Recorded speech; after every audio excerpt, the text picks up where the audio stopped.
why Fnatic is Fnatic and DRX is DRX. All right, let's have a look at this game then. I have my money on DRX. What about you? I have my money on Fnatic. All right, so Fnatic for the pistol round start with Durka and Leo pushing down elbow. Deep cam. Trip gets broken. Nice shock dart coming out. Knife towards the back. DRX doubling 2 players up towards ladder. And they end up just getting spammed. Wait, let's go back a little bit. Oh, God. I really don't want to go back very much because we're short on time. But how does Alpha just get a kill there? Oh, he just takes a duel against Buzz. I thought it might have been something to do with his cage. But the cage there that he's put down does allow him to survive Recon Dart or something like that. And Chronicles on the flank. Love these fast flanks. Really important on Breeze. It's okay. What's up? He's allowed to do that. What is this stream time? This is me. I need to do this VOD review before Plat Chat anyway, so I was like, I might as well stream it. He's allowed to do that. You know, the IGL is the... Alright, we're going to skip this as well. Oh, fucking hell. I don't think it is. But if it is... Alright, bonus round from Fnatic. Cypher has trips up and cam. A mid wall coming out from Fnatic as well. Seems like a pretty decent wall from Boaster. Yeah, I mean, I like this wall from Boaster. It lets him get deep down into mid like this. Oh, I don't like his positioning when the wall goes down, though. He's just exposed to a bunch of different angles. And Dirk is supposed to try to play off him, but... Alright, so they've come out through elbow. They haven't cleared through mid. So DRX end up dying. That's a mistake that attacking teams make all the time in this new Breeze. Is that when they push through elbow, they don't actually clear the bottom mid properly. Because it's really awkward, unless you have a high tide that covers off tunnel and nest. There's so many different angles to be checking. Oh, not a good throw of the Viper Orb there from Boaster. But it's still a 4v2. I'm not playing the Watermelon game. No. Yeah, this is early. I've had an alright morning. I've shaved my beard. Look at that. Beard is gone. I didn't shave my head because I was running out of time. I woke up late. Grey Bomb and Sail, thank you very much for the 12-month resubs. Both of you. Wow, a stream I can actually watch live.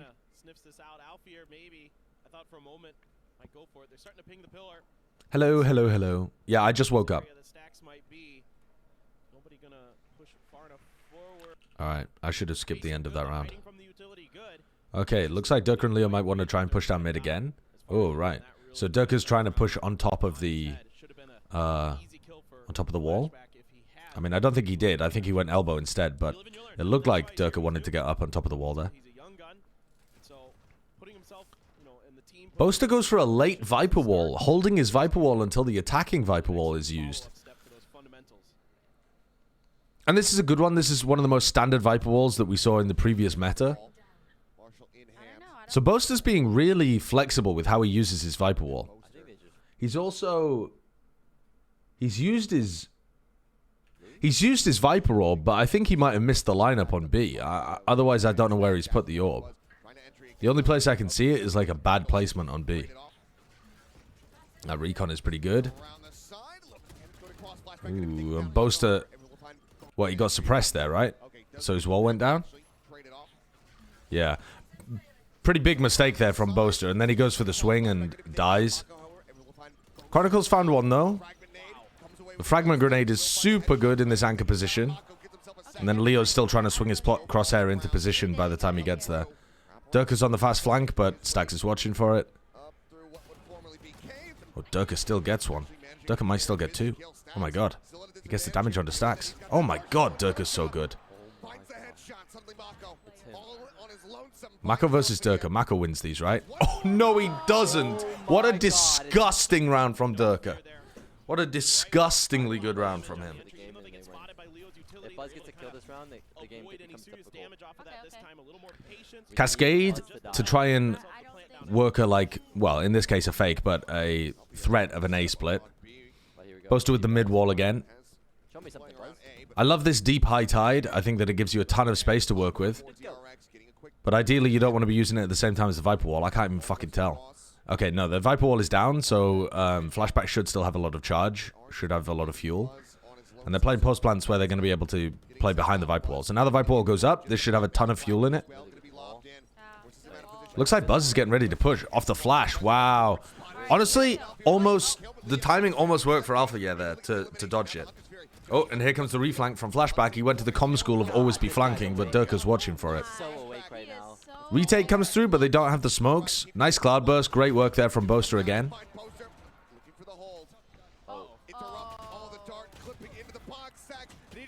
Oh, almost. I actually, Stax could have won that with his ultimate. Not that he realized, but he didn't realize the health of Boaster and Leo, but, well, I suppose Leo was after the damage that he'd already done. But that was winnable for them. Like, they are locked in right now. I don't really think that... I don't think Fnatic are playing the map in the best possible ways, but just the small synergies that they have between each other and the incredible fragging that they have. Like, Chronicles... KO, he's still doing all of the old meta things really nicely. Boaster's walls seem like they're getting decent value, although he did get suppressed in one of these previous rounds, and he didn't have the wall up there to go for the retake. But there's a lot more optimization, I think, that you can do on this map that they're not demonstrating. But I think that's probably, again, because it's their first tournament playing together. I think they'll get a lot better on this map, scarily enough. Alright, here's that mid wall again from Boaster. Cascade blocks off mid walls, right up in Chronicle's face. Look how active Fnatic are being. This is fantastic from them. Durka getting deep, Alpha holding the window, so much confidence. This is not DRX's map at all. Did they pick this? I didn't pay attention. Who picked this map? Fnatic picked this to answer the question of the co-streamer here. You can see at the top left. Oh. I'm just going to skip this forwards 10 seconds. Looks like they're going to set up for a B hit. High Tide. We haven't seen Alpha's setups really get contested yet. Updraft dash from Buzz. The later trip broken. Leo finds one kill. Swings into the orb. I mean, this orb placement from Boaster is, like, just bad. He needs a different lineup. This orb placement's terrible. Unless it's deliberately put like that so that Leo can swing into it or Alpha can play inside of it or something. But that looks like it just helps the attackers get in compared to one that's nestled further in the choke point.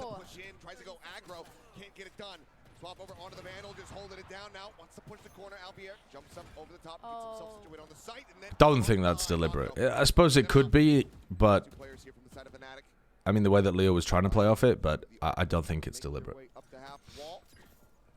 Yo, what's up? What's up? 2v2.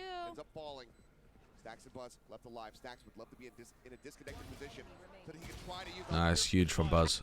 I thought Timmy was gonna be casting. Durka's got knives. I was like, Chronicle with his ult to go for...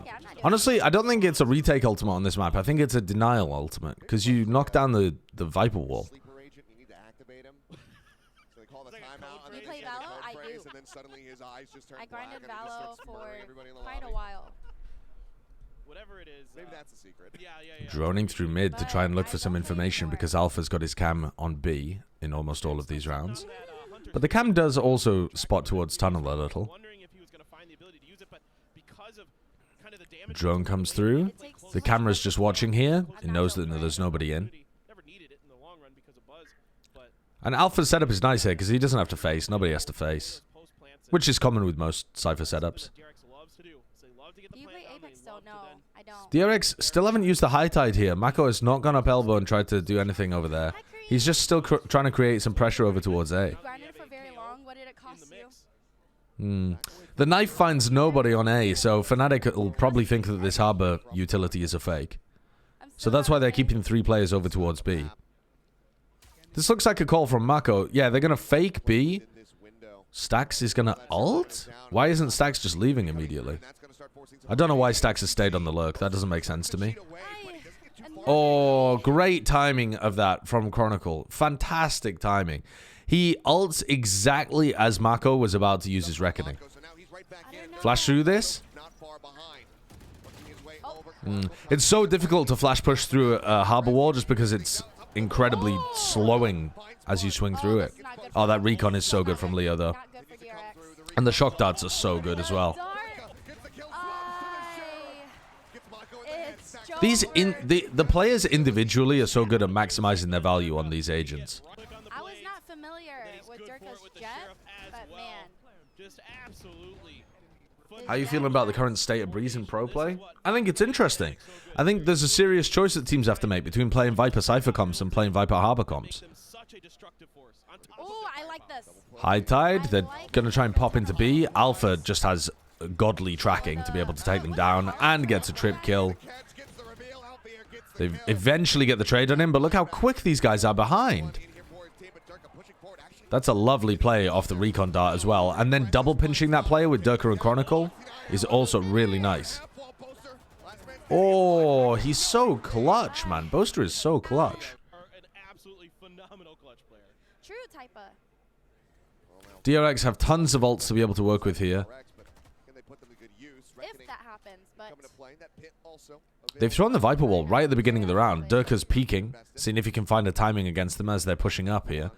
So now Durka has great information that they're actually playing a slow round. So they could stack B to try to neutralize this Viper Wall, because Flashback's already used it over towards B. Leo drones really early on in the round.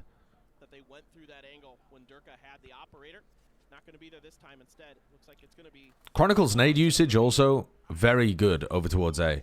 All right, here comes the time for real. High Tide. There are still 2 players over here. He's locked, for sure. Wow, fantastic from Leo. That's just based off Yo, the Buzz is previous trip information from like a couple of seconds earlier. He's not. I know, right? Leo still has recon. Leo didn't even use the recon dart to defend there. He just played off the trips. Now he uses recon. Ooh, Foxy9 taking a bunch of damage. That's a lovely snakebite position. You have a diagonal wall there to be able to send that in. I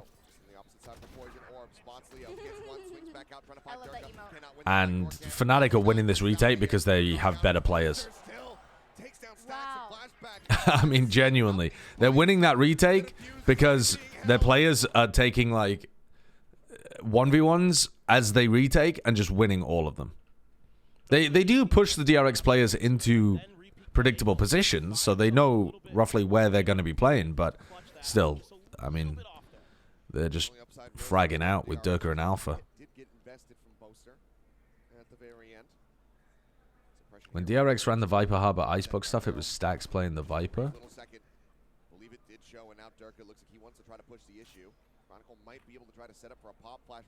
Was it? Was Maka playing Harbor then? I don't think it was. Wow, okay. This pushdown mid from Durka is ruining them as well. I think a good idea to try to deal with this would be to go for the High Tide here and then drone like this, but they haven't gone for that once. Durka is just him. At lock-in, Mako was on Viper and Stax on Harbor. Yes, at the beginning of the year, yeah. Wait, hold on. But not Stax Viper. Ah, you meant the Harbor, right. And in the long run, this is all just kind of buying a little bit of time and space to rotate over to So DRX find themselves with low eco in a 4v3, grouping up to try and hit Boaster's site. Boaster's weak. He's got a wall here. Wow, his timing is so good with that. Just preemptive, 30 seconds on the clock, so he decides to throw a snakebite out. That's a lovely decision by Boaster. Wall goes up, second snakebite. Boaster could try to spam because he has a phantom. Wow, and he does. Wow. Dude, just crazy good intuition from Boaster. Incredibly, like that is IGL brain. 30 seconds left. He knows if they are going A, he can be useful with a snakebite. Throws out a second snakebite when the High Tide comes through. He has a phantom so he can spam. He hasn't seen a player. Boaster literally hasn't seen them, and he's just rolled them. They were doing it. Early peek there again. Kills Stax. Here we go. Fnatic are rolling them by playing very old school Breeze. They're not doing anything Round on. necessarily like new meta stuff. Copium. This is a very, honestly, like 2021 comp. I believe.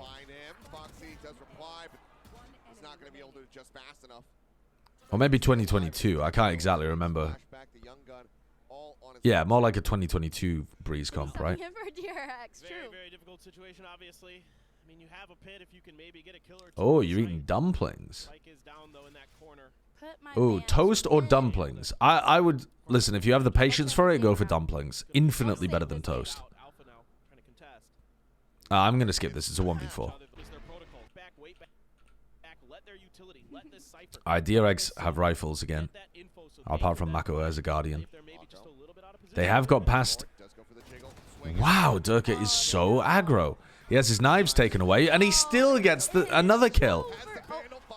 Ray Boss down. They are diffing them. I mean, let's take a look at how this aggression happens. Let their utility contact. It's their instincts to know. They just flash into A main and push with Durka. When it's a real execute. Chronicle just throws a pop flash into A main. Sit back, wait back. There's the pop flash. Oh, they have a recon dart as well through halls, yeah. Get that info so they can then punish if they're maybe just a little bit out of position. And then Durka just hunts the kills. God damn. It really is Jova. It is Jova. Akrukis, thank you for the 21 months. Set up here into the corner. Everybody from DRX, the 3 remaining players inching their way forward. They still have to try to get through this nightmarish Cypher setup. Fnatic being really aggressive on the defense side with Durka, and it's working really well. Shots into Alfier's shoulder. I think aggressive, defensive aggression is very valuable on this map. Oh, they finally get Alfier out of his setup. Poster just chad stacks. Swings to the opposite side of the wall, finds the Oh yeah, so this is that wall that they did on this round. Isn't that wall kind of troll? setup. Camera does get They've only done this one round, I think. out. Buzz I think Boaster might have just cooked this on the fly. into Alfier's shoulder. Doesn't find the elimination. I don't think this was something that Boaster's gone over in server time. Cyber cage, but now pours down a bit. Okay. Fragment there. Because it just gives the opponents Foxy Knight. this like angle to play through. I guess you do have good crosshair placement when you swing through it like that, but that's a bizarre thing to have to check. I mean, they could be playing in that tucked corner as well. Reading stacks. Swings to the opposite side of the wall, finds the elimination. I think the line it's on is wrong. I was actually looking, I was going over it in a custom lobby though, Civi, and it's pretty difficult to get it on a good line. Last one standing, and Leo. You either create this little passageway along the B site, or you don't smoke off the choke points in very good places. Fnatic is just. Real moment, we weren't I'm not convinced by it. Oh, we'll see if Fnatic run it more often in the next time that they play Breeze, but yeah, okay, they just destroyed them that time. I think mostly the defensive aggression Guys, I'm they so couldn't deal with from excited Fnatic. to watch Timmy's show match. pistol round. And the firepower. Over here onto the defense. Durka and Alpha were just destroying them. Chronicle, not gonna be noting any If you can't win your duels against Fnatic when they push you, it's going to be a bad time. It's going to be a very bad time. So they got to cam up deep in elbow to make sure that there's nobody pushing. Extremely accurate pinpoint with that sheriff. That crosshair Fnatic playing towards mid. Boaster's thrown his Viper Orb into double doors. I actually need to learn that one. Let me go back to the beginning of the round. And watch party yet? their way over here onto the Oh, he throws it like over the top of there. Okay, okay. not gonna be noting anybody over towards the mid doors. I'm going to be honest with you. We didn't see Boaster's position, so I didn't learn the one way, but whatever. That's fine. I was throwing it wrong. I was trying to bounce it off the door, whereas they're throwing it like over the top of the hut. It would take like 3 seconds in a custom lobby as well. I just can't be bothered. I've done more custom lobby Viper stuff in the last month than I have in the entire rest of my Valorant playing career. Because of this, but because of the trapwire placement in the back, they're going to try to cut through the tunnel here. So a lot of pressure on. Alright, so they're going to try and go for this A split. It's only Durka over towards A main. Alpha gets team flashed. Oh, maybe not team flashed. Maybe that was Foxy Nines actually. Move forward, head, Yeah, that was Foxy Nines. and the confirmed kills. Foxy 9 finds one. Mako gonna be able to get another Foxy. Foxy 9 kills another. Nice high tide from Mako there to make it difficult for them to push through. Pushing forward. They're looking for Ha, the kills. what? Actually able to find Managed to Leo. kill Durka there Man standing, while he was like partway through his dash or something. Right, surely Fnatic don't win this round, right? Util. Why not, right? Oh, I forgot to eat breakfast. Fuck, I'm so hungry. I just started streaming. Say, no, even with this much of an God damn it. advantage, we don't mess up the economy. Yeah.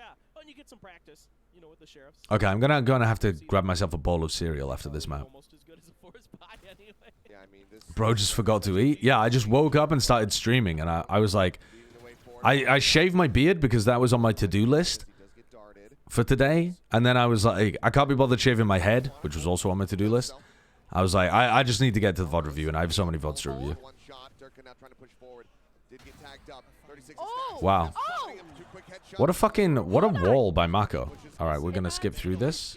DRX will come back. Far away from a Hunter's Fury already. Bonus round from DRX. This half, immediately gonna be the 0. You don't even know how to morning stream? No. If Fnatic I have no idea how to morning stream. could be my fault. That's good information, We'll see. but it could be false. They caged across this time instead of using the Viper Orb because they have the Viper Orb here for getting through the door. So I like this setup. I think this is a really valuable thing that the Cypher gives you is this caged across, and you can keep Boaster's Orb inside double doors instead of using that like mid lineup that I use.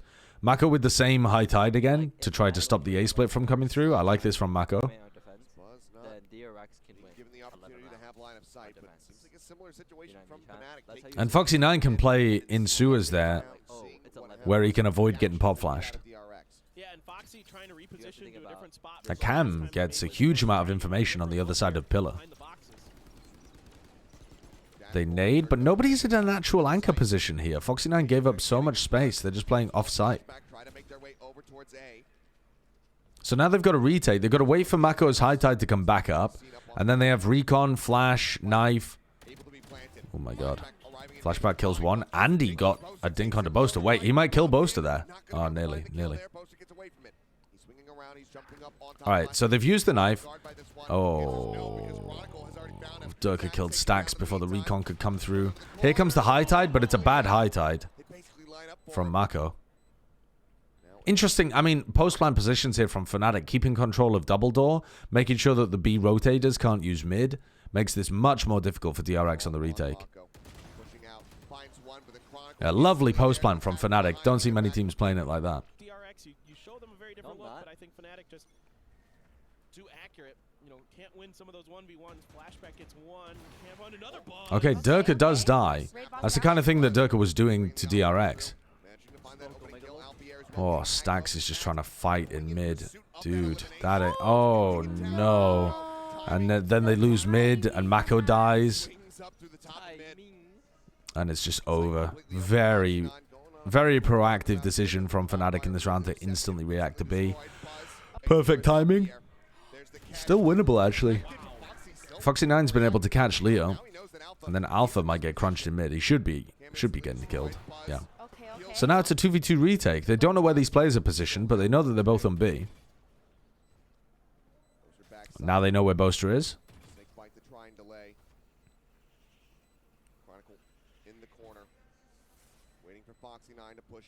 Here comes Foxy9.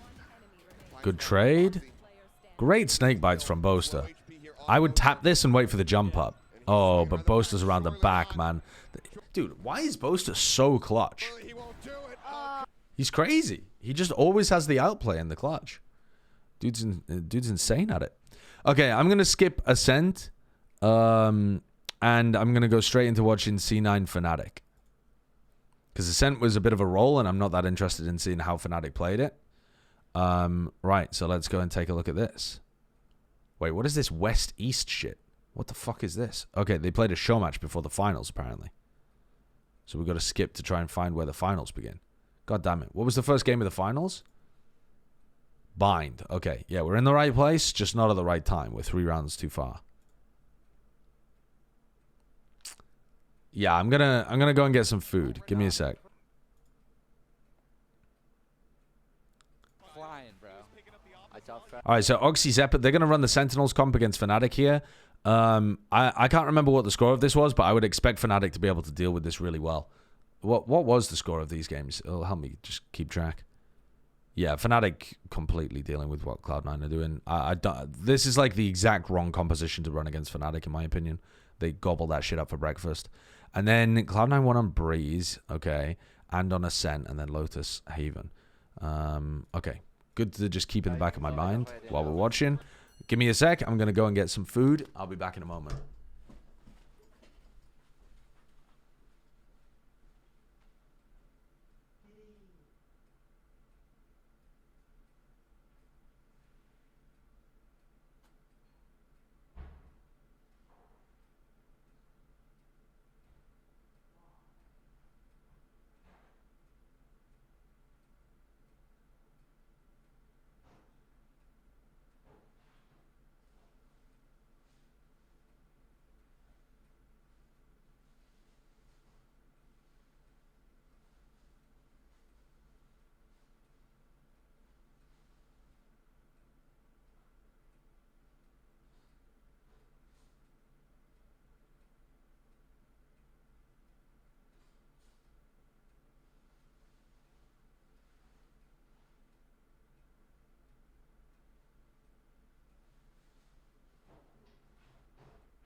I forgot to run an advert. Unlucky.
All right, what's up?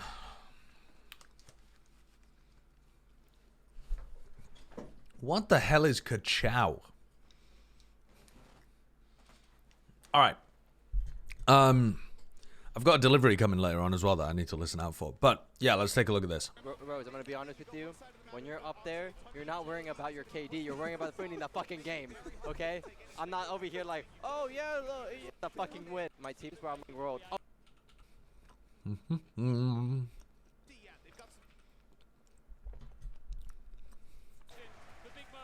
All right, Fnatic starting defense side. I expect with this composition matchup, Fnatic to be better on the attack side, because they'll defend really well against the aggression from Oxy.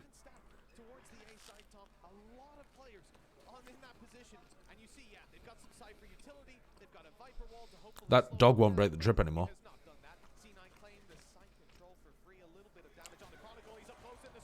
How does Chronicle get 2 there?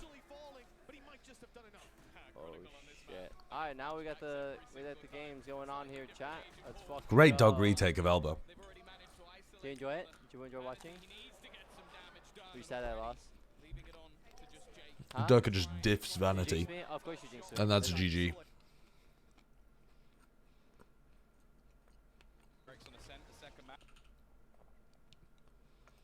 What is your dumb question, RJ? Like, in what sense? No, how's everything? Oh, they forced. Sorry. C9 forced. Let's have a look. A good day for Chronicle so far. Well, C9 have gone for a force by not happy with Can you losing grab out the on bag? that pistol. They're putting all their credits on the line and hoping to stop Fnatic before, like you said earlier, that ball really does get rolling because it can be hard to slow them down. The trap is destroyed as they sneak their way through an attempted counter. Like, in what sense? No, how's everything? You mean because like we were rolling, and then the typical 100 Thieves curse happened. And it's conceded. 100 Thieves choke. Fnatic are playing They so said, aggressive. my channel point! maybe expecting to be up against pistols, but already Nah. they will have heard the rattle of some You know, stickers. chat, I was like, oh, we fucking won this. Like, this is gonna be like. Boaster's teleport there just Night stops 3, we're chilling. Oxy from taking showers control completely. And then you tell what happened? And it allows him to get the smoke I down felt to pressure the planters. on the stage. Like, So they've maintained showers control. Alpha goes down though, and now this flank. there was nothing. Boaster now has to win the duel against Oxy. It's Oh, he decides to just push into sight. We had 200 That seems pretty bold from Boaster. What is Chronicle up to? He's worried about whether or not they're going to teleport, I think. For a round 2 damage is off the Nice round by Oxy. Really well timed, that showers push. C9 want the win. They may well need it. Fnatic. Oh, they're being faked out. Beautiful, the rotation. And they go back over the way. Taken by Oxy. Now Fnatic really are on the back foot. With Oxy being so far pushed up. Now they only heard 2 players teleport. I think it's Timmy and Eileen from context clues of what they've been saying. Securing the control, and they've spotted him. Avoided being taken down early in this fight. The problem is now they've got a crossfire. 3 players swinging out. A firing squad from C9. All right, what a force buy. For the defensive side, you don't have that plant. You don't have that extra boost. Good short push. Well dealt with the trips. Maybe some pistols in this round. Not even any shields, and well, Durka already gone. I also noticed too. Back of his decoy. Easy stuff. Good teleport. 24 buys. We're going to skip. Audio and the head. A melon with the fucking rubber bands ready to fucking explode. This is what I'm like, dude. I'm wearing headphones. Right. Yeah. Defensive side because of the fact The audio All right. though, is like it's really weird. Oxy Like, uses it his looks like clone, it's trying to take spraying. some showers control. It is Alpha I don't know if notes anyone that it's a uses fake. Realtek audio. He gets flashed. Like how it is. And now he sees them. Oh my god, they just don't break the cam at all. The nade. Your bass is What the hell? Boaster's in behind. like high and loud, but then you lack audio. That didn't look like the most well-coordinated showers crunch in the world. As Boaster going through the teleporter looks like your bass pretty much. a bit Monka steer, You wanna head to? Yeah. but It's pretty like harsh, not gonna lie. And I like don't the know- setup I with the don't know, like, cam. A nice. if they do No, that I'll on go with purpose, I'll go with, yeah, 'cause you know, I don't know. It, like, tired. not gonna lie, it is not the hardest fix in the world. Like, like Oxy again with a late backstab through showers. And Boaster, what is Boaster doing, man? yeah. Oh, anything. Yeah, anything. Okay. Yeah. Like, Why is he so I- focused on going I'm and like an fighting audio sight technician, but I could fix these fucking PCs. when his teammate dies in showers? That's what he's done twice now. Towards the site, they're expecting a flank. They're looking for it, knowing that Fnatic probably have something else up their Is he just assuming it? I think he's assumed both times that Oxy just gets one and leaves. they're actually just being patient. And it's almost getting in the heads of C9 a little bit. They will still have this plant for free. And Oxy again going to be getting up close. He's been unbelievable so far. And he does not miss it. Holy fuck. Oxy is frying. in 2. The third round for C9 and a crippling defeat for Fnatic, who now need to look for a way back in. Ugh. This defensive The overheats are working, chat. Bigger than Oxy. and you True. can see by looking down at that hood on the left side, Fnatic don't have a lot to work with. A couple of scraps, a judge inside of Hookah can most certainly be dangerous. A bookie inside of Lamps, I'm not too sure about, and I'm just looking at an orbital strike for Jake. I'm going to watch this round because I think it could get dangerous. Fnatic have It's Alpha. Showstopper It's Alpha with any and some like dodgy weapons, you know? possibility that he's going to kill everyone. They've spotted him in Lamps, they've stunned him. Orbital strike goes over. They go for the orbital strike. What? And Oxy just spams and catches Boaster. They could bypass him completely, obviously, especially with the That's very unlucky for Boaster. Boaster is getting destroyed in showers. Who do you think is gonna win? Sometimes due to luck, sometimes due to his bad play. Oh my god, Oxy can do no wrong right now. He can absolutely do no wrong. Head clean off. He's too good. If Zen wasn't supposed to. This is next level from Oxy. He hasn't been playing like this throughout the rest of the tournament. I might be more excited about this guy. I'm going to be honest after watching him play. He's been very good for the rest of the tournament, but he hasn't been this good. He's just styling on the I mean, that is an overheat. This is the best team of 2023, and Oxy is making them look foolish. 4-1. And it Bills, 3 deaths. Jabroni, thank you for the 42 months. The 6th round. Can you turn up the game audio? anyone's guess what we're going to see other than Oxy finding a multi-kill, because I would gamble that that's a likelihood at this point. Is Oxy going to try and work the orb here and then teleport back to the guys on B? Yeah. And then he's going to entry with the ult. Second dimensional drift online. It's not exactly the cheapest ult in the world to get. They've gone for the Nats ult on B. Now they don't have much in terms of ults to combo, but it can cause issues when it comes versus. It's a critical. He was sat in the Viper's pit trying to hold it down, but Alpha's responded quickly at that and cause issues when it comes. Wow. Cheapest ult in the world to get. He's just been building it up, causing havoc. Now they don't have much in terms of ults to combo, but it can cause. I know that he's not used to playing against Yorus, but the idea of pulling out utility while the blue boy is in your face is just asking to be shortied to death. I think that's just lack of experience with Chronicle playing against Yoru players, because, like, sitting in your pit, you know that you're just getting pinged and you're going to be getting spammed, so that's, like, you know, bad enough.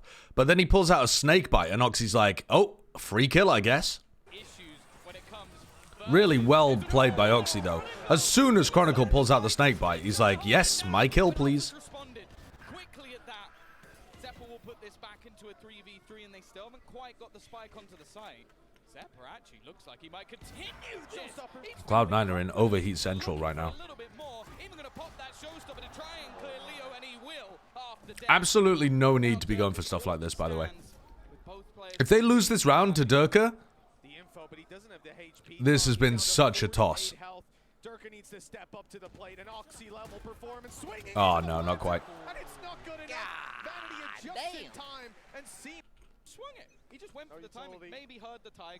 They need to calm down here. They need to calm down a bit, C9. Although they've baited Fnatic into playing more aggressively. Now that is the smokes, or at least one of them, gone. Yeah, obviously with the wall already placed as well at the very start of the round, C9 don't have a lot of flexibility with where they're going to be blocking vision. The info is there. Wow, what a flash. Lovely. But Oxy is here for C9, round on round, putting up the numbers. The players in market are getting crunched, though. This kid, bro. Oxy goes 1 for 1. And Zephyr survives. Sorry, Vanity survives, which is extremely crucial.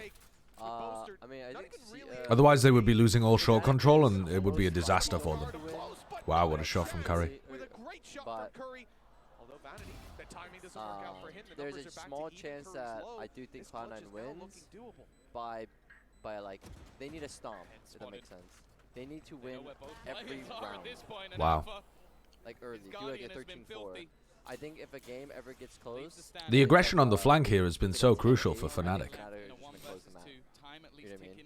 So like C9, they have to get... like. It's taken them as well until round 7 to try to go for any level of aggression against the Sentinel-less comp. Oh. Wow, this has barely got any time on the defuse. Half a second. I feel Durka's not playing as good as he did before Tokyo. Durka was on fire in the Breeze game against DRX.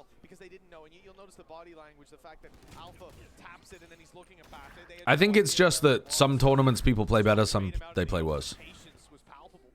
I don't think Durka's fallen off.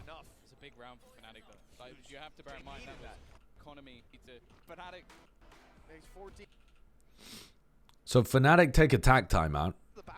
I don't know what they'd be discussing here. They just won the round based off flanking, so maybe they're like, let's try and set up some more showers aggression, or let's try and walk out fountain more, or something like that. Or maybe they just have a completely different game plan. I mean, they are playing super passive here. They are just giving C9 showers.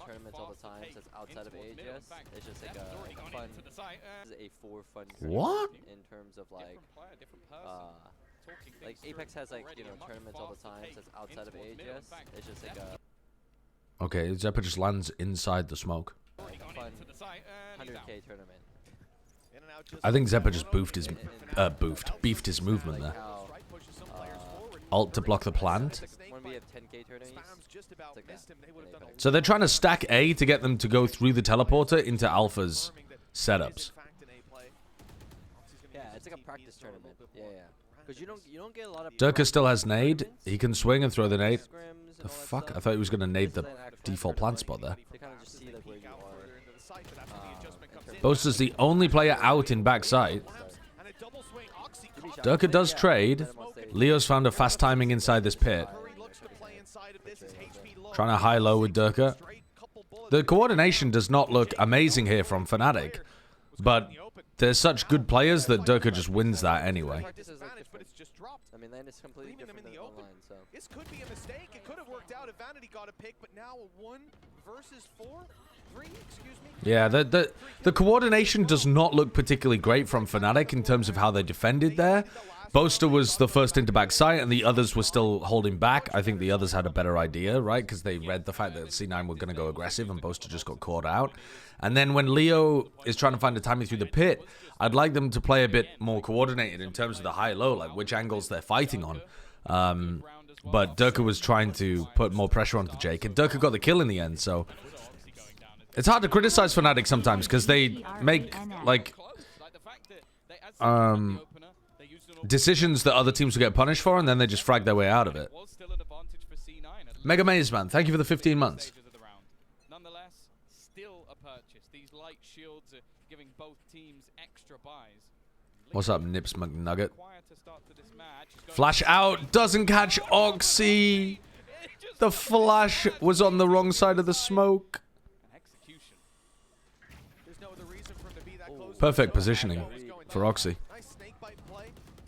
Zappa a little bit easier. Now trapped inside the teleporter, and everyone's going to be watching it. No way to just walk back out if you would imagine with 5 health. It should be very easy to take him down. Fake that he's gone. They put a smoke down, and then he's just I mean, this is bizarre. Wow, he goes into the TP to try to kill Chronicle. Is Chronicle really full blind there? They put a smoke down, and then he's just going to TP. He's going to TP. He's just going to call the shoot. No, he's actually going to teleport himself. The flash. No, he's not full blind, I don't think. I think Chronicle saw Oxy before the flash popped. I think that's just an Oxy overheat, to be honest. Because there's really no reason for you to hunt that kill in the teleport either. No way, he actually killed him blind. He killed him blind. He's full blind from the bird? I don't think he is. Is there a replay? Guys who are clipping that for Reddit, stop what you're doing. Let's have a look. I know what you're doing, but stop what you're Flash. doing right now. No, he's not. So there's 2 flashes there. He dodges the Yoru flash, and then he gets full blinded by the Sky flash after he sees Oxy come out. So I know it really looks like Chronicle's full blinded here, but I'm almost positive he's not. He turns both of the Yoru flashes, and this full blind is from a Sky flash that popped right after Oxy came out of his ult. So Chronicle's actually outplayed the fuck out of Oxy here. He's turned both of those Yoru flashes really nicely, and he's been able to catch him. I'll show you it in slow motion. I think it might be easier to see. I know what you're doing, but stop what you're doing right now. Look, so here's the second flash. Look, he's not blinded now. You see that? You see this moment right here? This is where Chronicle sees him. He's managed to turn the Yoru flash enough, even though it looked like he was looking at it. It's off his screen far enough that it only half blinded him or something. And Chronicle catches a glimpse of Oxy like right here, in between, before the Sky flash pops. You see him adjust his position. Actually, maybe not. I might be wrong, because he's running as he shoots there as well and just hits the fucking headshot. He is definitely moving when he shoots him. Yeah, I'm not as sure anymore after watching the slow motion. I really thought he caught a glimpse of him there between the flashes, because he does turn the Yoru flash, but I'm not confident anymore. He is completely blind. He is completely blind and just headshot him. That play works if you're against anybody other than Chronicle. Not sure. The more important question to ask, in my opinion, is there any reason for Oxy to be trying to kill Chronicle when he's inside the teleport there? I don't think there's any reason for Oxy to be doing that. Because his team's trying to get a plant down on A. Why not just use your ult to fight the A players instead of going frag hunting? Still, 5 rounds. I feel like Zeta. That's true, but I just don't think I think C9 have been overheating hardcore in this map. It's just that Oxy's been hitting his shots. If he gets that kill, are we saying that? Yeah, I still think it's a bad decision. quickly catching up, closing the gap. We'll see how much further this attacking side can build. I mean, that's what I was saying earlier on. Oxy's been getting a ton of kills, but he's like, he's getting early advantages for his team, and then he's running in and going 1-for-1 on a site where he could just play the man advantage. Or he was in a 2v2 and he pushed pipes and he killed both of the pipes players when it would have been safer to just play the 2v2 in better positions and play off his teammate. He's frying, but he's also overheating. And if he plays like this all the time, he's not always just going to kill people. But it's incredible that he's doing it against Fnatic. So remember what I said? C9 has to get a little bit longer. Flash over the 10-2 or 9-3. They are still rotating. It is Yelva. The thing is, with Fnatic's comp, they're able to get a lot of information without taking a risk. You've got all of Alpha's utility, his cams. Oh wow, they showstopper off the cam as well. Just off the contact of the cam, the showstopper just gets them a freebie. Curry as well, their lurk. This kind of means that it needs to be more of a hit towards this. Alpha just keeps control of A. Ooh, Chronicle going for the swing. His wall was a little late there from Chronicle, wasn't it? He just ended up going for a bit of a dry swing and spam battle. Still a bit of unluckiness to that, but...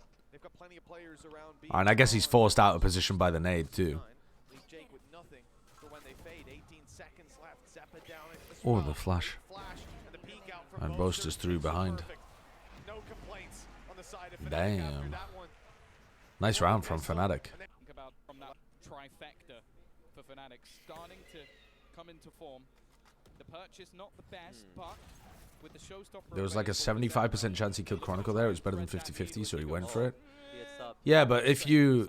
That's not how EV works, chat. Okay, if you have a 75% chance of... If you have a 75% chance of, you know, winning something small, but the 25% chance you lose something big, it can often not be worth it. You have to also factor in the weightings of what you're gambling with. And in that round, he's already got a winning position. So he's gambling his winning position. He doesn't need him. Doesn't use the boom bot. Trade it out. That's one way to look at things. With Chronicle down, you're losing your utility that blocks out a lot of the control on long. God, they have just rolled them in these last 2 rounds by going for hookah retakes. Yeah, it's really hard to hear Cypher cams, by the way. It's hard to hear Cypher. Look at this from Alpha. Spike gets planted, goes through the teleport, uses a cage to be able to cross. Now he has another cage as well. Don't think he uses it though. He just gets in behind them. And now they're surrounding them, completely surrounding them. This is what Boaster did in the previous round too, except he flanked, I think. Actually, I'm not sure. Maybe, I can't even remember what Boaster did. What did Boaster do in the previous round? How did he get into hookah? I think he just walked out there from sight, didn't he? Yeah, he's hiding inside his smoke at hookah, and then he just walks in there. Look at Boaster in this round. He's just hiding inside this smoke. Boaster loves doing this, by the way. It's a good position to play anti-flash from as well. Cool idea if you play Brim on this map. You can kill people that drop out of hookah, and you can play anti-flash for people trying to push long. But yeah, Boaster just finesses them here. Gets inside hookah. Anyway, in the next round, Alpha decides to retake through hookah as well. Maybe Boaster says, like, they're not playing anyone hookah in post. Because Alpha just sends it here. Over control of hookah. He's got a nice angle to play with, trapping these players inside the site unless they want to risk a duel with this man, which they do. Might regret that a little bit later on. Alpha just looks unkillable in 1v1 situations like that. Oh, Jake gets him. Wait, and now he has ult. Winnable, winnable, winnable, winnable. Oh my god, Leo plays that perfectly. Oh, but Jake still won it, right? got it again. Oh, holy shit. I mean, that is a, like, 0.01. That is like a 0.01 kind of round. The jump over That's crazy. That is one hell of a clutch. What an insane clutch by Jake. One hell of a clutch. Well, Dirk has picked the opening. I mean, that's a Fantastic decision making by Jake there in the round, as he gets the kill to get his ult online. Opening of the round goes towards Fnatic. Amazing clutch from Jake. I thought they did. Flash into backside. Forces Alpha to take a little bit of damage from that. The back of a devastating defeat. C9 pushing out towards the site. They're going aggressive. They want to push all the way in towards the back, but they've lost. I mean, look at this again. The the overheat from C9, but at least in this situation, they've lost players. Because I mean, they lose Oxy to the op right at the beginning, and then they get a player. Oh, that's not even a spam kill, is it? Sorry, I thought this one was a spam through smoke, but Vanity's just trying to face into backside with the flash. Oh, so I guess it is coordinated. They are trying to push backside with Vanity and Zeppa. It's just that they also have people watching for it. Yeah, there's just so many Fnatic players there.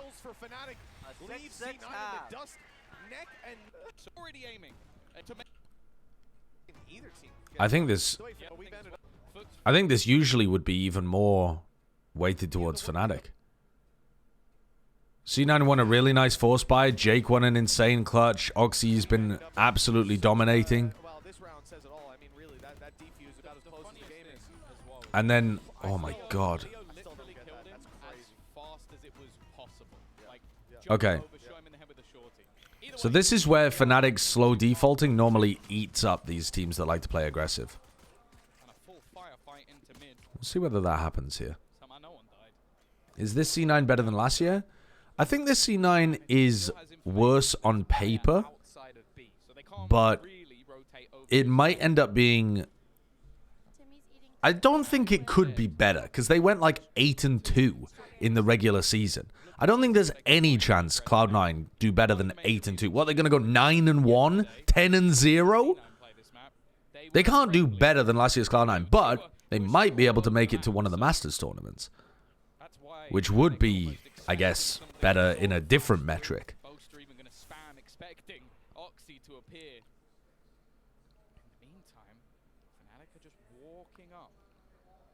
I think that this version of C9, though, is showing some really creative ideas, although I guess they did last year, too. They look, weirdly enough, to be have a similar feel to the team, despite having very different players and very different styles.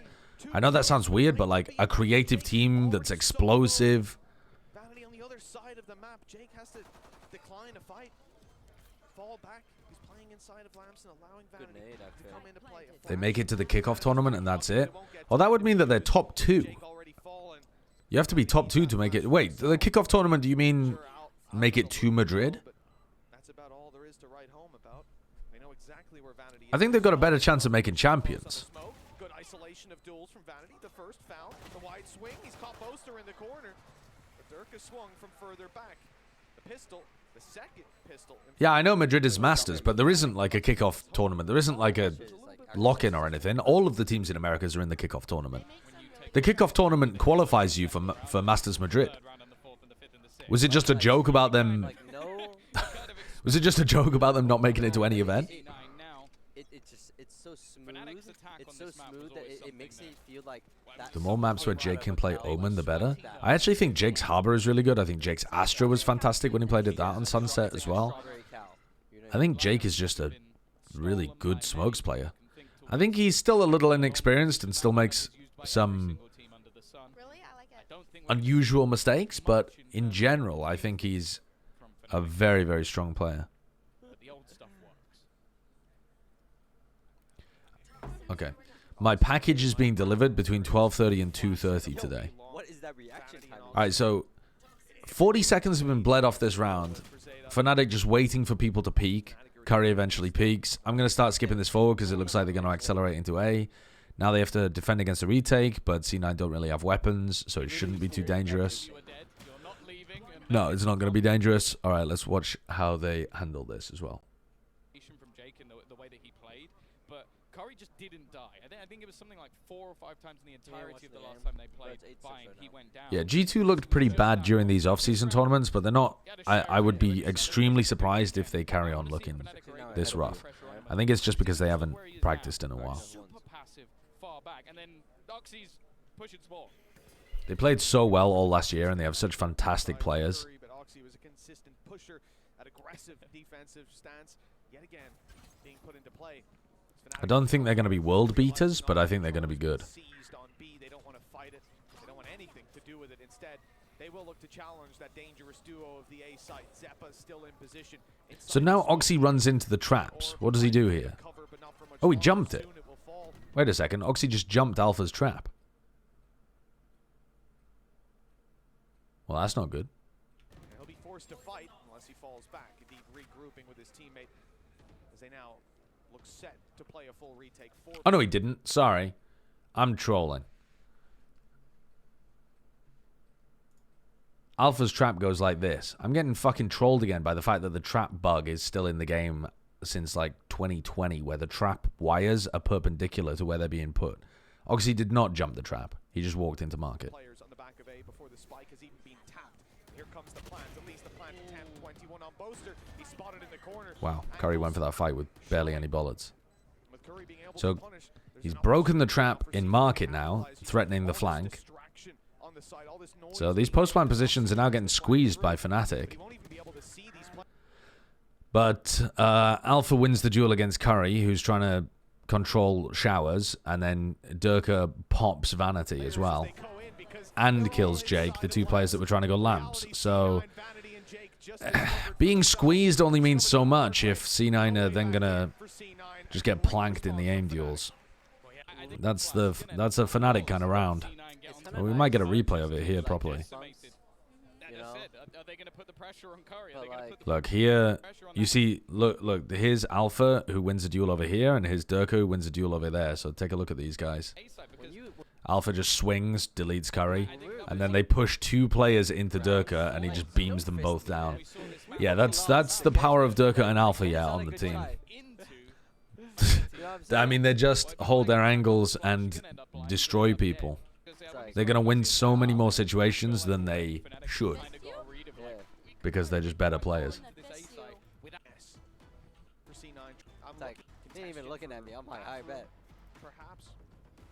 Yeah, it is very unusual for Loud to go for QCK. I don't understand what Sadak's cooking, but Sadak has been so good for so long and been a good talent scout that I think you just have to wait and see. I don't think you can say this is a shit pickup, even though it doesn't seem to make too much sense until you've actually seen the plan.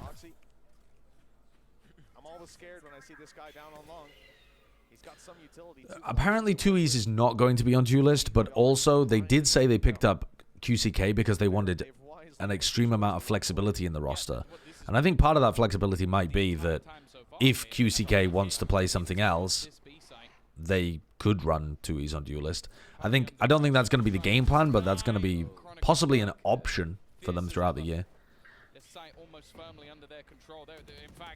Fnatic are employing the fantastic counter-strat against Cloud9, which is don't do anything for the first 40 seconds of the round and allow C9 to make the mistakes.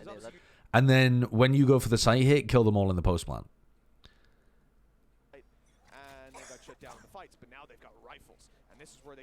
They can. This is actually much faster from Fnatic than we've seen previously. They're going down short in the first 10 seconds. Just using Showstopper, single blast packs for Durka so that he's got his ult out for a longer period of time. So now they know that they must be flanking. They've cleared all out throughout showers, scythe, short, lamps. Fnatic know that they're on the flank. So this is where Leo's going to be taking a look behind. Chronicle's dead. now they have a man advantage. Leo and Boaster are both going back to trying to clear this. Oxy gets destroyed.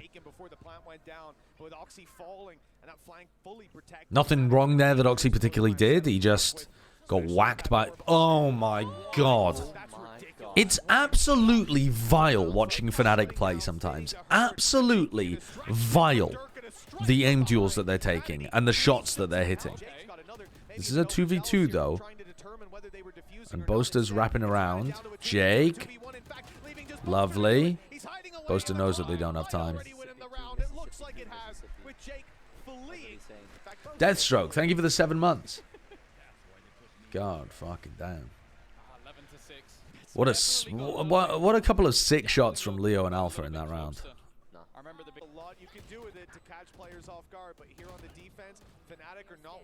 And they're constantly pressuring Jake and Vanity there, so they just can't defuse.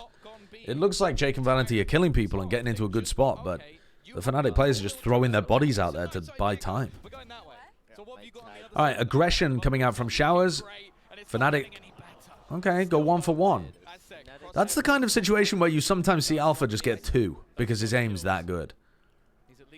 He's not even in the most safe position. He's still in a good position, but it's not like he's playing, you know, tucked around an angle where he can isolate the duels one at a time.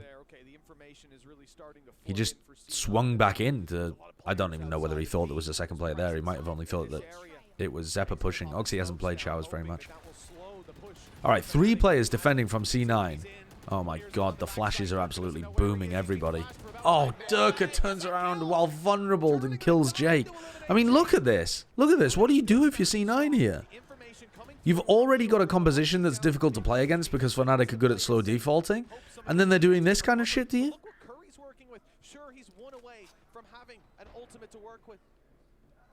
It's unfair. They've loaded too much talent into one team. And unless somebody makes a big mistake in giving him a free kill, essentially, this round should already be tied up nicely. And there it is. Yeah, 2 quick kills. Sure, Durka falls, but Oxy on the wraparound. Oh my god, no need for Leo to give him that. No need for Leo to give him that. This has been quite a sloppy game, actually. Oxy just decides to force the fight because they're getting a bit desperate at this point. 12-6 down. And Chronicle doesn't hold it. So again, forcing aim duels here. Did Vanity just try to shoot that Sky Flash? No, that's his Sky Flash, right? What the fuck am I looking at here?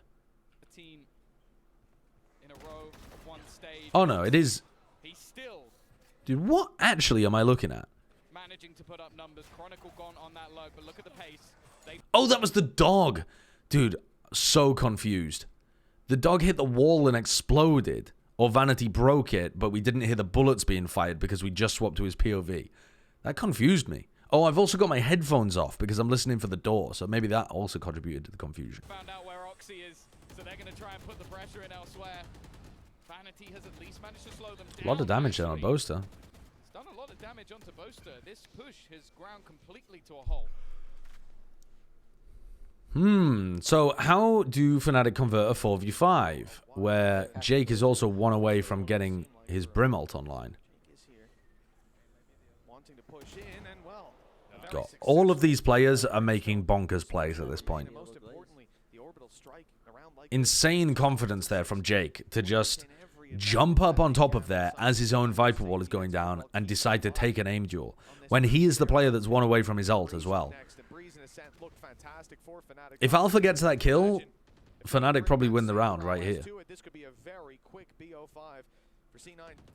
There are a lot of risks being taken on this map of Bind.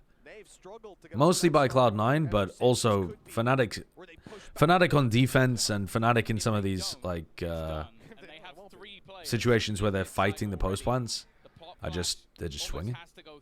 They're just swinging. Very confident.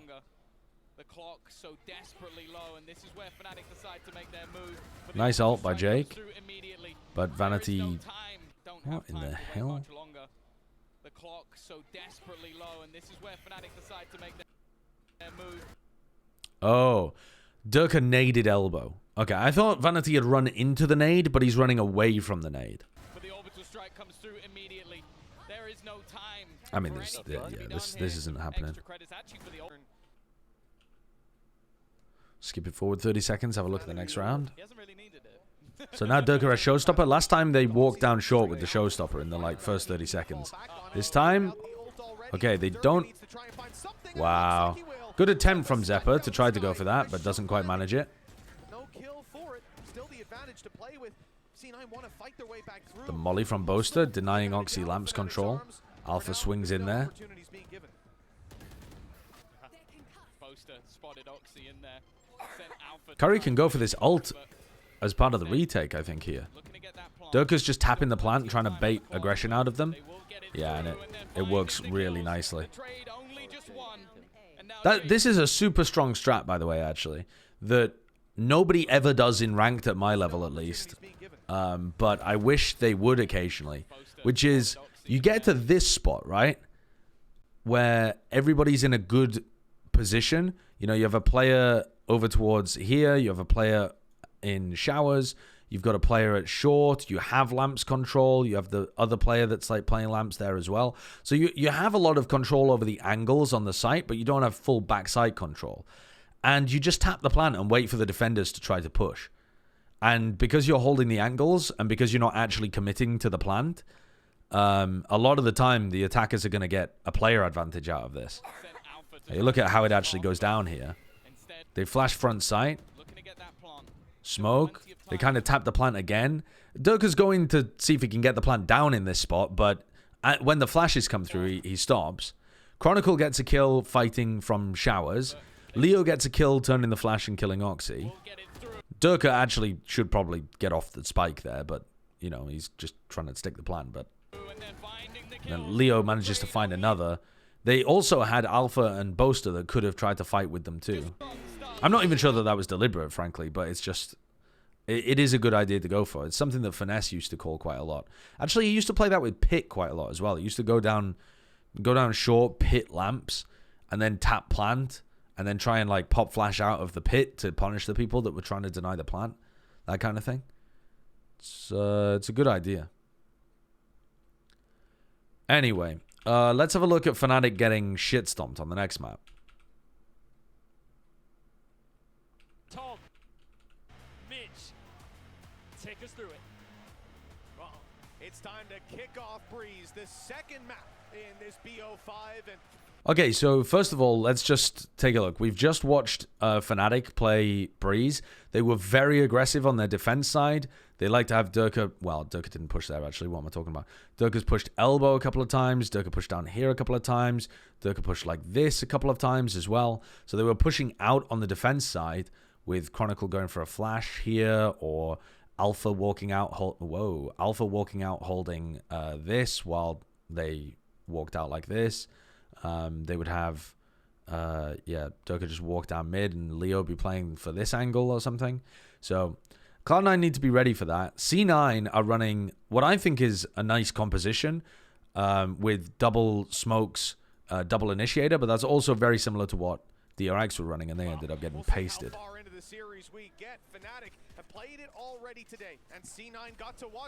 They put the cam on A this round. So usually Alfio was putting the cam on B. He wasn't really running the cam for mid very often or cam for A, so this is a little different from him. Opening this door allows Chronicle to be able to play over the top of the high tide there on the A split, which is a nice idea. That's something that... who was doing that in the Sentinels tournament as well? Wow. Vanity gets the kill through halls, of all places. Recon for the retake. Post-plant position here is nice, though, from Oxy. He manages to pick up Alpha, and Jake's going for the long wraparound in the post-plant. What a sick play from Jake. They haven't been able to push Oxy. Oh, they do kill Jake, though, so this is now winnable for Fnatic. I thought Jake was going to be able to get some good value from this position. Wow. Actually, they didn't even have time there, I don't think. Maybe they did. Maybe I was misseeing things. Alright, the smoke lineup that I really like from Curry. Durka walks down mid. Jabradle, thank you for the tier 2 for 43 months. The 43-month streak. Thank you very much, Jabradle. Just finished a dream job interview.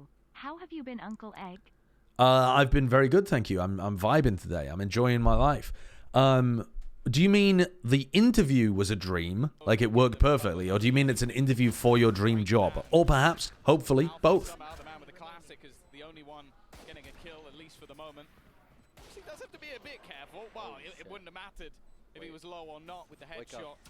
All of these people are one shot to the Marshall. Leo's utility is definitely a good idea. But then again, The job is a dream, interview who knows? Well, hopefully you nailed it. Guardian retrieved. The Guardian is actually a worse weapon to use here than the Marshall, I think. Not that Leo necessarily knows that. Doesn't really have that same sort of impact. Bonus with a lot of weaknesses for Fnatic. They will be buying up fully. I don't think you would want that, Nibs McNuggets. I think you want that, but you don't want that. Alright, cam broken. Many players over towards B. That calls over Leo and Durka. Durka's just going to alpha his way through this. Trying to play off the trips. Gets 2. Nobody looking on the right side. Smoking him. Okay, the bonus didn't really have too much going for it there, so let's have a look at the round with rifles from C9. This is where they have the full purchase. Bear in mind, they had so many sort of weaker weapons in the last round. It's not really the end of the world. Vanity's 1 away from his Seekers. He doesn't have Spike. I don't know if he's going to try and go and pick up the B orb or something. Clearly they want that late round information. So they know now that the sky is over towards A. He's got himself right up close in mid. Thoughts on Split being the most balanced map in the pool? That kind of shit changes all the time. And really the difference between being like 50 and 50.5 is just not statistically significant. He might well be. They know that he's got to be somewhere around here. He can't dash out of here. He tried to. Oh, do you mean, are you getting that is that data from the Valorant ranked stuff, or is that data from pro play?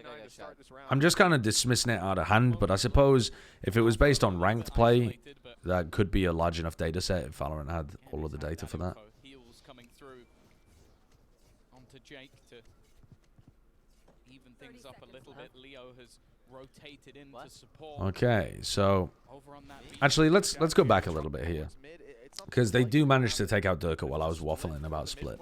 He could definitely be in trouble, and now he might well be. They know that he's got to be somewhere around here. He can't dash out of here. He tried to. Wow. Good punish onto Durka. Good checking whether or not he's in mid with the knife. And then that also takes away his dash, and they collapse on him really well. Great play by C9. That's something the DRX were never able to do. Heels coming through onto Jake to even things up a little bit. Leo has rotated in to support over on that B site. Now this is where the execution begins. Just trying Dog to break the trip. Again, that won't work in the future. For Alpha, but I was gonna say, Alpha takes down 1. the time is the main thing though. They need to kill Leo gets 1. 10 10 seconds. Ooh, Boaster just doesn't even think about the other player that could be in tunnel there. It's a tough angle to clear though.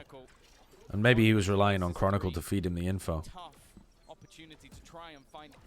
A very difficult 1v3. I don't even think this is possible. I'm just going to skip it.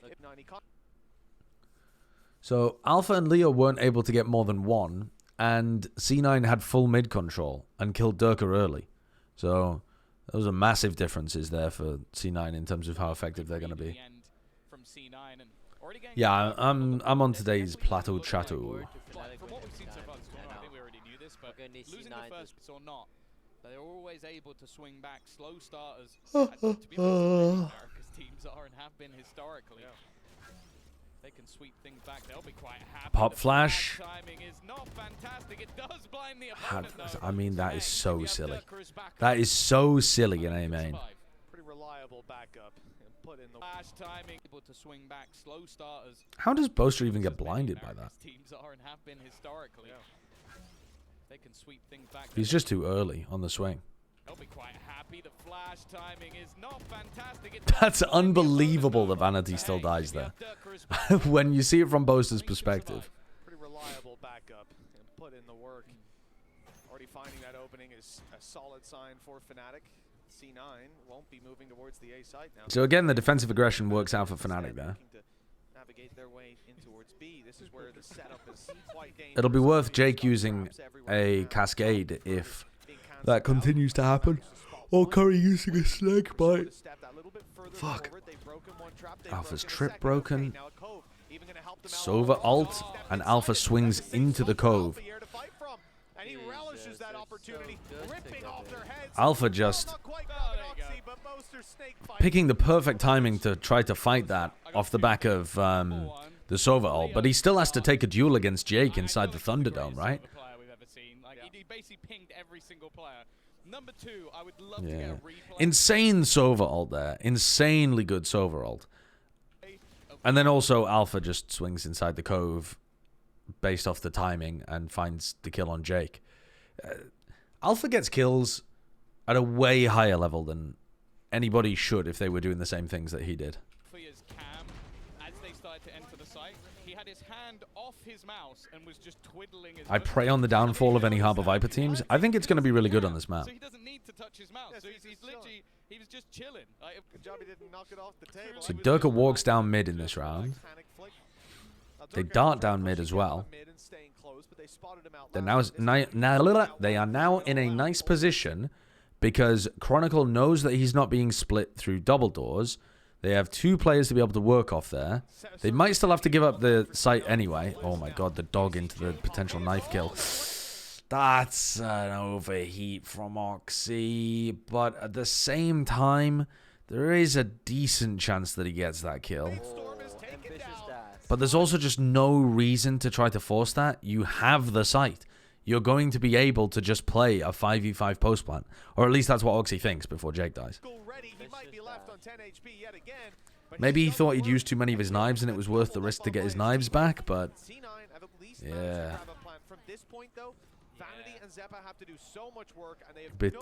Bit of an overheat. With focus elsewhere, okay, Curry actually turns. He's looking the right way, but the flash have caught him. Dirk is so fast.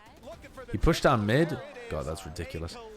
Who was saying Dirka's not as good as he was before Tokyo? He's fucking frying. Is this just because his stats weren't that nuts at the end of the match or something?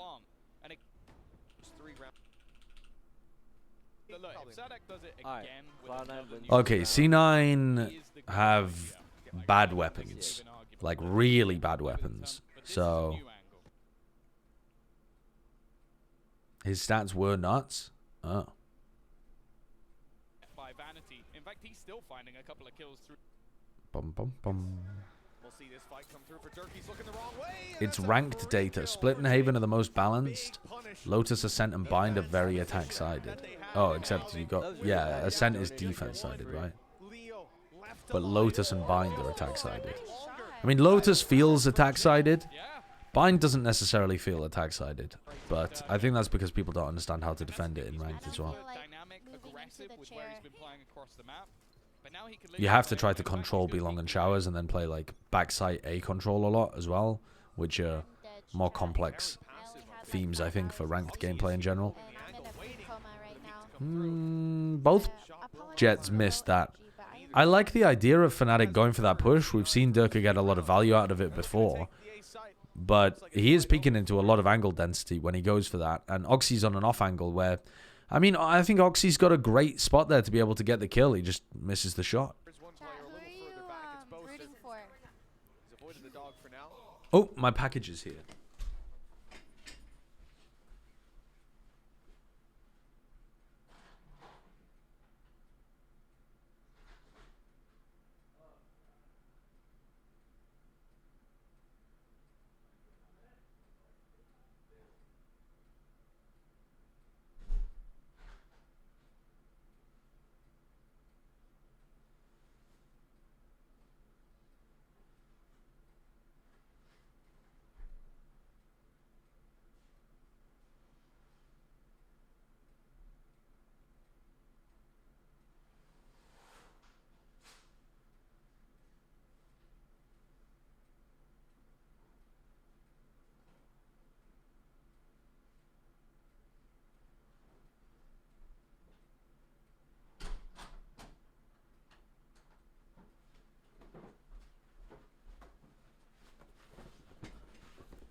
All right.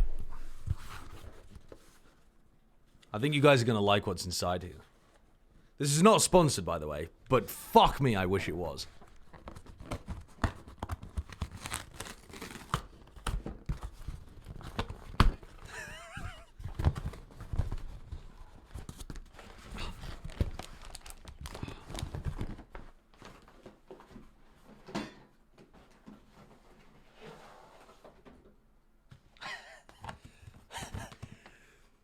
Three bottles of scotch. Way.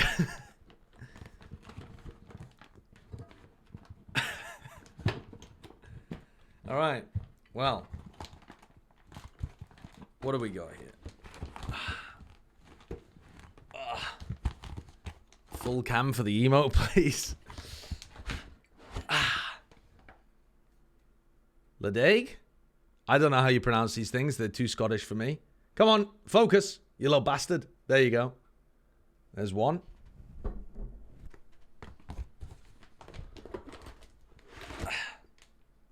I actually got two of those because they were on offer. It's the this one is the this one is the Rioja cask. Yeah, how do you pronounce that? Rioja or something? It's a Spanish is it Rioja? Rioja? I don't fucking know anyway. But it's been cast in that and it's delicious. Why did you order alcohol to your house instead of touching grass? You cannot get alcohol like this around me. You can only get really like average quality stuff from supermarkets. There aren't really good liquor stores around here. Fucking hell. I can't even get this one out of the packaging.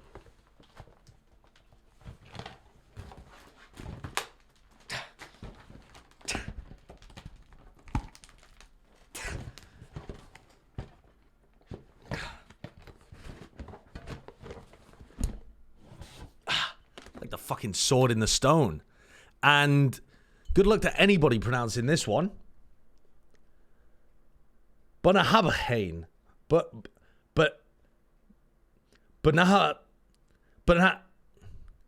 Banana brain. So yeah, that's the other one that I got, which I think will probably be delicious. Can we get a taste test? No, it's 1 p.m. No, you may not.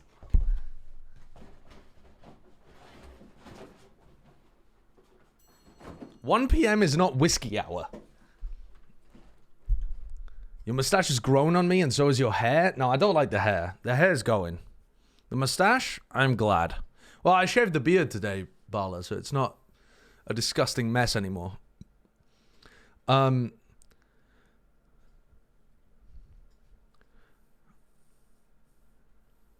2 p.m. is whiskey hour? No, I'm not getting obliterated for Plat Chat.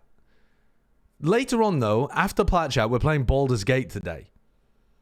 I said a taste test, not chug the bottle like a teaspoon to give us the review. Beth's going to be so disappointed in me. She went out for like 2 hours. She's going to come back, and I've got 3 more bottles of whiskey on my desk, and 2 of them are going to be open at 1 p.m. She's going to be so disappointed in me.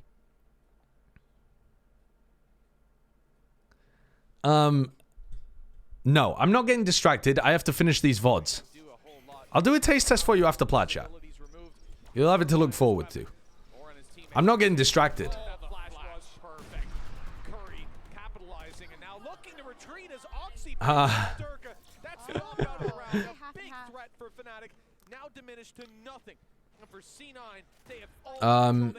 What the hell was going on this round? Let me go back. All right, so... Alright, so Boaster is anchoring, but he ends up getting KO ulted. He just has to live. Can't quite manage it. The flash is monstrous there for Zeppa. And that cascade is lovely too. Look at how much space they've taken on site. could possibly wish for. And Vanity goes back and checks the flank, which Fnatic have been doing a lot of. I think flanking retakes on this map are fantastic. Aeolus, thank you for the 2 months. Why do you think pro teams also ignore duels in halls? Well, wait, what do you mean? Halls very rarely has people in it, so it's not a good place to stand and try and take a duel because you're just going to be AFK most of the time. Viper's Pit could be put down to deny that mid control. It's something that C9 have fought for quite regularly, especially with the harbor utility. So Boaster's pitted double doors here. Doesn't seem like a high value pit to me. And Oxy has kept that up for himself from the last round. Plenty of credits built up for C9 as well. 5 rounds already on this attack. Looking pretty good. But it's a very, very passive hold this time out from Fnatic. I feel like it's been the aggression of Durka that has actually been working out for them on this defensive side. So I almost wonder if they don't win this round. So C9 are just walking up elbow. That knife really makes it feel like Chronicles over towards A main.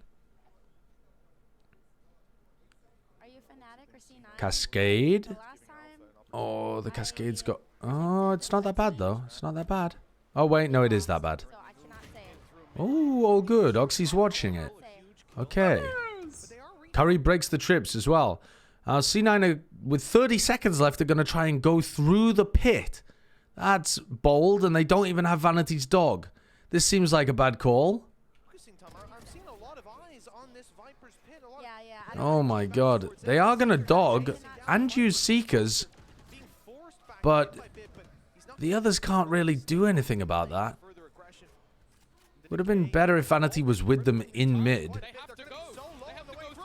And they've just run through with the spike. Yeah, that's not the greatest round I've seen Cloud9 play. Of all the things you could do on a round where Boaster pits in double doors, you could go take mid control, go B, you could go B exec, you could go A exec. And they walk through it. In the instance where you do not kill him, it's massively at that point. Aeolus, thank you for the gifted sub to Imi, who's just having horrendous flashbacks watching that round. I guess, I mean, why is there rarely anyone there? I get it in rank, but I feel like in pro play they could do something with the space info in halls. Halls doesn't go anywhere. What do you mean the space or info? Am I being trolled right now? This doesn't go anywhere. What info are you getting? You're just looking down here for people who are rotating under there that you never see? you don't see shit. It doesn't exist. It's not a real place on the map. It can't hurt you. You guys start losing. Leo and Alpha, a deadly duo. I also Alpha jinxed will get first blood, but Oxy's managed to trade both players at the back of the side. The reckoning is going to start to cause havoc with them. Stunned up, and Oxy just looking to pressure now. He's They are doing a... Oh, Chronicle gets the pick on Oxy, though. I did like the idea of what they were going for here, but the Viper Wall needs to stay up for long enough for Oxy to crunch these players, and it just doesn't. The Viper Wall's... Oh, sorry, it's not a Viper Wall, is it? It's a High Tide. Sorry, the High Tide needs to be up for long enough that the... that Oxy can crunch, and it just takes too long to be able to get there. This seems like something that's been called on the fly, and I don't mind it. I think it's quite a nice idea to try to B-split and wrap all the way around to kind of crunch Leo and Alpha towards ladder, but it doesn't quite work there, does it? And they get the kill off the trips. God, the trips are fucking them. And these aren't even the new trips. These trips would die to the dog. Again, Fnatic respond. 5-5. Very similar to how we started. Is it Again, Dirk this K? is around as we come into round number 11. Side of Fnatic once again looking to get aggressive. Sorry, looking to have The quality difference is unbelievable, Bala. He just hit it. Durka. Yeah, Durka. He spotted him. He That's saw what I him thought and he's out. The quality on YouTube when I looked it up was heinous. Again, middle control. We got Oxy on the up. Oh, both Okay, on the up. that flash is good. It tells them that there's somebody posted there, so Vanity does not want to be challenging that. Good information to play around. They haven't been able to cross over, and for the most part, I think that's been spotted. High Tide here. Like it gives them more more of a split into Mid to 8 with Dog seems pretty viable, but they're not actually going for it while the high tide is up. So now... oh, what? Wow. They kill Oxy there just by spamming. Oh, and Jake doesn't even seem to realize that the angle isn't being held. C9 look flummoxed on the attack side by Durka taking space.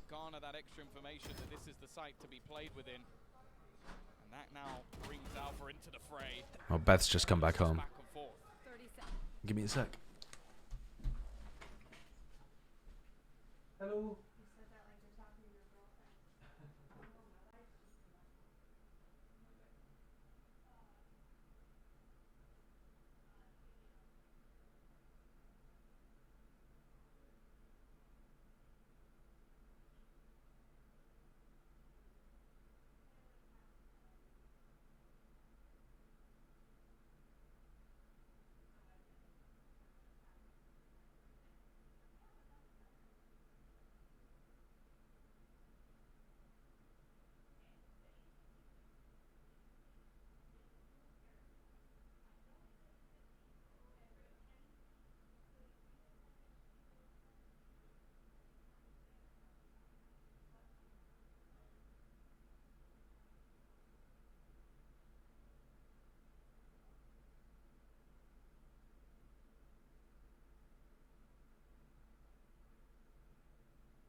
If Zen wasn't supposed to flank, they would have given him footsteps.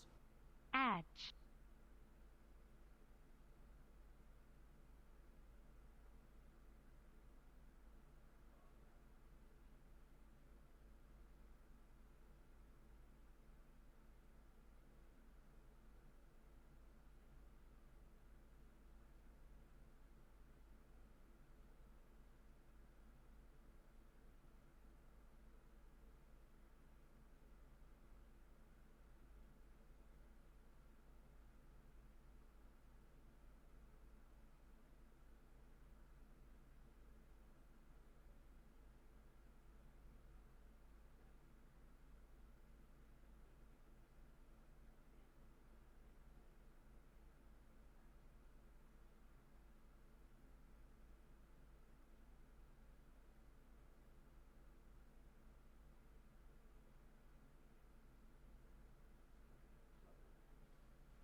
All right, what's going on?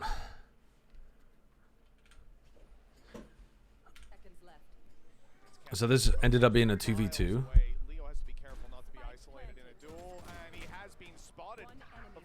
Leo gets caught there, just trying to peek for information. Oh, and the flash. They have somebody flanking on the retake every single time. Why would Vanity fight that? No reason for Vanity to give him that.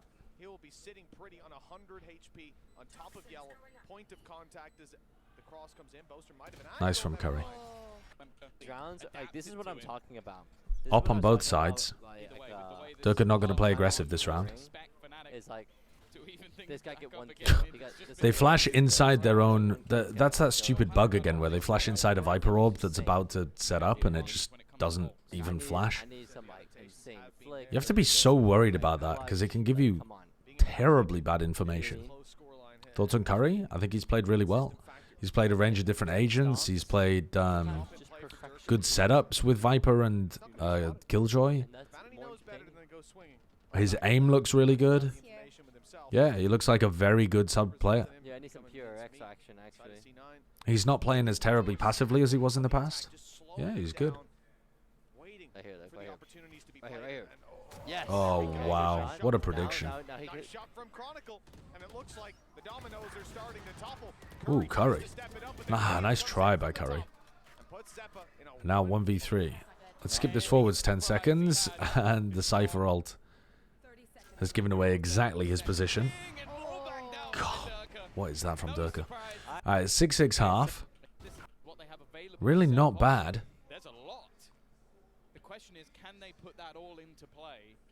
Now we get to see them on the attack side.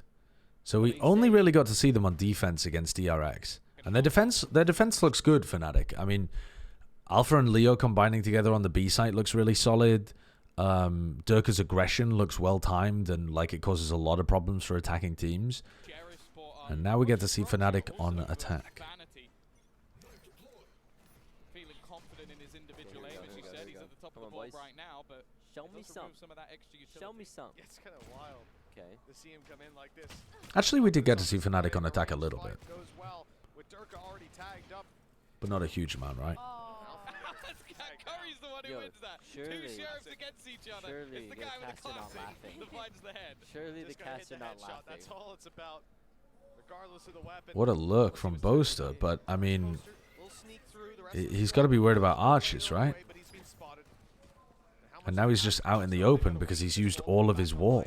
This looks messy from Fnatic. I could see the vision, but then you need a game plan for when your wall's down. Gonna try and pivot through, but Duck has taken so much damage. Oh, that's a cool idea for an orb from Boaster.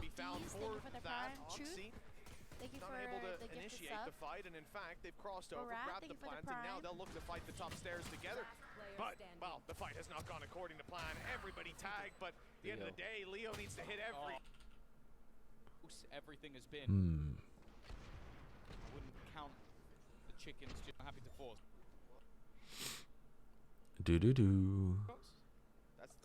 This is a god tier emote? What is this? Day drinking. That's such a silly emote. I didn't even drink any. You guys are just creating this internal rumor, this internal narrative that I'm a crippling alcoholic. Wait, what in the God's name? RJ, stop adding all of these emotes. RJ, stop adding the emotes. Bide Warris, Jim. What are all of these? Oh my God. Right, well, I'm just going to continue VOD reviewing. You guys can have fun with your 7TV emotes. It's like actually entertaining children. It's just like, you know when you go to a dentist and they have those children's toys out? Just to let the kids be entertained. It looks like Oxy's about to get some ridiculous eco kills, so let's have a look. Ooh, he gets the collat. Once again, his man doesn't seem to miss. 15 seconds up and coming on the clock for Fnatic. Ooh, clean. Tell me Oxy in particular to reset into those later fights, for teammates to come through, for flashes to come in. Now there's a little bit more of a challenge potentially, especially seeing that blade storm out from Oxy might help them out slightly. And he's been spotted getting aggressive, so the element of surprise no longer in play, but that doesn't take away from the effect these knives can have. Alright, so Oxy's been pushed back a little bit, but I'm not sure that Fnatic know that completely. They're worried about there being some level of aggression here. Just watching deep. It was going to be difficult for him to find any level of space with this double initiator comboed with a Cypher. Like, there's just so much information available, and a map with as large rotations as Breeze, you kind of need that. Oxy though, well placed to meet this push as they go running into B. Oh, Curry got suppressed. Ooh, Oxy doing a decent job there. Vanity dies though. How did Alpha get that lurk off? Oh, Alpha really should have been able to get the kill right then and there, but he missed some of his shots, and then Vanity had a flash in his hands. I guess he didn't miss too many of his shots. Alpha still hit 3 body shots there. Alpha looking like he does on Haven, where he goes for those lurks up through Garage. Not the best shots I've ever seen Leo have. B-split, and he walks up through Nest. Seems like a good idea as long as he doesn't go for it all the time. Knife broken. I mean, 2v2, the health advantage is so in Fnatic's favor, but they weren't in the cam. They were just playing rifle out, didn't look towards B main. Again, Fnatic feel like they get away with murder in these spots sometimes.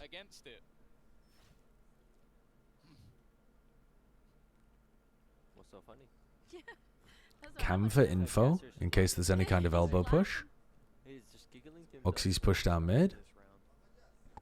Fnatic waiting for C9 to make a move. C9 in very much the same spot. You just saw the knife used up on B. Trying to clear out if anybody was. So, at what point does Chronicle get knife back? In 10 seconds? Are they going to use that for the hit, or do they use it to re-clear mid? No? They're just grouping up over towards A. It looks like Alpha's being told to late lurk through mid. Or maybe he's going to cage and make it feel like an A split. Oh, he is. Yeah, he's going to... That is so... I mean, that's not even... That is not even close to where his crosshair is. Absolutely not even close. I mean... That's just ridiculous. Absolutely ridiculous. As it turns out, the crosshair was close to where he originally started it. Flusher clip. Guys, I just knocked my mouse. I keep knocking it on the keyboard.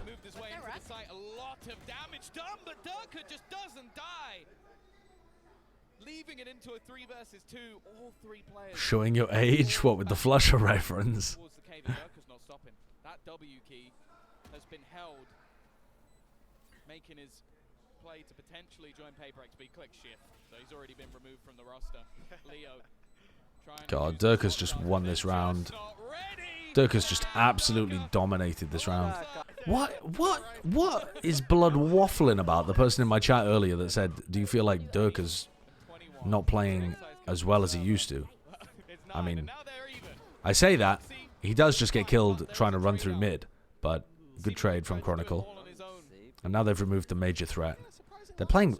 I mean, this is so aggressive from Boaster. I don't know what he's exactly doing, but he is sprinting his way up mid with the spike right now. And that does not seem like a particularly sensible option to me. He doesn't have his orb up, so Chronicle can't come with him because Chronicle can't cross double doors. If there was a player playing Nest or Elbow to try to support, a Nest or Tunnel to try to support Oxy, Boaster would just be running in trying to take a duel. I don't think he's going to get punished for this, but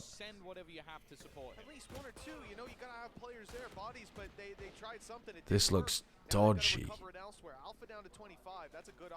They think Curry's in backside. Curry's going to kill Alpha.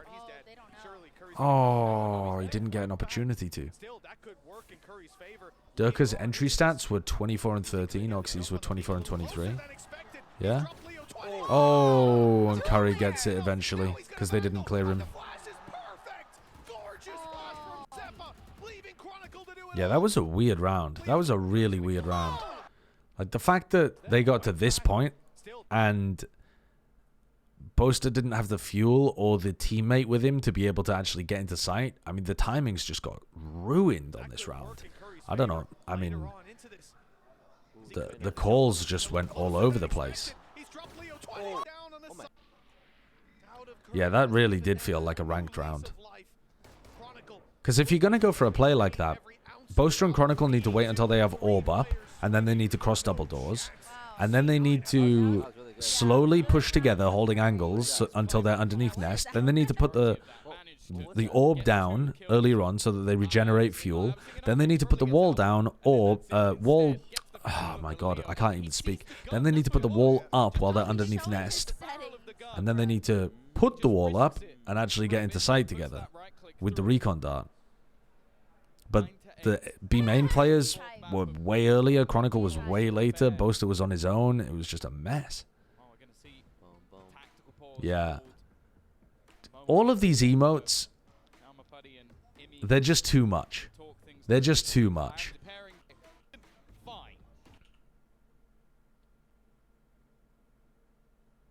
I think the knife caught Boaster and dropped the wall. Is that what properly fucked around as well? I mean, when? Durka has 200 health. It's the new update. On his own, Philly. He could get the jump on them, being a little closer than expected. No, the knife goes into this corner. It goes onto Leo and Alpha, yeah. Boaster doesn't get caught by the knife at all. That's just Boaster mismanaging fuel and positioning.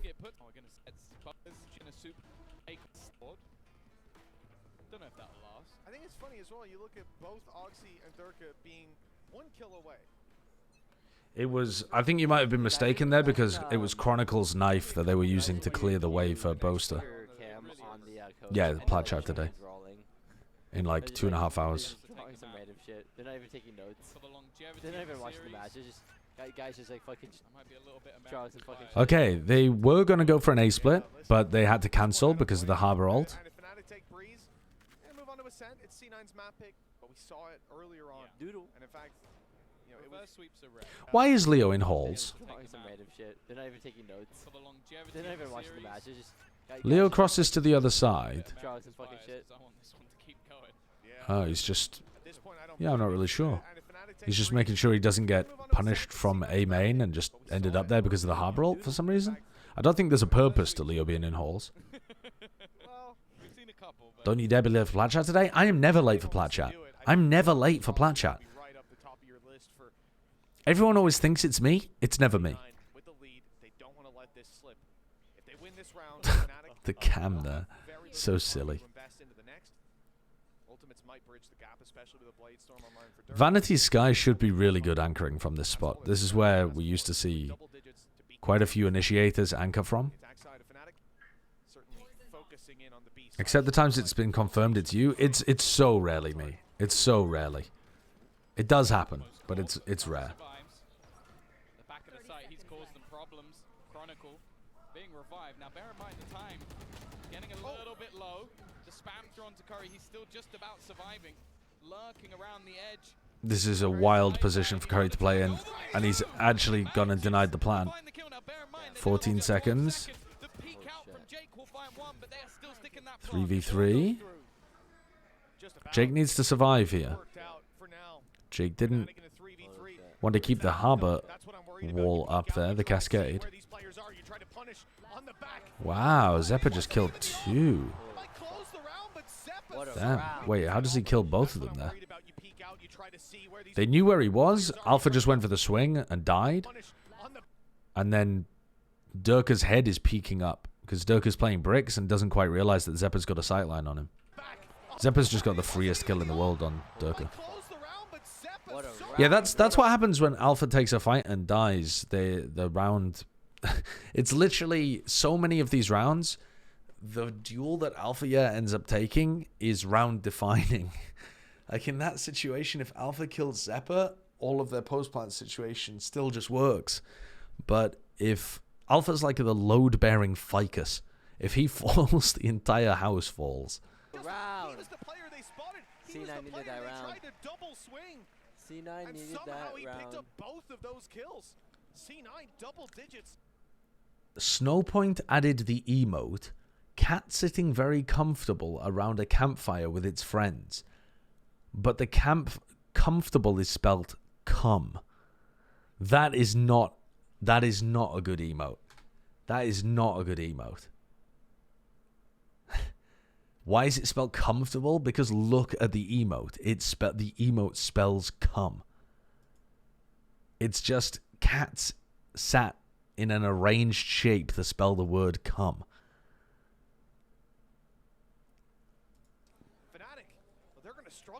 I don't have 7TV installed because I'm not a peasant. Well, you're missing out on cats spelling out the word cum. I think you're being a Debbie Downer here. I don't think I am. I think that's quite reasonable. Nips McNuggets, thank you for the 3 months. Ask Jaws about this. I don't want to open these links. I don't want to open these links.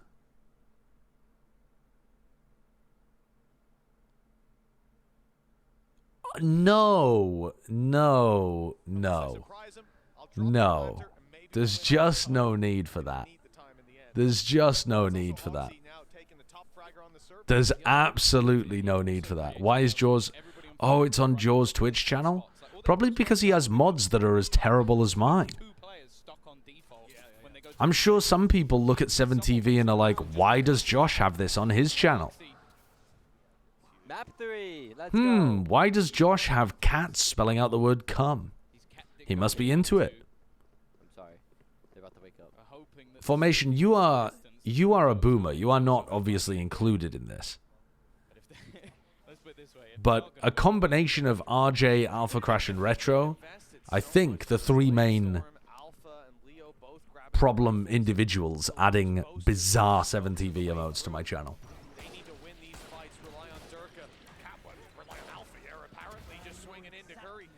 Vanity's down after 1. It's a round for Alpha here to put into the books. Fnatic have so many fewer options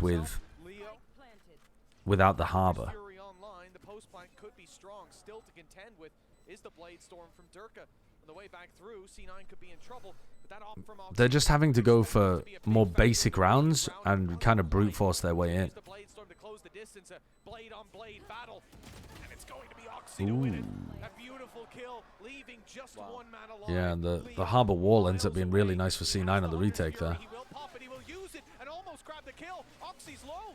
He's delayed them at least a moment. Oh my god, wait. This is actually winnable. Oh my god, it's so winnable. Holy shit, how has he clutched this? How has he clutched that? He's actually insane. He's insane. Why would you use your Sovereign? Why would you use your Sovereign in a 1v3 against the Cove? And how the hell do you still win it? Leo is absolutely different. He's absolutely different. He's absolutely different. Yeah, the ult is so good. Leo's ults are phenomenal. He moves them so much. I don't know if he has like a different bind or something to change his DPI when he ults, but I swear I can't move my ult as much as Leo does. He's got the fucking thing like swinging across the screen like a large elephant dick or something. He's just... I mean, I could have picked a better analogy for that, I'm sure. But, you know, he's got a lot of mobility with it. Elephant penises are prehensile, and they use them occasionally as extra legs for balance. They're actually incredibly interesting.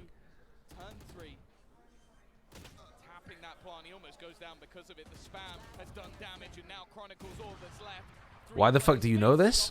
Because it's a fun fact. It's a cool fact. Oh, those are their trunks. Oh, they don't just have a dick on their face.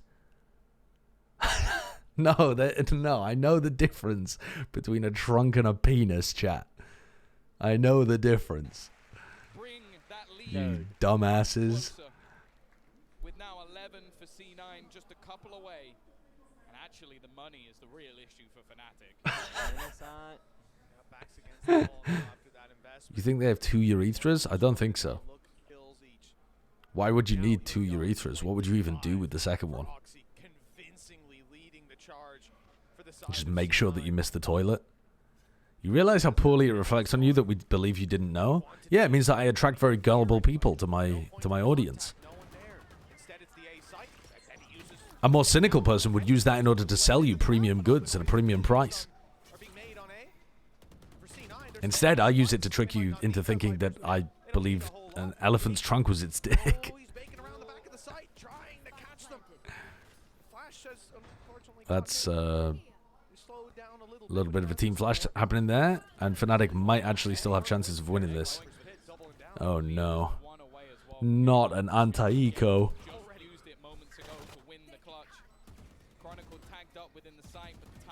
Somehow Chronicle survives. and Leo wins. There's no way. Okay, C9, come on, you gotta win this. You're not allowed to let Leo clutch this.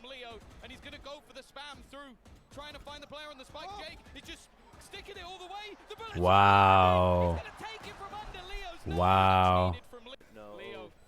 Wait, how do they not land? Jake doesn't have Cove? How? Another clutch needed from Leo, and he's going to go for the spam through, trying to find the player on the spike. Jake, it just... I guess it's because the plant is bad and Jake's tucked around the corner? God damn. Unlucky. Oh my god. Wait, That's tragic. The crosshair was on him. Was it not planted for him? Yeah, that's wild. That's unfortunate. That's unfortunate. No, there wasn't a cove there. Just going to push him down and take him out in the middle of his attempted denial to lose the Viper as well for the pit to fall. So much went Yeah, it's just not planted for him. I was curious and just saw an elephant scratch its belly with its dick. Can you imagine if we could do that? I mean, personally, I could scratch my chin with my dick, but I don't know whether I'd want to do that. Lined up on the player, but it's not enough. The pyramid in the way.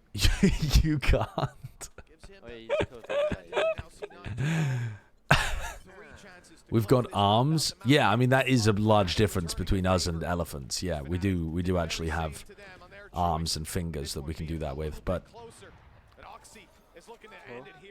it'd be cool just to have like more things that you could scratch and pick things up with and stuff. That's because you have the proportions of Humpty Dumpty. Is Humpty Dumpty's chin also his gooch? Whoa. That's crazy. Imagine having a chin gooch. Because his legs just come straight out of his head. So his chin is also his perineum. That's wild. Holy shit, I've never thought about that before. What is this? This emote is just cats and it spells gay sex. Wait, that's phenomenal. Honestly, when you look at that like full screen or like zoomed in, it's way harder to read, and then you look at it small and it just, you can't even tell there's cats. It just says gay sex. It's AI. That makes sense. He said he's not the man to win a 1v5. How about 4? No. Oxy's the man to close it. This young star. Okay, let me look at the final round. Let me look at the final round. You're distracting me. You're all distracting me right now. Zeppa's ult really good for stopping a hit coming through on A. Recon to see if anybody's close. They're worried about an op. Okay. Zeppa ults. Oxy gets a pick in mid. That angle is so good. Durka swings before the wall is up. Yeah. And look how good the harbor is. I seriously think the harbor is the way.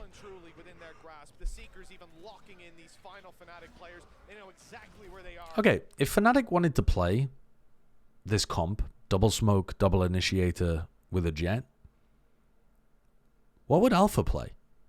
Alpha would play Viper, right? So Alpha would be Viper, Boaster would be Harbor. Yeah, and then they would be fine. Alright, let's go to the next map. Where is the next map? I think it's around here. 15 seconds to go. Ascent. Yeah, normally Fnatic... Okay, so before we've talked about this a little bit. So the way that I think about both of these teams is that C9 have, on defense, a heavy re-clear play style. Like, they like to be aggressive on defense. They like to do these set plays as well where they crunch tiles. They like doing... Yeah, having Oxy be very aggressive. And Fnatic on defense do a little bit of that. where, not really reclear, but they have a little bit of like Durka will try to op mid and that kind of stuff. But if you smoke this off and use Initiator utility to push Durka back, a lot of the time I think Fnatic play a bit too passive on their defense. They tend to sit in like these areas towards back site a lot instead of trying to get aggressive and re-clear and gain more info in the middle of rounds. So let's see whether that plays out. 2023 trophy. Tom, Mitch, let's get it on. It's a sick trophy. And we've got the barriers up, and instantly there's Good shock dart damage. Shock darted right at the beginning of the round. But that shock dart They smoke mid. But actually looks a little bit like that smoke might have been bad, but I'm not sure. I guess it's just good enough, Jake's smoke. Ooh, they swing before the flash, before the smoke is up.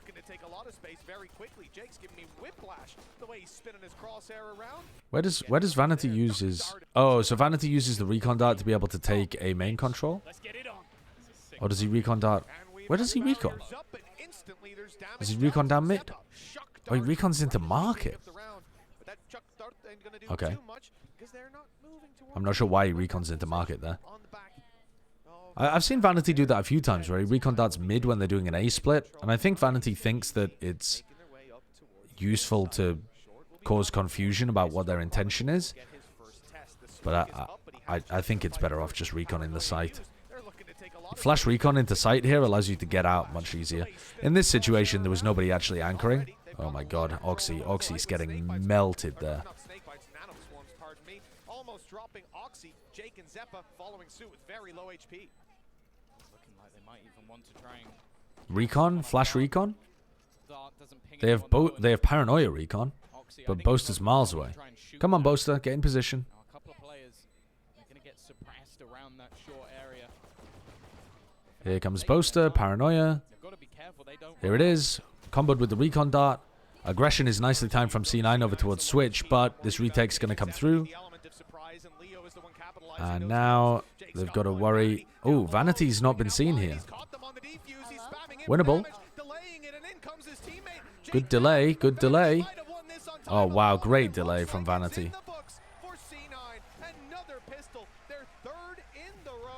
Well played by both teams there, I think. Fnatic had a nice setup for playing a retake and doing a bunch of damage to people. They comboed the Paranoia Recon together. They got Heaven Control. They just didn't clear hell. Select one. Thank you for the 19 months. Wait, hello?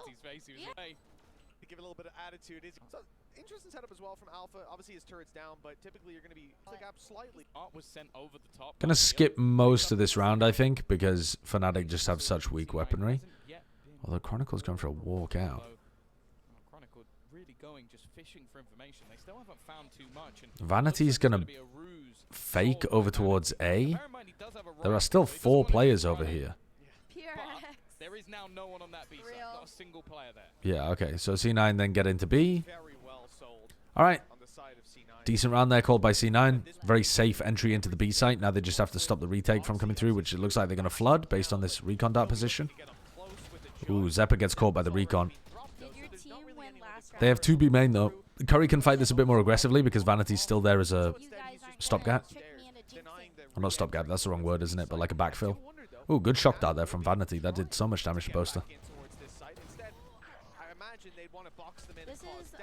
Again, Curry can decide to play this one more aggressively and swing through the smoke.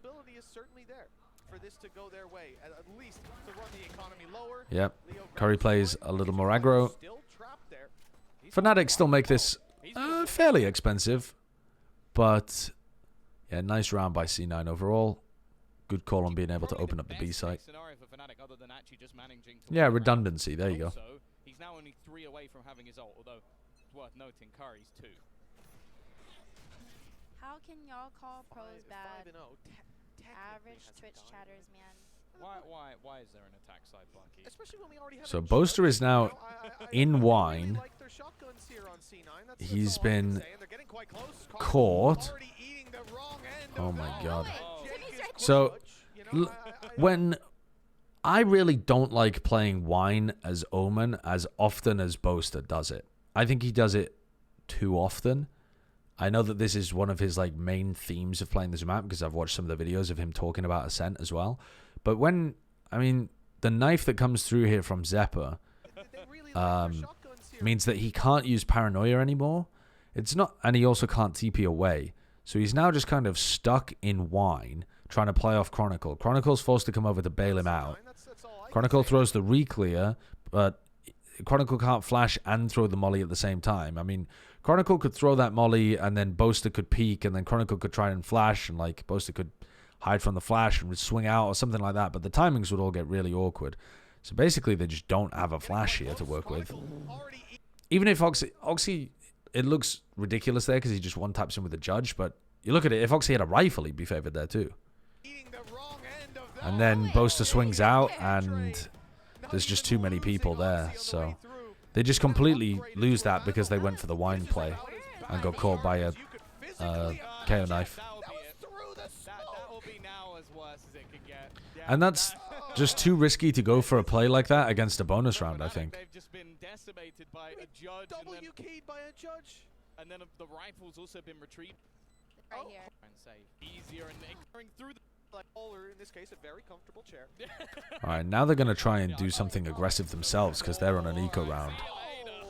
And they get rinsed. Banging your head against a wall, or in this case a very comfortable chair. Jake literally TPs up on the high ground and Leo just doesn't even see him. I'm not sure why. Leo's running down mid. He's not watching tiles or anything. He's running down mid. And he just doesn't see Jake? I don't know.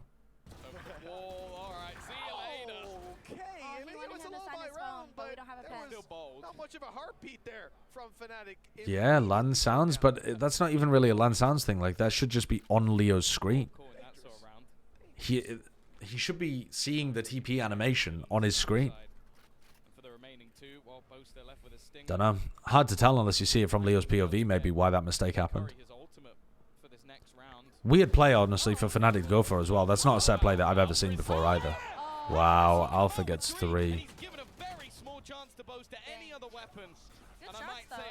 Wow, he goes for the TP. What a cool idea.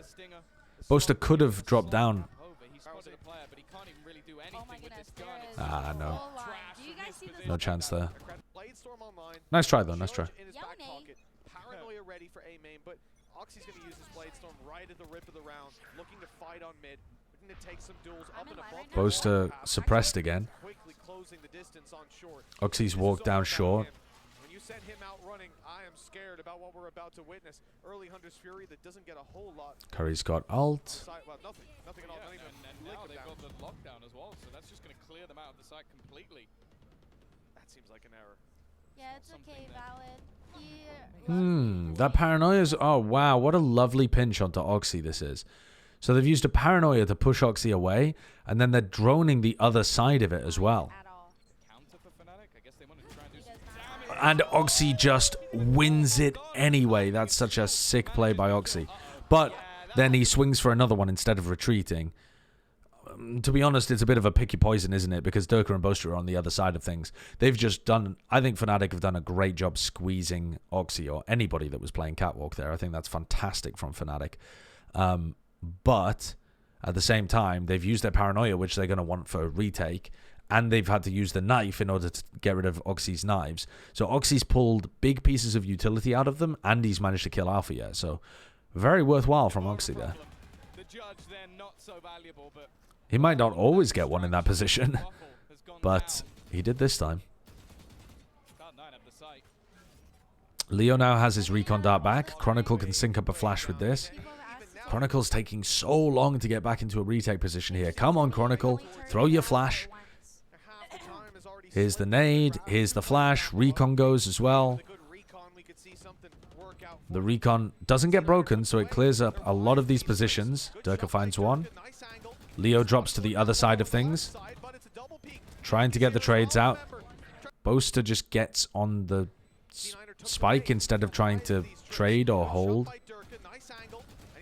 one down below on the left side, but it's a double peek. Jake is here as well, remember. I think Chronicle plays this situation entirely too passively. Chronicle should be jumping down to try to clear Hell as well.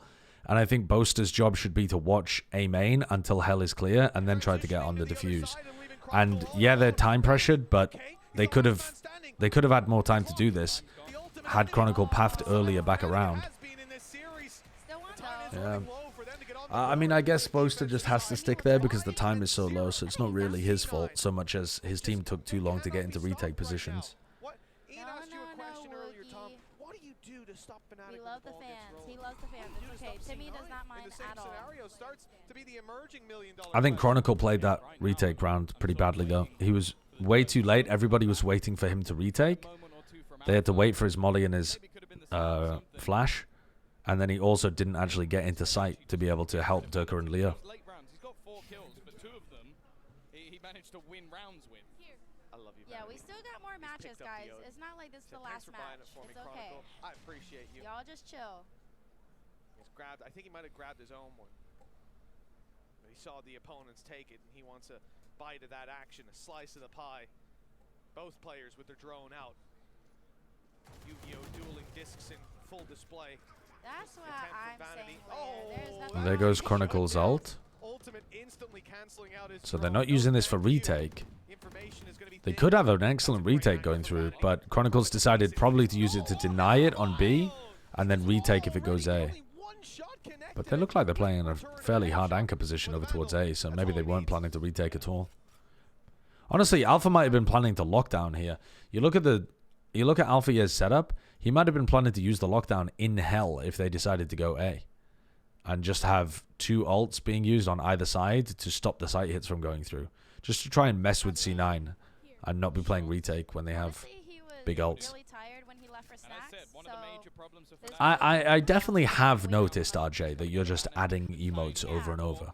You guys act like you want to wait in line. The question is whether or not I care enough. 3 players also committed to this B site. 2 at the back of site. The other is Durka. They're selling this route. Oh, they sell the fake. It has not worked.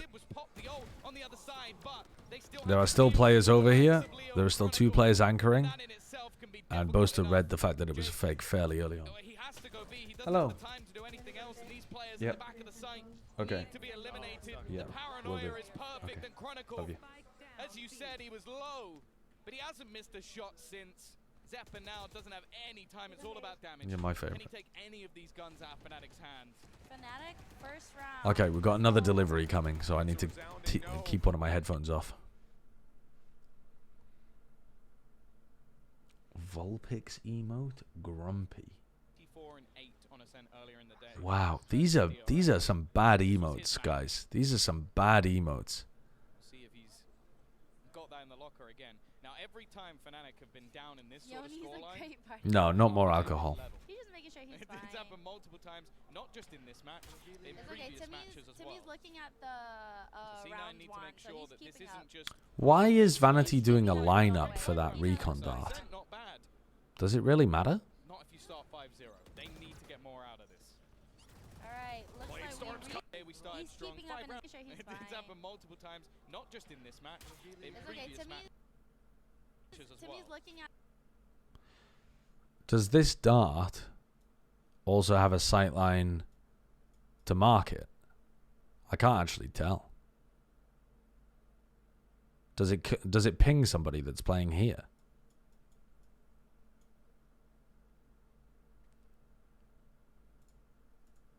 Most people I see just kind of yeet the dart in this general area. But I don't know. That looked very deliberate from Vanity. I was watching Zek and co-stream and he cackled after he saw Vanity do that lineup. Yeah, that does seem... I feel like if he just plays Sova more often, isn't that intuitive? I don't know. Maybe I'm missing something. Luckily, it was the head that landed with Zeppa down as well. Oh, he's the player jumping up. Like that. Yeah. That's the insane thing. Like, got the last Zeppa is waiting on that angle. It's like he's playing on the Turkish servers and has that like insane ping Pika's advantage, but it's not. It's just Chronicle. It's just him. A dart anywhere does ping the mid player. Well, you can definitely throw darts that don't ping the market player, because it gets blocked by one of the walls. Having used his blade storm, right click now, he's in a little bit of trouble. Sheriff in hand. All right. Recon deep into back sight from Vanity, just to clear that out. But now Vanity doesn't have it to try to get spam kills through the wall on the retakers, so I think that's a waste of the recon personally. Probably wouldn't have made a difference.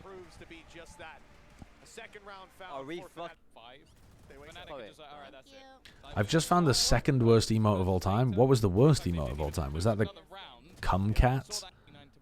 Oh, I love these. The one with the little icing on them. These are so good. Oh, the Jaws one, the Twitter emote that's a gag. Right, yeah. That one is a pretty bad one. That one's a pretty dreadful one. Fnatic aren't pushing this anymore. They're placing the smoke down the same, but they are not going forward. That's actually happened on B instead.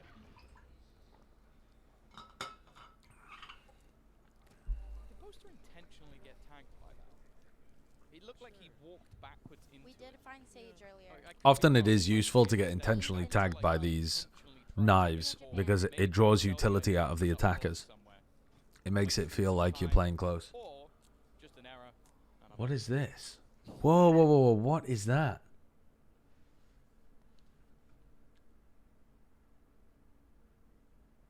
Oh no. Oh no, no, no, no, no, no, no. Oh no.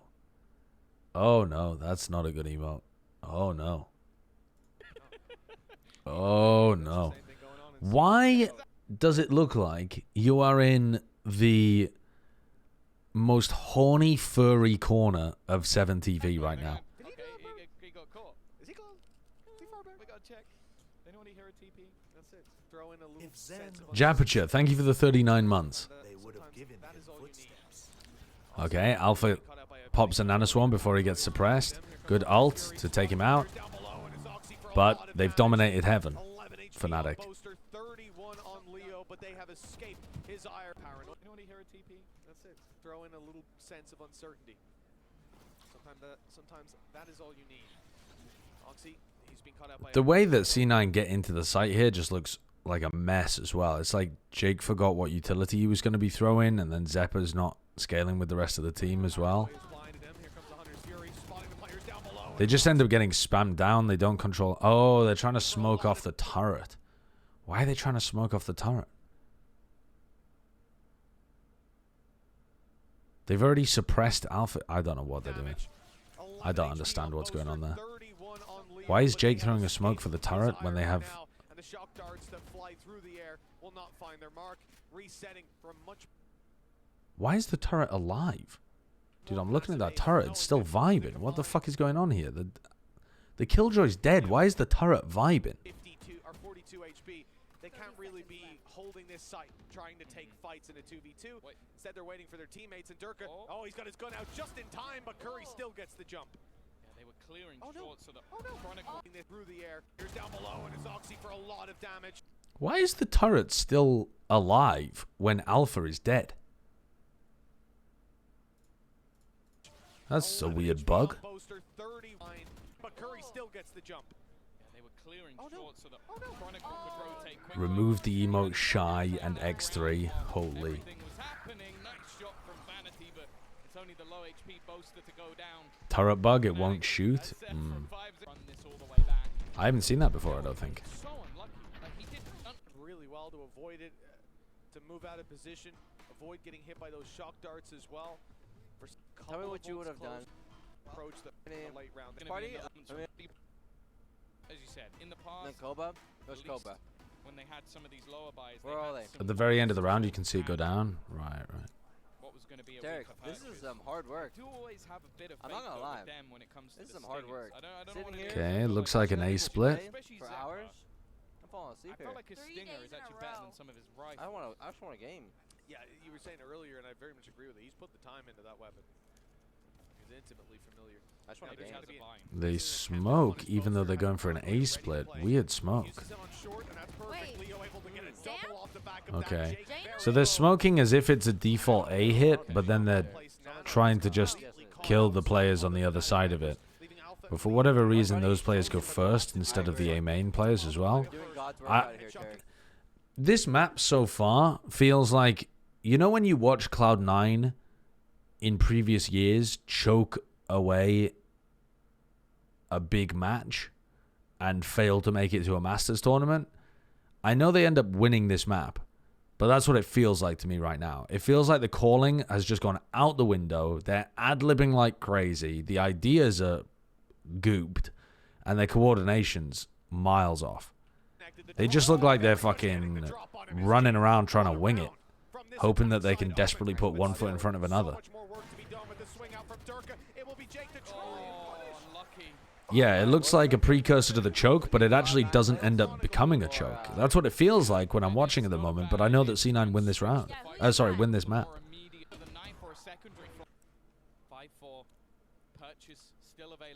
Wait, bro isn't actually 40.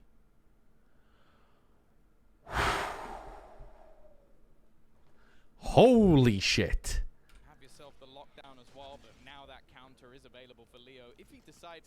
I'm not doing this again. I feel like every week we have this discussion. Alpha kills one. Just spamming. Well, the lockdown doesn't get removed there by Leo's ult. He's going for kills instead. This is a lot of space from Oxy. He gets droned out. And he dies. Chronicles watching in heaven. This late flank is good by Curry. Might have been a good idea to go for some trigger discipline there, but there was just so many players. I mean, this looks like this looks like a choke. This looks like a giga choke is about to occur.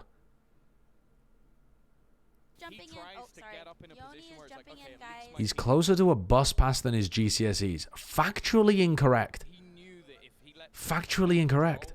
There's a lockdown coming from Alpha. He's been holding that for a few rounds. Okay, Yoni's jumping in. Oh, sorry. Get up in a Yoni position is where it's like, jumping okay, in, at least guys. my teammates I'm will be able to gonna get go that take a nappage. Oh my god. What are you doing, Boaster? He's trying to impress the crowd by the looks of it. With a little bit of a pinch alongside Durka. Goodbye, everyone. They've taken the brunt of that one. Chronicle opping. And he's found himself the kill. I actually kind of love that play. We'll talk about it in a moment, though. Okay, so they're throwing this smoke that we've seen from a few teams in this tournament, trying to put a lot of pressure on Leo. I like the reposition here from Leo. Great reposition.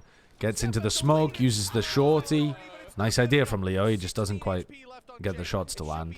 But there's only what? Jake dies? Oh my god, I didn't realize how much damage Leo had done there. He did a shit ton of damage. Jake's down to 16 health, and Jake dies to the turret. Wow. That's a tragedy. Curry left in a 1v3. This definitely looks like a choke from C9. I guess Fnatic just throw away the other half. Well, actually, C9's defensive half is normally really aggressive, and it looks decent. It just looks like they're currently spooked. I'll see you later. Switch up from Fnatic. There was just that extra level. Chronicle being able to find one with the operator. I was kind of asleep. What did we predict was going to happen in this game? Or in this series, I should say. I think it's going to be a Fnatic 13, 11. Alright, what about the series? Okay. C9 takes some mid-control. Oxy pops off. Bring it back to the 2018 Boston Major. Alright, so now they've inserted Oxy, and they're going back. Again, the lurk from Curry seems unnecessary to me. Durka's in a position where he...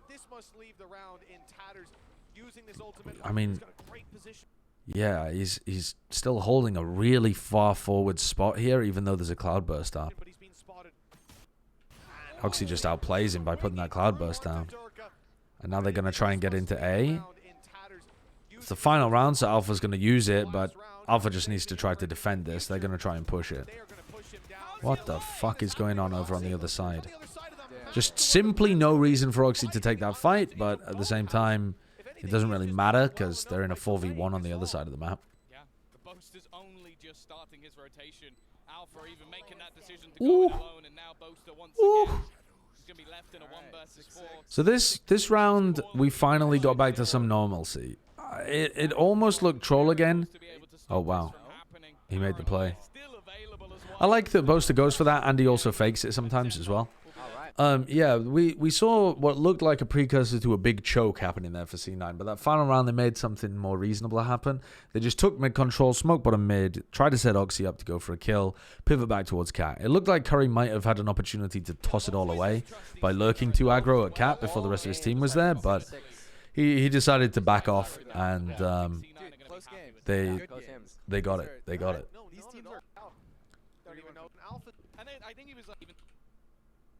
Yeah, I'm just fucking people talking. You guys can entertain yourselves.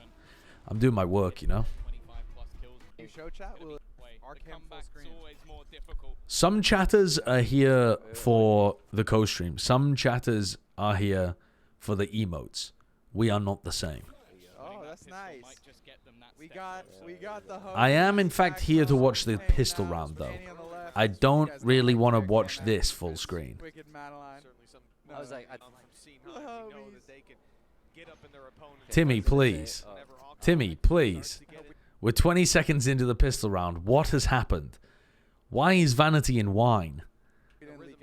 No, yeah, that's what I thought for a second. Is Plat Chat today? It is, yeah. Plat Chat's in 2 hours. Stop that. You know what I mean? I was like, GG, Yoni. I was like, that was you, though. Why is Vanity in wine? He gets the kill, and they realize that it's not A, so these B players can stay B. Why would he think the guy in the far right? Oh, no. It's too late. But his setup is still good, though. Like, that's the thing from C9. They got 2 players firmly within the site. Do you always people talk to yourself when you VOD review alone? No. No. I still pause a lot when I VOD review alone, but I think I end up being more focused when I do it on my own. But it's a little more boring as well. Okay. Oh, no. Unlosable. Unlosable. With the way Jake is playing. Vanity being in wine this round really just caused a lot of problems for Fnatic. Meant that Chronicle only went 1-on-1. They didn't sell the fake. They committed a smoke to that as well, so they had to wait for Boaster's smokes to come back before they could hit B. And then Fnatic also didn't take any space in mid while they were waiting for the smoke to come back, which I think is a mistake from them. And he's doing the heart. Yeah, she's doing the Korean heart. Yeah, I'm streaming Baldur's Gate 3 after this. Well, after Plat Chat, yeah. Patented it? Yeah. We should make this an emo. Yeah. Vanity as Sova holding market here.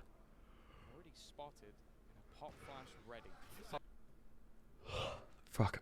They throw this KO flash off noise, but or off the alarm bot. That is a lot of damage, and that shock dart is so good. Oh my god. Oh, that is filthy. That is filthy. We've seen that setup so much in this tournament, and we haven't really seen it get any value, because when you set the trap, you can't control whether or not your opponents walk into it. But yeah, that's nasty. You get to see it working there.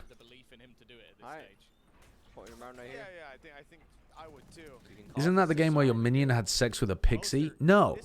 No, okay, she wasn't a pixie, she was a drow.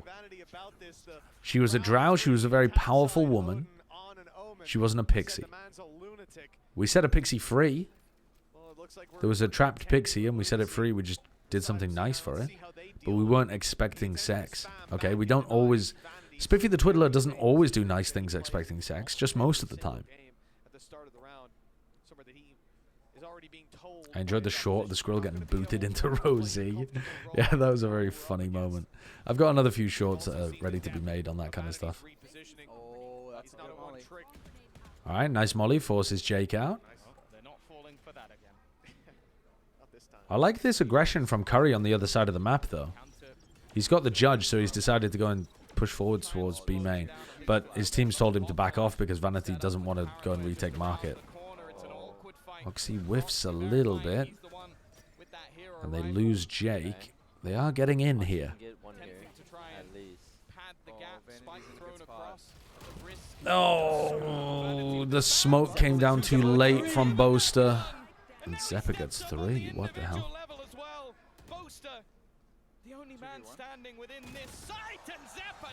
Again, just really awkward from Fnatic in terms of how they're getting through here. They're trying to get through A. They smoke. They get delayed for so long that this smoke ends up disappearing. They throw Paranoia. They throw another flash. I mean, huge amounts of utility being used here by Cloud9 to try to keep the people back in tree. But now, Boaster's got another, I don't know, 5 seconds or something left on a smoke.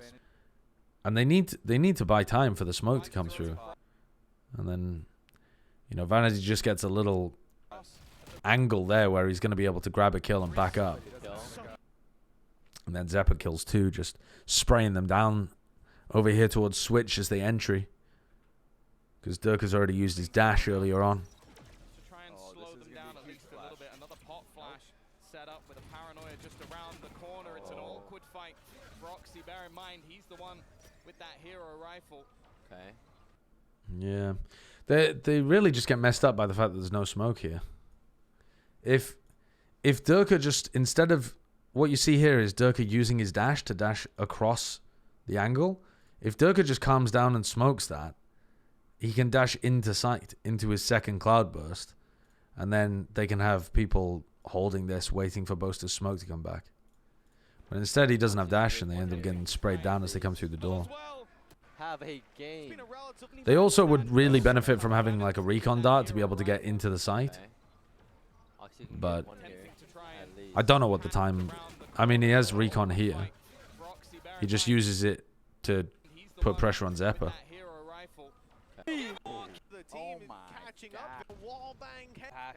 Every round they win. It feels like Fnatic are playing very loose, just using whatever utility they like and figuring out how they'll actually get into the site later. It's funny. He yells. That guy is exhausting at least like 4 rounds out of his energy pool every game. Oh, he's a little slow on Durka. Looks like not a whole lot past the damage being done. I like the way that Jake played that, but also Fnatic were very confident in terms of getting out onto these angles. And C9 pick a timing to bust through the door. That's something that EG were doing a lot. I haven't seen many other teams do that.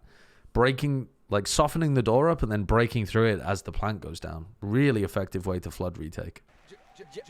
Because people don't have a smoke on door if the door's closed. People don't have people watching door if the door's closed.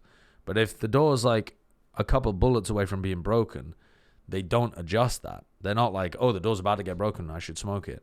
They're like, oh, the door's about to get broken, but it's still up. We're safe.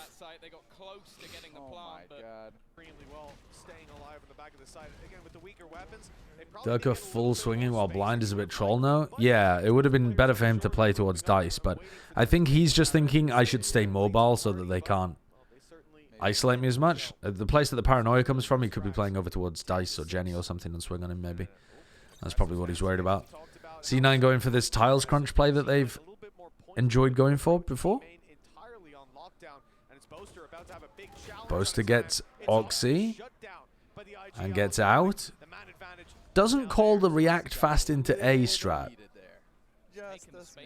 Usually Boaster does call fast react strats. For a team that usually likes to play slow defaults, I think that's one of the areas where Fnatic change things up, is that if you run a tiles crunch on them, they are often hitting A. But this time, they just decide to control it. What do you think of Vanity moving to Initiator instead of Smokes? Well, Vanity's also playing Smokes when they play double Smoke comms. So Vanity's just kind of filling the gap. It's not that... He doesn't really have a choice in this team. Who else is going to play Initiator? He just has to. Do you think it's working? Does it fix the hole of no scan Initiator play this team's had ever since Zeta left? I mean, it fixes the hole in the sense that Vanity plays the role. Vanity's not ever going to be as good as Leo or you know, for America's teams, Trent or Crashies or Com or whatever. Vanity's just not going to be as good as that. But if it helps the rest of his team play in better positions, then I think he's okay with that. And to be honest, he's going to be able to, like, a lot of the role of an initiator is just setting up your teammates for success anyway. So I think he'll be fine at that aspect of it. Before they start their execution. Bear in mind, Chronicle is one away. They've got a lot of util C9 to stop their this ultimates push. online, which could help. Who's a better IGL, Shaz or Vanity? I think Vanity's been better recently. I mean, you know, there was a time period where Shaz was better, but Shaz has not been at the top of the game for quite a while, whereas Vanity has been pushing up in that direction. I think Vanity's team's always play in really creative ways as well. He thinks outside of the box really well. Or empowers his players to think outside the box. I'm not exactly sure which. There is some potential. He knows there's one below. He doesn't know about the second, and even a player over towards the generator. Oh, I like Curry can play Initiator? Yeah, but that doesn't really make sense because he's not going to be their full-time player. And Whippy's not going to play Initiator. Jake with the jump over. Still hasn't spotted Boaster. Tucked in. Leo already dropped. It's the second man below that might not be expected until now. Well, now they know where both of them are. Wow. God damn. God damn. Holy shit, what a round. Those shots need to be landed. Great Boaster. This could be so easy. Closing it out. I do like this smoke as well from Boaster. It's just that they can't help Leo at all. They're playing double hell, and they just give all of the space to Jake and Zeppa. If Boaster was on his own in hell, I think that smoke is really good, because he can get inside of it now and be threatening pushes out based on his teammates' contact, but that would require Alpha to be positioned somewhere else. And I think one of the other mistakes that they make is that they don't get inside the smoke. Jake dominates the smoke before they can.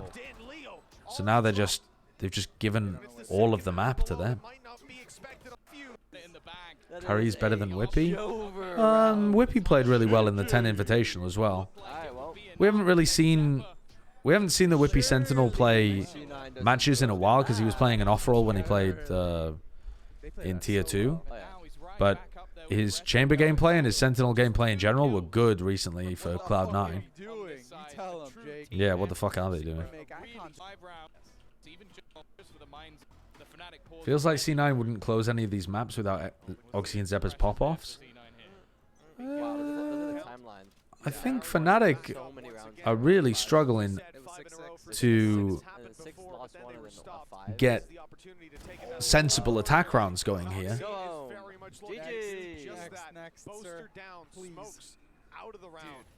Their pistol strategy was off. Their bonus round strategy was off. They just beefed the 4v2 post plan. I don't know whether these are pop-offs so much as Fnatic giving them the opportunity. Alright, 3v3 though, where they have lockdown. No smoke though for Alpha to try and get out of Catwalk, so Alpha can't really use this easily. Yeah. I don't know what Vanity's up to there, and Alpha just runs in and gets the kills. A lot of... I don't think this is the best match from either team.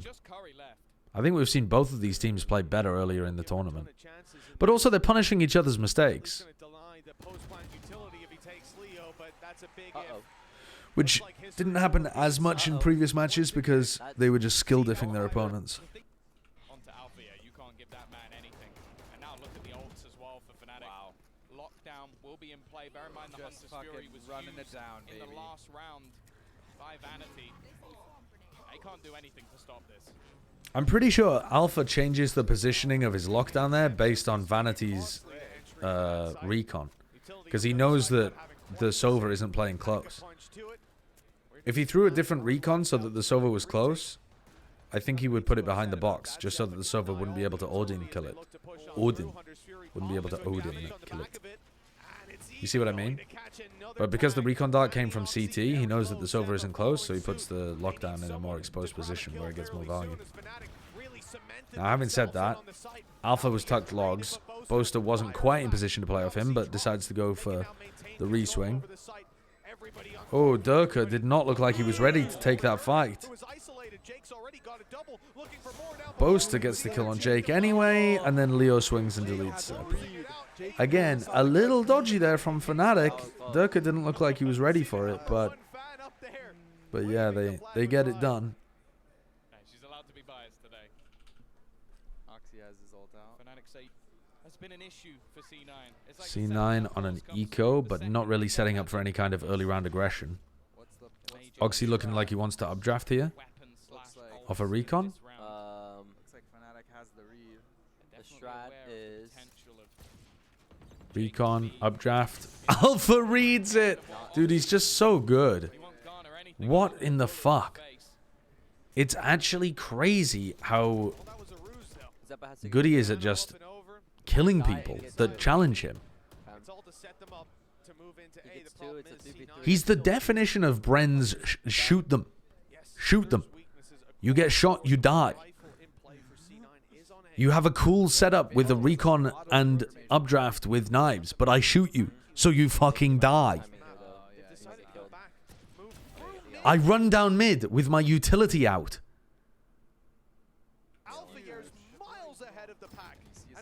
But it doesn't matter because I believe that one of my teammates will shoot you and you will die. Busio was right. Alpha's the best player on Fnatic. I don't really agree, but I think he's one of the best aimers. I think he might be the best aimer on the team. Which is a ridiculous statement to make, frankly, when you have Durka and Leo on the team too, but I think he is the best aimer on the team. He just gets so many crucial duel wins. He might be the best aimer full stop. I mean, maybe. It's really difficult to tell that kind of thing. I think Demon 1's aim is outrageous. I think there's some people, even on like lower level teams like Cracks, who just have absurd mechanics. Yeah, and like Scream's got very good mechanics too. He just takes bad fights a lot of the time. Roughly like 2 hours ago. But yeah, Alpha is absolutely in the conversation for best aim in the world. Something? Is when the nerves hit. Yeah, I mean, something's really, really mechanically gifted, but how much of something is his aim and how much of it is that he puts his opponents in really uncomfortable fights because he is extremely aggressive and proactive? I feel like a lot of something's excellency is coming down from his timings and his pressure on his opponents, not just taking a raw aim duel. If C9 were to lose this round, but he is superbly mechanically gifted too. It's hard to really pull them apart from each other, isn't it? It's why I think that most conversations around like who has the best aim are pretty meaningless. Because aim in this game comes down to anticipating your opponent, having good crosshair placement, having some level of like movement to either move into the shot or dodge the shot or whatever it might be. Setting yourself up for advantaged fights where you're on a better angle or whatever. Like, there's so much that goes into it. There aren't that many duels in the game that are just like zug aim duel. Usually they have something else going on. Where would you rank Tenz's aim among these names? I mean, very high. His like raw mechanics and his mouse control are super high. But again, he takes more silly fights compared to the rest of them. I think the most impressive aimer I've seen in the game, though, is Demon 1. It's pretty difficult to argue he's not the best aimer. Give them that extra level to play with. Poster trying to entry B main with the Odin. It will be denied, but it's a costly piece of utility used to do that.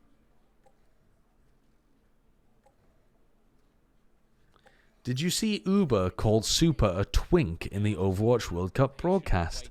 Have you thought of making twink accusations in your casting? You know, me and Mitch have very different styles of casting. I think he can get away with that.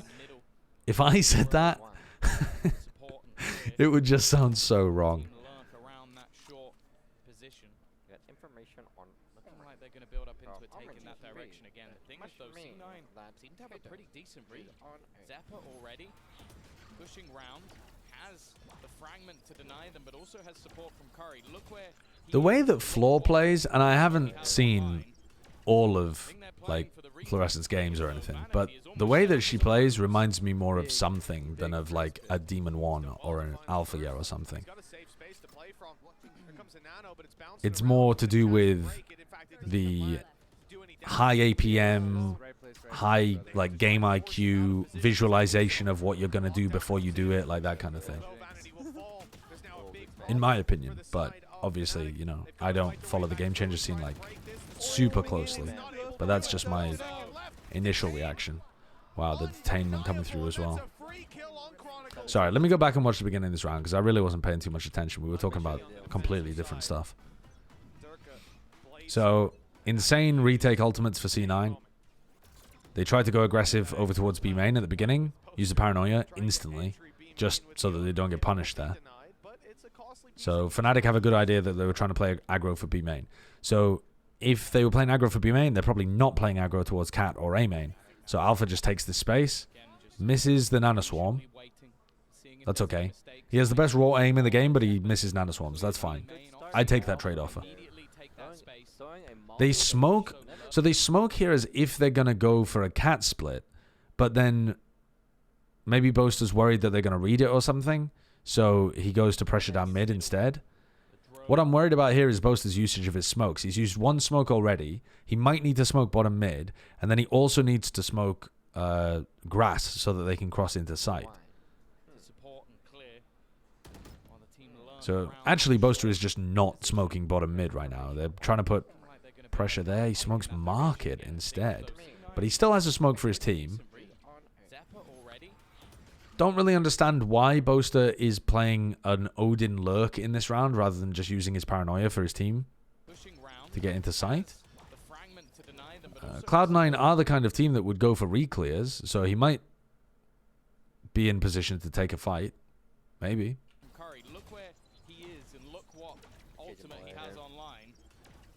Recon to get in. These are all the things that they kind of fucked up last time, but Vanity gets the kill on Durka, so huge pick for Vanity to get. Vanity also has time here to be able to recon. Big first pick.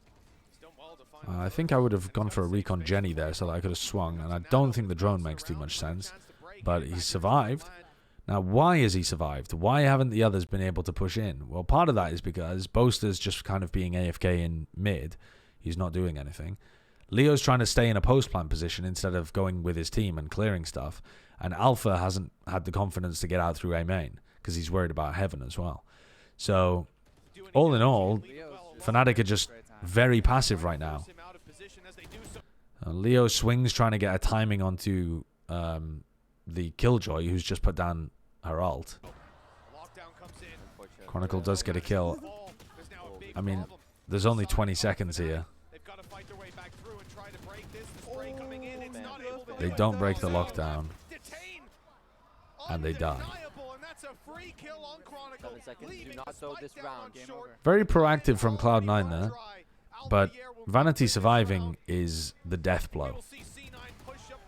If Vanity died, then they would have got the plant down. They would have had time to get somebody back to play with Leo. They could have fought the Killjoy lockdown properly. Everything works. The difference between Fnatic's rounds looking really clean and Fnatic's rounds looking like they have a lot of holes in them is that they get a kill or don't get a kill. Like, for example, that entry from Durka. Sometimes they do rounds like this where they're trying to optimize so much. Like, they're trying to have a lurk, and they're trying to stop the lockdown, and they're trying to get the entry into the A site. They don't have enough players to do all of that unless their players all hit ridiculous shots. 12-9. And sometimes it works because they're an insane team, but sometimes they're just trying to do too much. Why are you calling it bottom mid? Please cite you. It's 1-2-3. What are you talking about? 1-2-3. What is 1-2-3? This is bottom mid. This is close mid. This is top mid. What the hell is 1, 2, 3? Mid 1, mid 2, mid 3. You're off the goop. Isn't that much more confusing?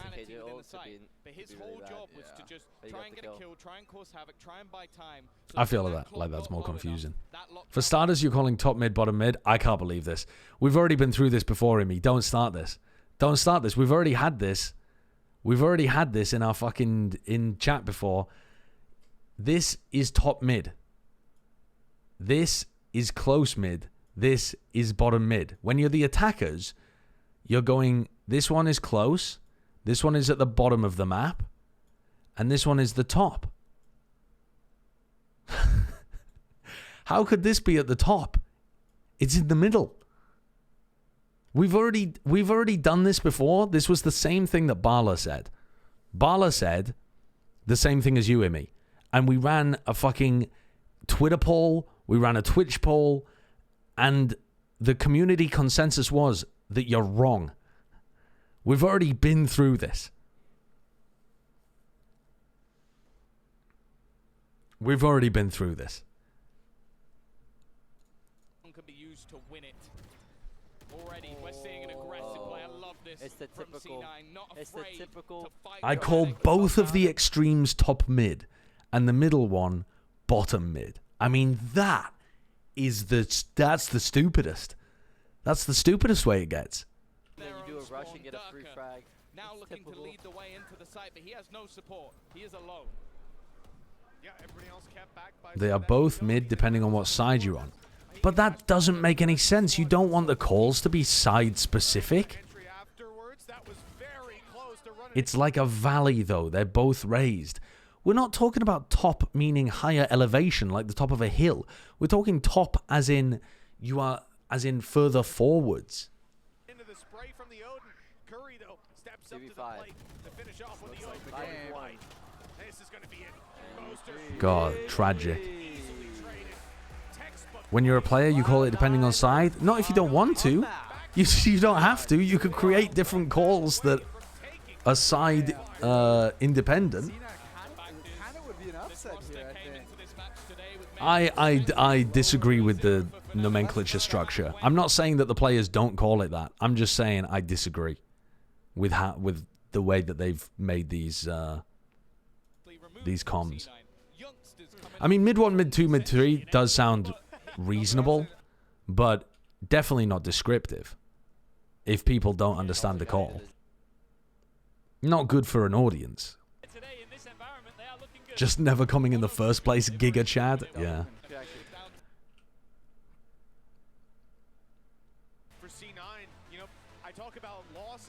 I just call everything there and ping. That's a great idea. It's wild how many people are there when you play when you play ranked. Guys, he's right there.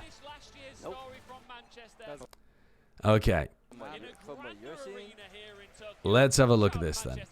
So we just watched C9 twice in this tournament play Lotus.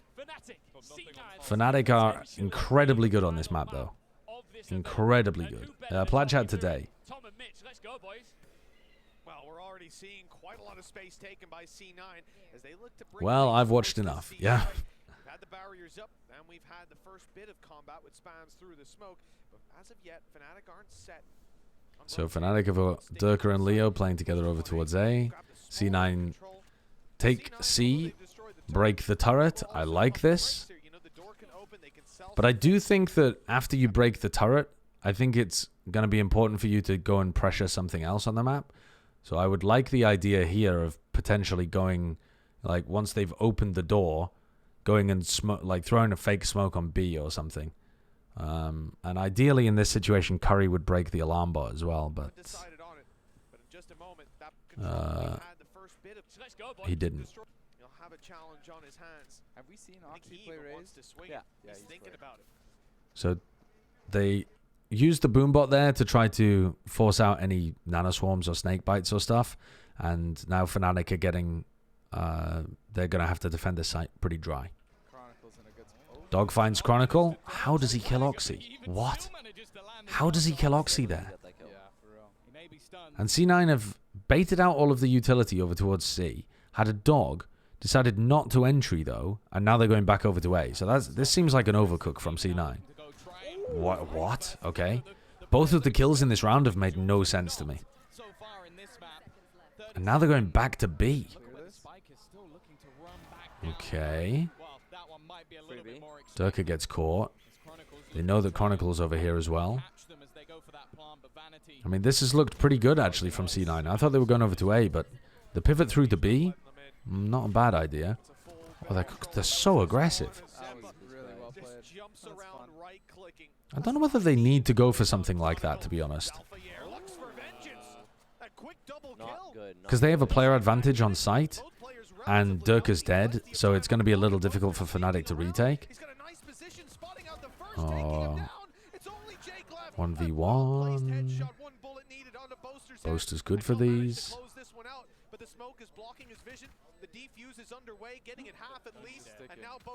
Oh, Boaster is so good for these. Boaster is so fucking good for these.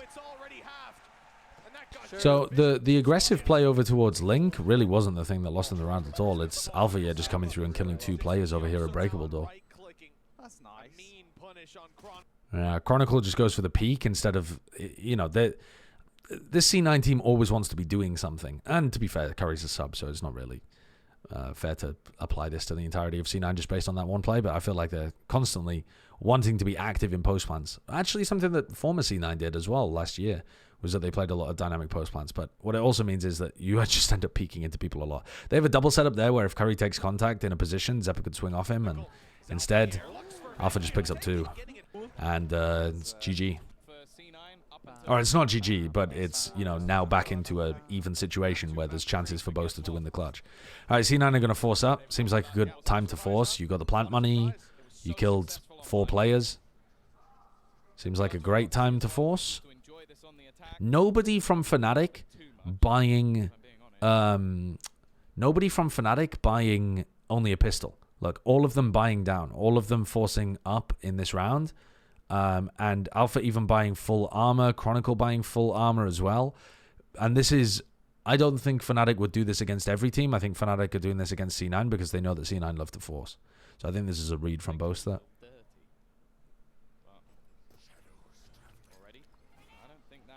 The pull is going to be useful there. Yeah, very useful. Ooh, Alpha gets caught inside the smoke.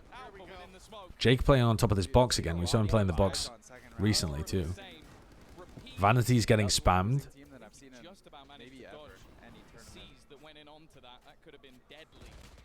Durka tries to take a peek with a Bulldog and gets obliterated by the Stingers. They're creating a ton of utility pressure. The utility usage is really good from Fnatic here, but they're still getting caught by these Stingers. It is winnable for Chronicle, but they stack up together in the same corner and they end up winning the round. Okay. Big catch on Alpha at the beginning of that round, and good patience to not just get rinsed trying to get the plant down too quickly. Now Fnatic are on an eco, so probably just going to skip this one for the sake of time. Alright, beginning of this round. What have we got? Huh. Interesting defensive setup here. This is a weird one. So Durka's just playing on his own towards C.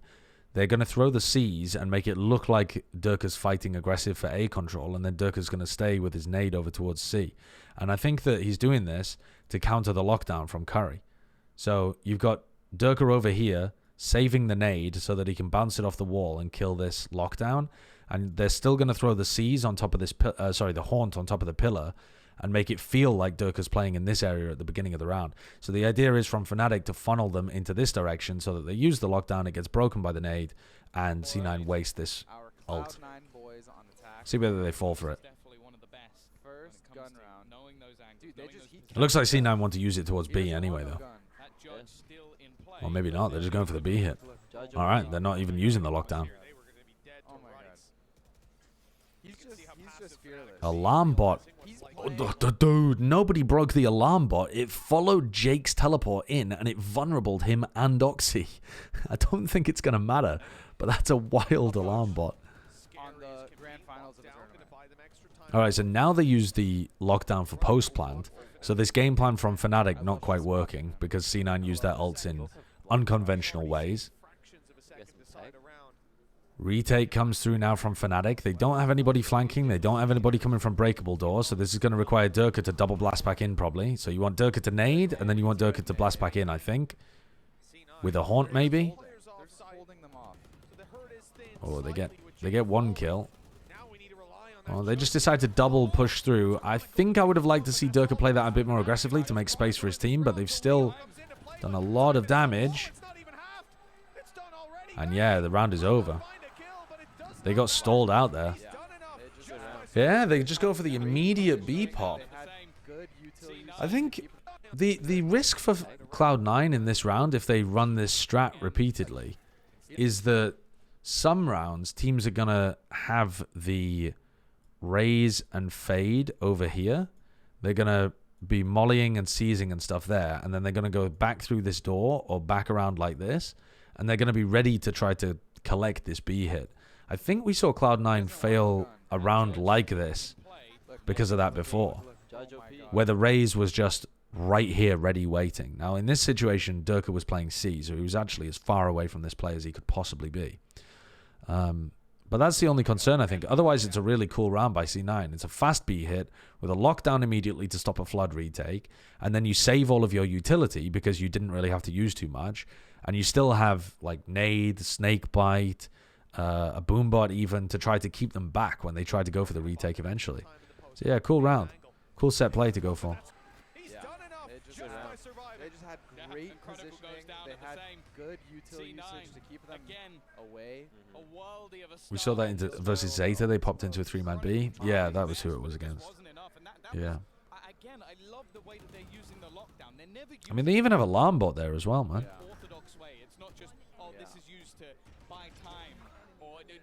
The utility there is really nice. Wait, I'm looking. Isn't that defensive Viper wall really bad? It lets them walk up A, and it's bad for the retake B. I'm confused. I think they're using it as a retake B wall because it lets you post up multiple players here and here and here, and then you drop the wall all at once, and you're facing a lot of angles. So the defenders want to lock you behind here and here, right? They want to stop you from getting out through these two angles.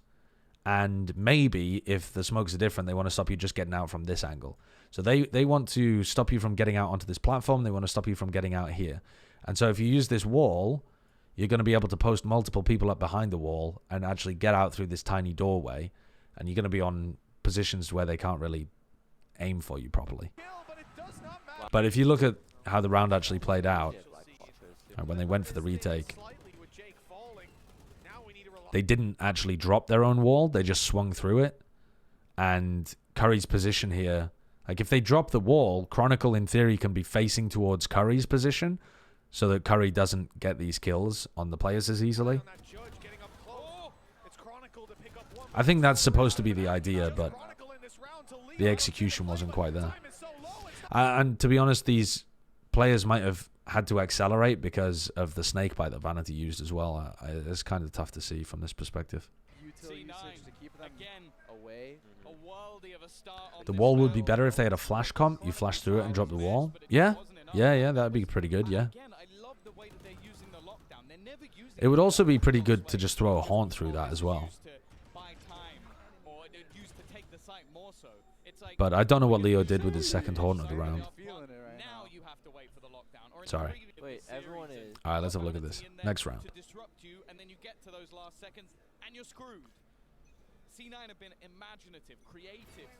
But yeah, I think this wall is generally better. I wouldn't say everyone, but anyone who doesn't have outlines. But in that round, they're trying to play.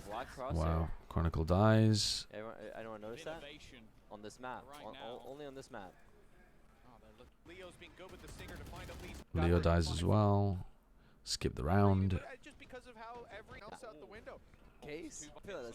Whippy.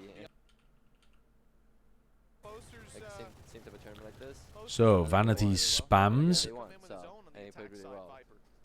So there's like A lot of damage onto Chronicle there. Chronicle's down to 40 health. it's actually good that Or 70 health, I suppose, once the standards of Whippy. he gets rid of that decoy.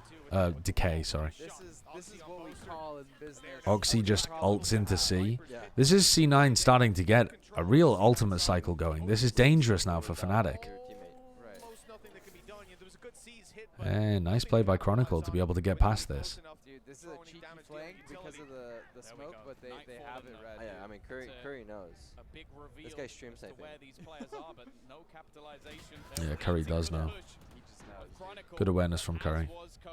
The only reason why that works is because his teammates, because he has his teammates are staying alive.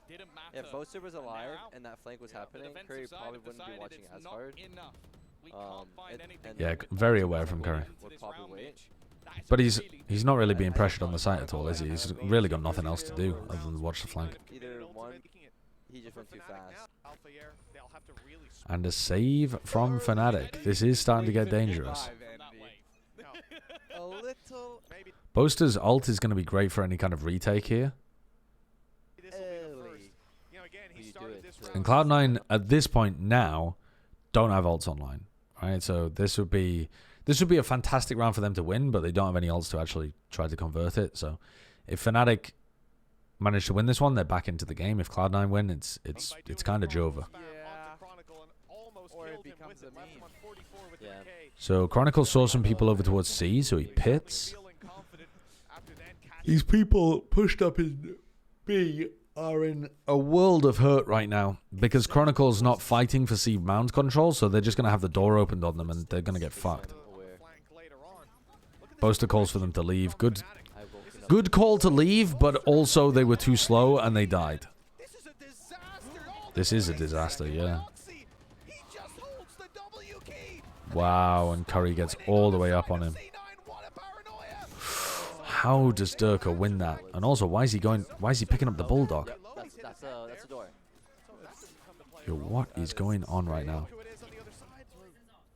I mean, Durka's getting pinched from both sides. How is Durka recovering this round for them? And the spike is down over at stairs now as well, so Chronicle can just watch that. Crow on Twitch, thank you for the 2 months. Oh, this is such a silly round. This is a tragic round.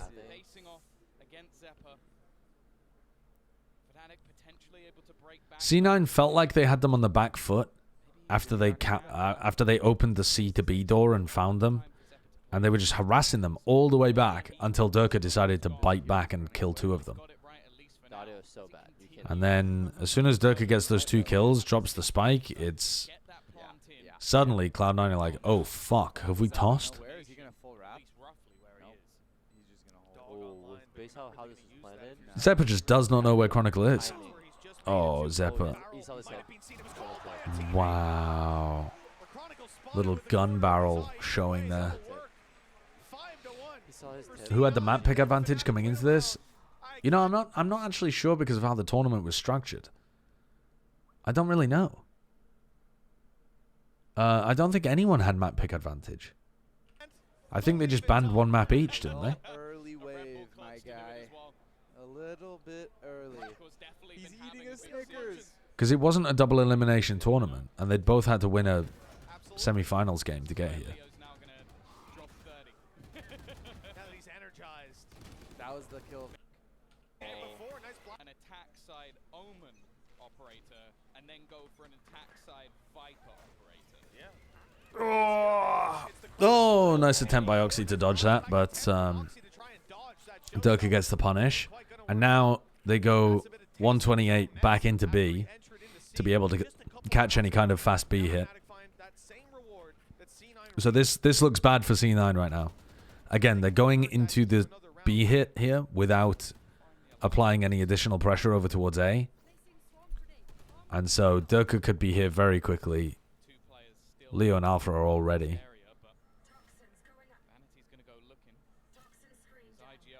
Okay, they don't hear anything on B for a while, so they start leaving B. And now Vanity's cut noise for long enough that they could go for this B pop again. I think he should hold top. There's no way he peeks. Why is Vanity opping? He should just hold here and pray that he jump spots again. Curry's got a good little position here. Look at this lurk into B. Keep going, though. Lotus opens up so much once you break some Killjoy utility for the defenders. That flash for Curry to push is not very good. I don't like that at all. Because you have to face into two different angles and you only flashed one of them. So Curry's essentially just taking a raw duel against another guy that might be there. But they're making it work. Chronicle left in another 1v1 against Vanity. I mean, he's only got one shot, but Vanity should be able to win this. Wow, good kill by Vanity.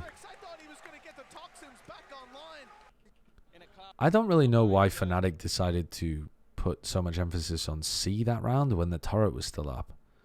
After the alarm bot goes down on B, why didn't they keep players on B? They just left it completely. Do you know roughly when you'll stream Baldur's Gate? Probably about 7 PM UK time. You're hitting them with a 9-3? It's super attack side on this guy. 8 minimum. 8 minimum, actually. They're doing a great job of controlling A and then dropping off. Look at this react B. Alarm bot. Oh my god, Curry can't kill the alarm bot.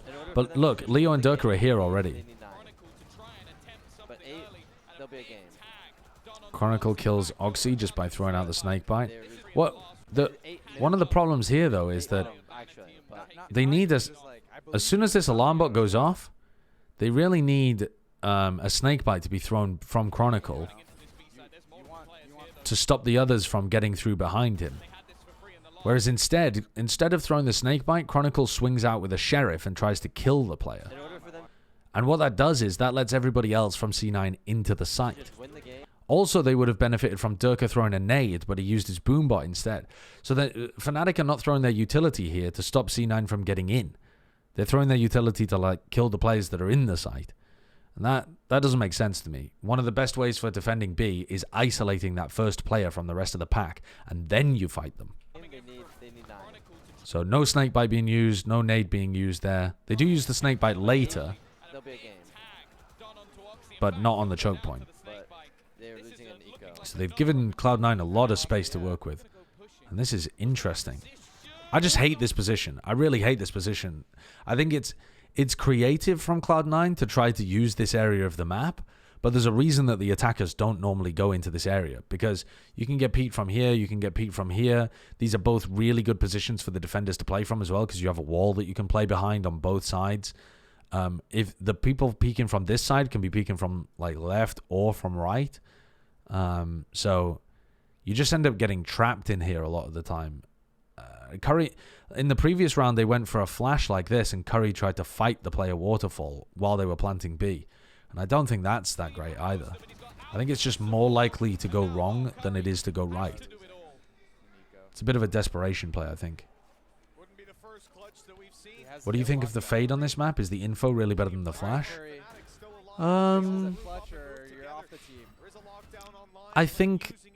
I personally think that they're almost the same. I know a lot of people live or die with the flashes. Like, they're saying that you must play flash if you play double smokes. But I actually think the fade has got other good enough stuff. The 2 prowlers are good. They're not quite as good as the dog for one thing, but the fact that you have 2 of them makes them really useful. Because if one gets countered by utility, you still have a second to be able to use. The haunt is good for creating timings at the beginning of rounds, and the C's nade combos can be really, really strong. I think both are viable. Again, if this isn't a showcase from Curry, I don't know what is. He is top fragging in a grand final versus Fnatic on a map that if C9 wins, he's playing for his job, bro. Get this man a damn contract. Curry wants. Yeah, I think they're both viable. Someone needs to lock him down. It's only a matter of time. The day is coming. As is the C9 attack side, as they look to move in towards C. Flash deep. Looks like Oxy is once again going to be entering. He's already lost he saw that. his shields and appealed right back up. Any HP damage that was done. So Curry has another lockdown, but Fnatic have not gone for the Durka on C setup. And they slow things down. Whether it's waiting for a push on C. Durka's still got the nade though. This might be a good time. Like right now, when you in the previous round, remember when Curry had the lockdown before, they went for a fast B hit. They didn't use the lockdown to get onto the site. They used the lockdown for the post plant. When you see Oxy take the orb over here, and you know that Cloud9 have taken mound control, this is where I think it would make sense for Durka to start rotating to C. And he is really far away at the moment, but I would leave Leo over towards A, and I would rotate Durka over towards C, for the same reason that you had Durka start C on the previous. Because if he gets here in time, he's going to be able to use his nade to deny the lockdown. And it's not like you're gambling. You know that they're in mound right now. You know that they have the option of using the lockdown in the next, 5 seconds. So I think now would be a good timing. Instead of Chronicle coming over to C, having Durka come over to C. It looks like he's... Well, Durka just kind of backs off and is jiggle peeking stairs. I would try to have Durka and Leo swap positions. Chronicle pick up B. Rotate Durka over. But we're not going to see it. We're not going to see the... oh, right. Okay. Sorry. Didn't even realize what was going on here. We have a counter lockdown. So it doesn't matter. You don't need to break it. You just defend. Oh, this is weird, though. They use a counter lockdown so they know they can't actually push. And yet they rotate everybody off A now anyway. So there's still 50 seconds on the clock, but now they don't have anybody jump spotting this. Not that it really matters. I mean, if Dirk is playing in this position, all he's really coming is that the Viper utility's gone up. It's not like he's going to see anybody.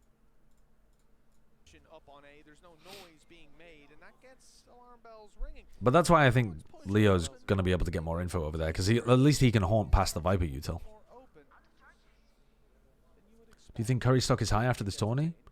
Yeah, if he wants to play as a sub player for a team, I think most teams have already kind of solidified their ideas for their rosters. I say most teams, e.g. NRG, Pepperlaugh. But yeah, most teams have solidified their rosters, so I don't think he would get a full-time spot this year. But if he wanted to play as a 6th player, I think he'd be a really good 6th player.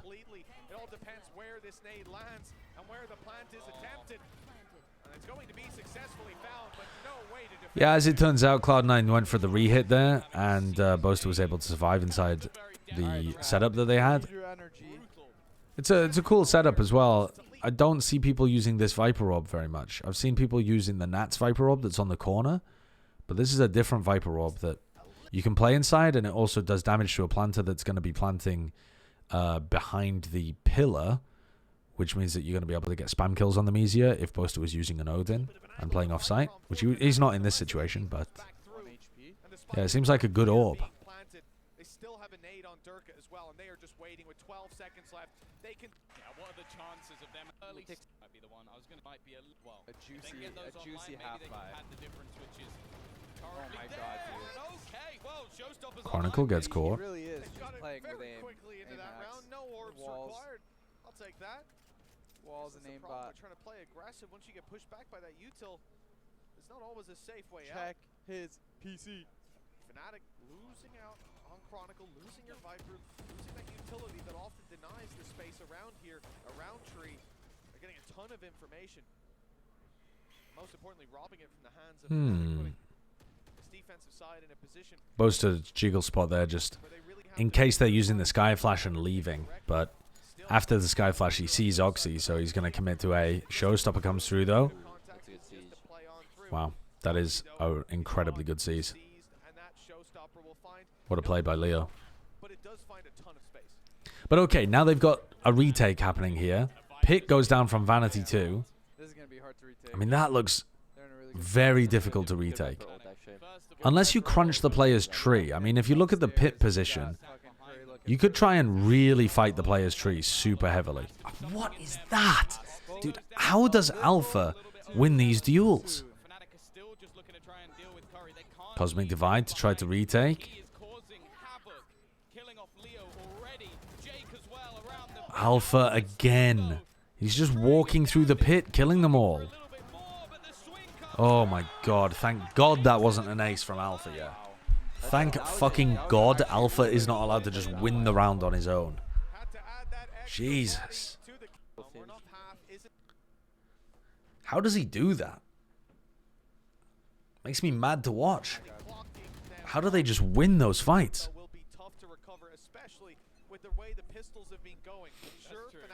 He has the power of anime Minecraft on his side. Is that what MC stands for in that sentence? So Curry is dead. That threatens a lot more like mid-round pushes or flanks. C9 are going to try to accelerate into a C push, and Vanity's all the way through here. So now Vanity's going to call a pause. Uh-oh, now Chronicle knows that Vanity's here, and Vanity's completely stuck. Vanity's spamming with a Vandal there as well. Vanity had great, like, info for his team. He could have called for them to come back A, and he could have just made an entire round designed around pinching the Viper, where they throw utility from the front. Oh my god, what a cooked idea from Oxy. That almost ripped from Oxy. He tried to blast pack in there to try to kill them with the shorty. If he doesn't spam, he's still fucked. Oh, absolutely. I'm not saying that the spamming was the problem. He's 100% going to get pinched there. But if he plays that situation a little slower, he might be able to get someone to swing into him, so he's more favored in the duel. Oh, MC means main character. He has the power of anime main character. Ah, see, across the rest of the literature and media world, we would use the word protagonist. You can't really confuse protagonist for Minecraft. Ain't reading all that. Okay, fair enough. So, not a terrible half by C9, but I think you would want another round on the attack side. Still, not a bad half, but again, we know that Fnatic thrive on this attack. In fact, most teams do. So it's going to be down to But you can confuse P for professional or producer. I'm not saying anime P. Well, you should put 2 Ps then, so that we know it means protagonist. And then write poo-poo after it as well. Anime pee-pee poo-poo.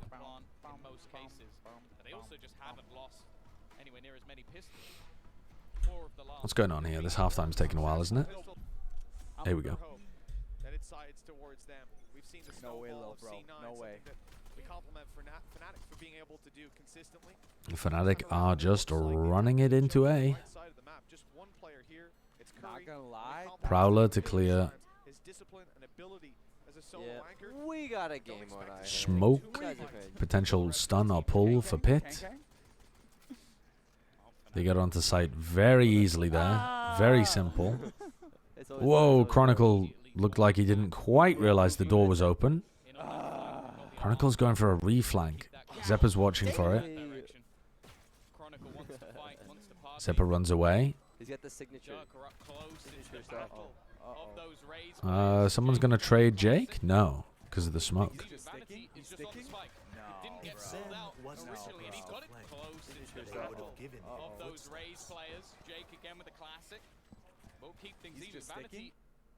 Oh, that's the... Wow, that is such a perfectly timed pull. Or was it a mistimed pull? Dude, I can't even tell. Did he get half? He did. He got half. Wow. Too late on the pull. That's the new pull. He's got the signature. God, that's so close, though. Very close. That could be a problem for Fnatic. It's something that they probably spotted, but they're just going to try and man-mark this one. It isn't working out too well for them. Nice shot for Curry. He's going to go for a little bit more, but now it's left all on to Zeppa. Oh. The Fnatic players are just so talented. But yeah. Almost a beef with Boaster's pull timing.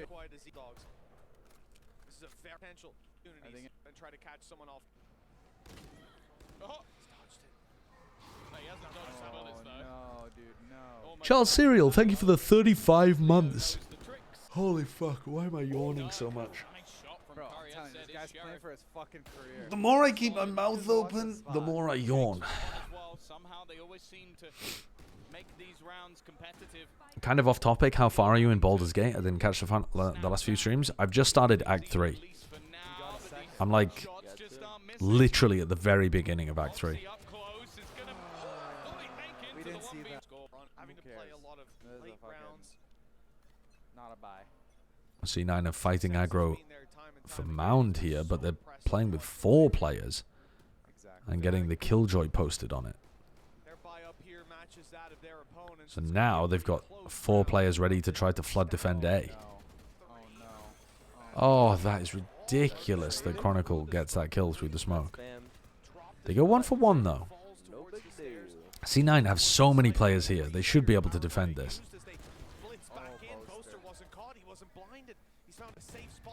Oh. I mean, if C9 can't hold A with 4 players, how are they going to win any rounds in this half?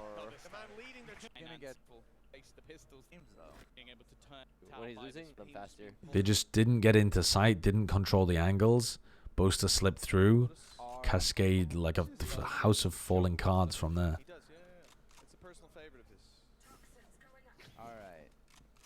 God damn. Showing the Lotus R on Lotus. We working with here. The consistency. Well, C9 have got a few pistols. They've got 1 Vandal in Curry, who's obviously saved that through from the previous round. And we'll have an opportunity. I don't like these plays that the Americas teams keep going for, where they fight into a lobby. I don't like it. It is an eco round, but I still don't think it's a good idea. I think they gotta win this. Chronicle called out a hacker several hours before this grand final, by the way. What, one that he ran into unranked? Durka's in so deep, he doesn't even pop his showstopper. What the fuck? How has he survived? Oh, I mean, that is just insane. That's absolutely insane for Durka to go for that. That just doesn't make any sense. Why would you swing into the smoke there? Your team doesn't even have... Just pop the showstopper and make sure that they can't push you.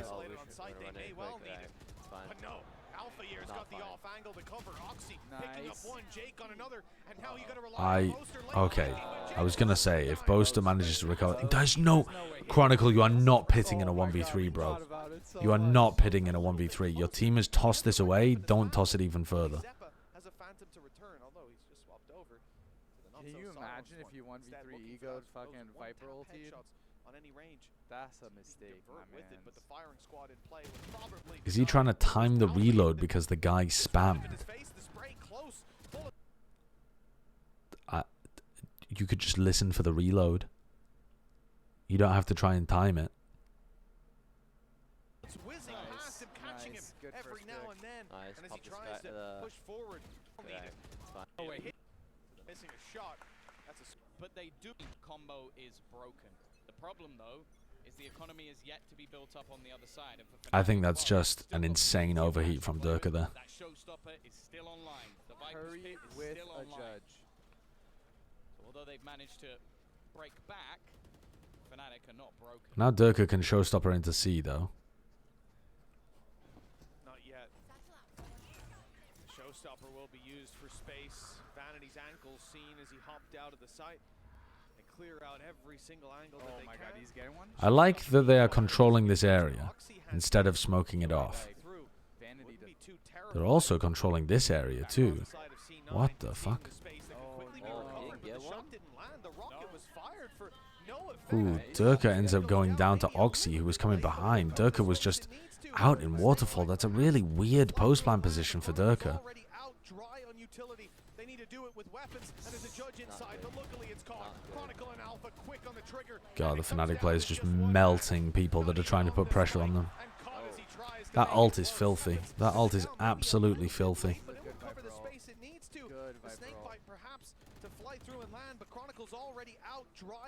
God, you have to take so much damage to push them in mount.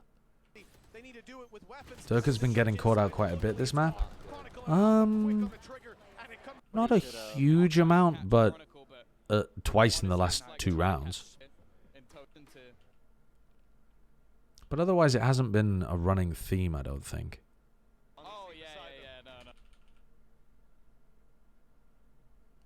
It's also worth mentioning that something, at least in this map, are firmly within the driver's seat. Yeah, they're on an eco here Their attack side is if they thrifty here, to be marveled at, something to be mimicked. If they thrifty here, we got a match.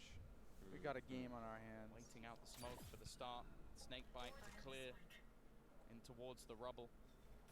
Not being fought for. All right, so Fnatic are going for a re-clear of A after 30 seconds. They have lockdown that they could use once they have tree control. Cosmic Divide as well would be pretty decent on this round. So we probably want to see Leo getting closer to the switch. Actually, they look like they might be set up to go for a B split. Oh, that flash doesn't see anyone though. This is such a perfect time to go for an A hit. Of this round is again to pump brakes. Now let's C9 make mistakes.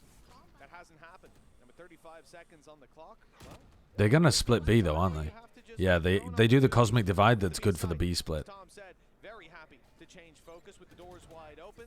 They've managed to take a lot of space. Curry snuck his way. Oh, what a shot by Curry. And then Oxy gets one as well. They need to shut this down quickly before it gets out of hand. Still into a 3v3 Not very much time. Alpha can counter ult. Good counter ult by Alpha.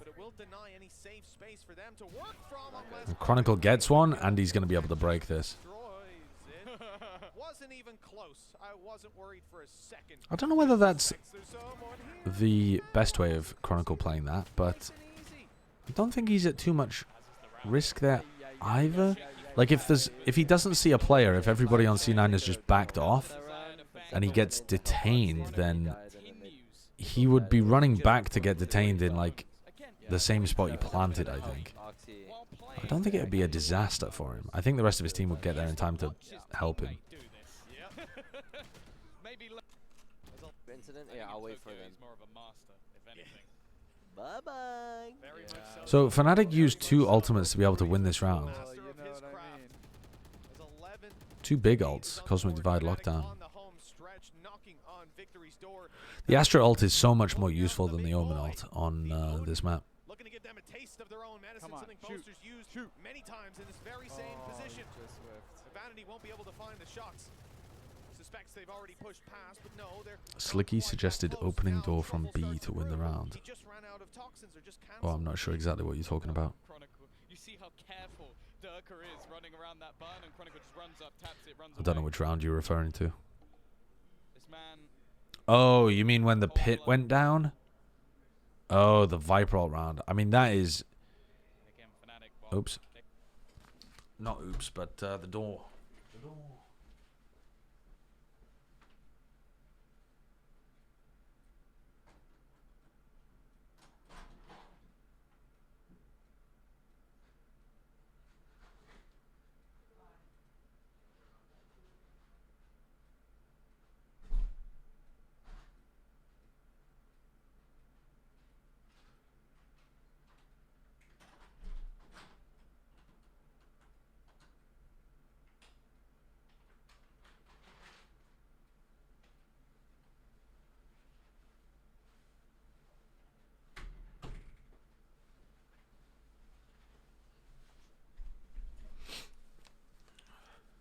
All right. Just moved away. Orb to be taken, but no orb's close. So I was gonna say they might just opt to try and. The final map was a bit of a roll, right, on Haven? Or am I mixing that up? rest of the team. They had no plans going anywhere near this C site. 13-5, yeah. What a phenomenal fake. Even leaving this Great calling from Boaster on this round. Chronicle, he's been sat here. Now Chronicle's going to make sure that Baby Door doesn't get pressured. Everybody else is playing so far off site. Really far off site. I mean, these post-plant positions are crazy passive. Chronicle dies. Alpha, though, is going to be able to kill Vanity. And now Alpha's coming through the breakable door. Oh, God. They just win so... Oh, my God. The spray control is ridiculous from Zeppa. Ah, Boaster's gonna clutch, bro. Boaster's gonna clutch. Sorry, how does this retake work so well for them?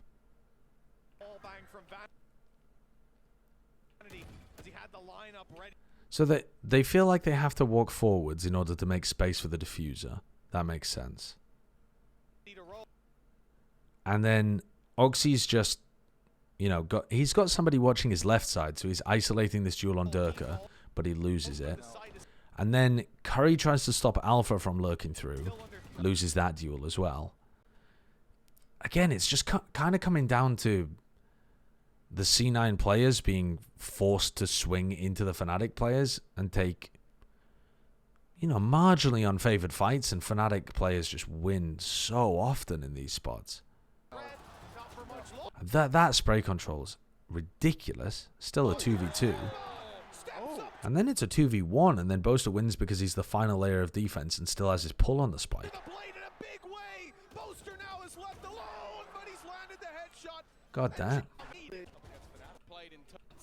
Doesn't look like it. They 3-0.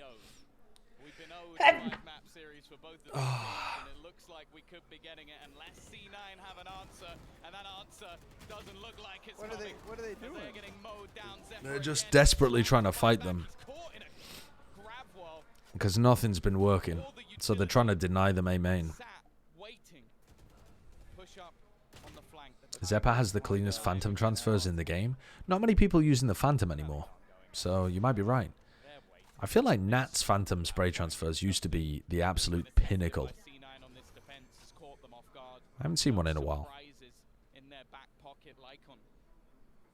Badly placed smoke from Jake helps Boaster spam so much easier. What, that smoke? No, it's a good smoke from Jake. Do you mean in a... Oh, you mean in the other round. Sorry. You mean at the end of the previous round. My bad. On the spike. I mean, how do you want him to smoke? You want him to smoke deeper so that he could be in front of it? Yeah. I see what you mean. Yeah, because in that situation, the person defusing can only be really, like, to the left, to, like, behind or to the right of the bomb from Boaster's perspective instead of to the front of it. Yeah. Waiting. Push up that's been attempted by C9 on this defense has caught them off guard. No surprises in their back pocket like on prior maps. The turret even watching Vanity now left on just 27 HP. Two of them still sat within this A site. There's plenty of gaps. A Viper's pit going to be placed. Okay, they pit B, so they're just going to run C. Boaster's identified the gap a long time ago. Alpha's just walking through to C. Oh my god. Being so close in and around this pit, clearing out Leo making sure that he doesn't get punished here. GG. If he goes towards the spawn, this could be devastating for C9 on the rotation. This really is GG. I'm just gonna skip it forwards, but there's really no chance. Okay. Map 5. Where is map 5? Oh, bada boom, Tom with a you don't themselves very too crazy. What is this magnificent venue to this full attic? I play in, but we'll find out. It is the end of the grand final of RedBull Homeground 2023. Who's taking it? It's time to find out. Tom, Mitch, let's do this. Well, one last time we're jumping into a map. This time it's Haven, where Cloud9 started this tournament and where Cloud9 will end it. Last time it was a bittersweet loss. You know, I was just thinking to myself, like, what if I wanted to sum up this game? How would I sum it up? The match so far, and I feel like Fnatic are pugging it a bit more than Cloud9 are. I feel like Cloud9 have got a bit more practice behind them, but I think the biggest difference has just been that Fnatic have, well, for starters, they're an incredible Lotus team, but they've got players that can just save them out of absurd situations. And I know that Oxy's stats were fantastic for this match, but I feel like the majority of this game, some of the differential in the rounds has just been the Fnatic players winning monstrous amounts of fights. There were a lot of situations like that on Bind and on Lotus there as well, where the Cloud9 players are just forced into fights and Fnatic gobbled them up.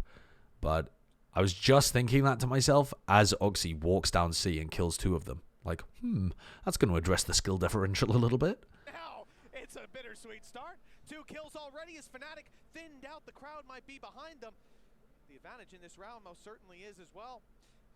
5 versus 3, the A site open and a retake to be played, it seems. And the fact is, we questioned if Oxy could keep it going all the way through this series. If you look at the VLR stats, 4 Fnatic players have 80 kills. That's pretty good. I mean, it's not ridiculous across 5 maps, but it's pretty good. No, Oxy does not have better aim than Alpha, but I wasn't about to address it. Wait, whoa. I thought they patched that. I thought you couldn't run out on top of that thing anymore.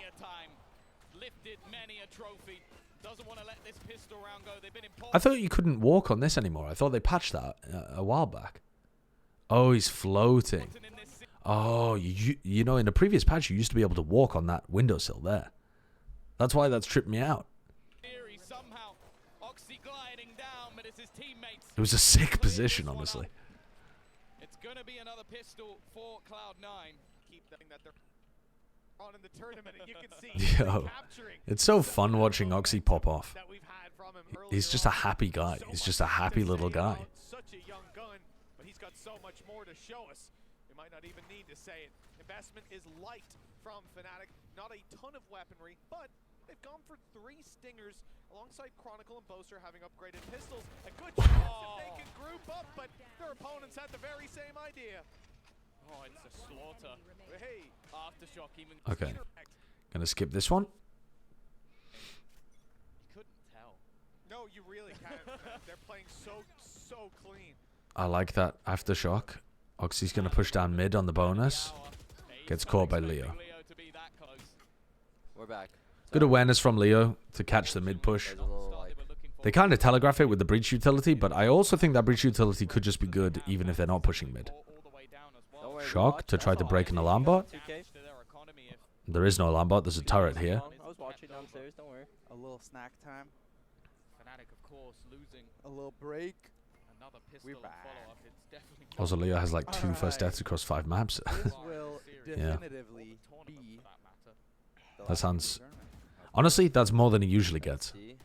I think this tournament went almost 100% of the total playable games. Like almost every game that could have been played was played. taking the pressure. This has been long days out. Do you think C9 will be able to make Madrid? Oh, it's so tough to know when we haven't seen all of the other Americas teams. I think they've got a chance. But they've got some tough competition. Depends what Loud and Leviathan look like. Depends what EG and NRG look like. We have no idea what those teams are going to look like. We just don't know what their competition is going to be playing like. Sorry, I'm going to go back to this point. Because I want to watch what happens here.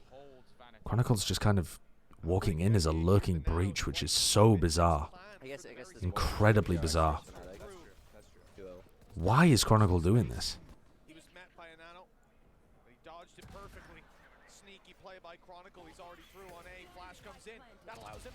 Okay. So now it's a 3v2.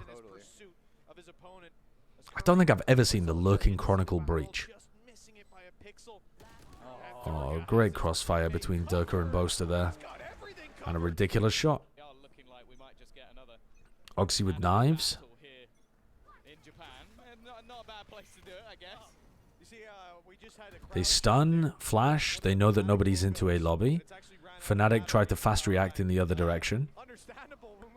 Smoke for garage, flash, dash, break the alarm bot. Jake under a lot of pressure. Be nice for him to try to get into his astral form, but I don't think he's going to be given the timing. Good trade, though. Chronicle still the furthest one backwards. Now, they killed the Jet there, so they're worried about these other two players. They know that these two players both started the round at A because they saw a stun and a flash there, but they're worried that they might have gone for a fast rotate. And Chronicle finds the lurk timing to be able to get the kill. Dude, the Chronicle breach lurk is working. It's fucking crazy. He's got the timing here. Go. Oh, he's to do it all. And even the recon to lock in his position, confirming exactly where he is. And a sneaky swing from Boaster will close. For a moment. Nice fast reaction from Fnatic in this round. Yeah, exactly. What is this? Is this Overwatch League stuff? Something went wrong. You may not be allowed to perform this action. Okay, well, didn't want to look at your silly website anyway. Breach utility on the way back through as well, by the way. Yeah, that would have been massive. It's these. I'm going to skip this round. It's an eco, and C9 get flattened in the game, so I just want to focus on the rifle rounds. Toronto Defiant are leaving Overwatch League. Right. Yeah, I think Overactive Media are... Actually, I'm not sure about this, but I think Overactive Media have some level of public ownership or something, because they're the ones that always put out the public statements about things happening with regards to Overwatch League, because I think they're required to disclose certain information. For the squad that's going into for you. With Okay, it's for Baby Go. But I can't exactly remember why. Oyster. I don't know if it's because they're publicly owned or something. I don't know. Or like the parent company's publicly owned, that is. Durka's dropped the Blade Storm out of play. Look how low Oxy is. Yeah. He got hit by literally everything, but now he's going to be healed right back up. You like it? Do they ult for post here with Chronicle? Yeah, here they go. Oh, Zeppa still hits the shot and nearly dies to the shock. I got space. Everything coming for him. Damn. And does he I got even space go in here. for it? At this point, one versus He just slips it right the off. only person who actually has similar wrists as me is Tyson. Yeah. I tried Tyson's watch on, and it's like almost exactly the same. Which would make sense because me and him are legitimately almost the same build. Right. The steps are heard. They know he's close. The wide swing from Leo. We'll go back to the site exec as it comes through. Let's see. Having your Jet and Astra on the site is actually a pretty good setup. Jake puts down 2 stars, but he's in his astral form, and nobody really breaks the recon. And then also Jake decides to commit, and Oxy leaves. Whereas if Oxy was trying to play inside of his Cloudburst or something, he'd actually be able to pull some pressure away from Jake. Jake gets one, immediately traded. You'd like to have Oxy there to try and, you know, all of this pressure that Jake's pulling towards himself right now whilst going 1-for-1, Oxy could be using to try and take another peek. Also, Oxy here has taken the damage from trying to run through the Nanoswarm. Like he's just taken 98 damage from Nanoswarms. So yeah, would have been better there for them to communicate about whether they were staying on site or what when the site hit comes through. I love this thing. You get to kind of really hard can go. And the only way to stop it sometimes. Oh, did he get Sova ulted too? Sorry, my bad. I missed that. I thought he took all the damage from just being in the Nanoswarm. And taking space, but you take space and you die, and they're all there, then you lose the entire site. You can see that C9 like, examples, like let's say you gamble, you think they're gonna go A, you gamble, walk up C, they kill you, they just take the entire site, and then you lose. Oh my God. I don't know how it's going to fare well, after that. Oxy to be owned. Scary prospect for map number 5. Oh, where yet it just seems to all coming up. She just right there. Are they on a pause? Yeah. Tech pause or something? Yeah, sound issue. Okay. Oxy's upping B this time. And they're going to play C for retake. Because of receding hairline. I see. Sorry, what, Timmy? Well, sorry, Timmy. I'm going to turn you up. What was that? Complete baldness is rare, but people often shave because of receding hairline. He knew we were going to be watching. He knows that we're going to be watching. That's ridiculous. As with the previous map, Fnatic are very happy to play the extremities. Tragic. If you win too much, you get bald. At the last second and back into B. Chat never change. Seems like that's something that C9 don't want to allow to happen this time out. Yeah, I got stream sniped from the future. I think after, even though RedBull. RedBull gives you. Jake is not playing in a retake position here. He's playing for C info, but I think once he takes contact C, he'll try to drop back into a retake position. It looks like they're trying to play C retake. Unusual timing for Chronicle to just start walking out window, but Oxy's aware of it. God, Durka's a bonkers player. And now they're going to play a retake. You just gotta drop a couple more in here. 30 seconds left.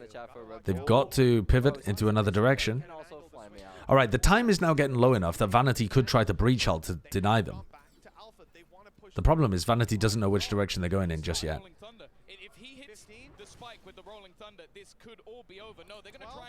They're going back to B. He has aftershock. This round is over. The round is over. Nice. Yeah, that's well played by Cloud9. It's an expensive round. They have to use their lockdown and they have to use their breach ult as well. A dash down short from Durka with the recon dart. That's a C9 default that they're running against C9. Vanity came up with that one, I think. Oh, the stun re-clear. It is lovely, but Chronicle's there. That breach util has honestly been the bane of Fnatic's life over the last couple of rounds, but this time they've stabilized. The early aggression of C9 is not going. Turret's watching down short. Oxy might want to use a flash to try and set up towards long. Something like that. They dug for info. I mean, Vanity's... Oh, sorry, the turret is off. What am I talking about? Because Curry's dead. Dude, my brain's off. I mean, that's not going to break it. It doesn't break? It doesn't break. I thought that was going to be such a high value fucking... Lockdown and play for the attackers has come to fruition. What are they doing? Just swapping it around so that Oxy can entry here with the rifles. Cosmic Divide for the retake. God, Chronicle just swings and deletes Vanity. A bit of an interruption as Vanity goes down. And now you lose your breach utility, use your burst to get back in towards the site. The utility there is good. And they catch Oxy's dash into the site. Trade from Zeppa, but Chronicle's killed 4 players in this round. Yeah. He had an unbelievable performance. It's looking dangerous right now.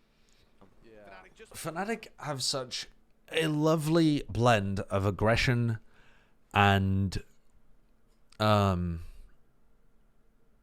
like forcing you to push into them in those kind of situations. The Fnatic players are so confident to go for some little swings, and they're so good that they don't get punished for taking the more aggressive option more often. If Fnatic's players were individually less talented, they wouldn't be able to play as aggressively. You know, they'd get punished more when they went for like swings in the post plant and stuff like that. But because they are talented and because they can get away with stuff like that, it makes it really difficult to retake against them because you don't have any safe space. You're like in a position about to use some retake utility and you don't know if they're going to swing you or not because they're just maniacs.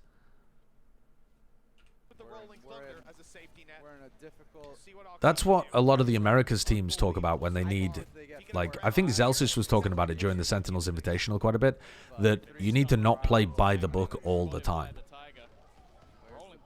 But if you're less skilled than your opponents, the more you play not by the book, the more you tend to just throw away advantages. Definitely been one of the only issues that Fnatic has faced so far, but they are going to do it again.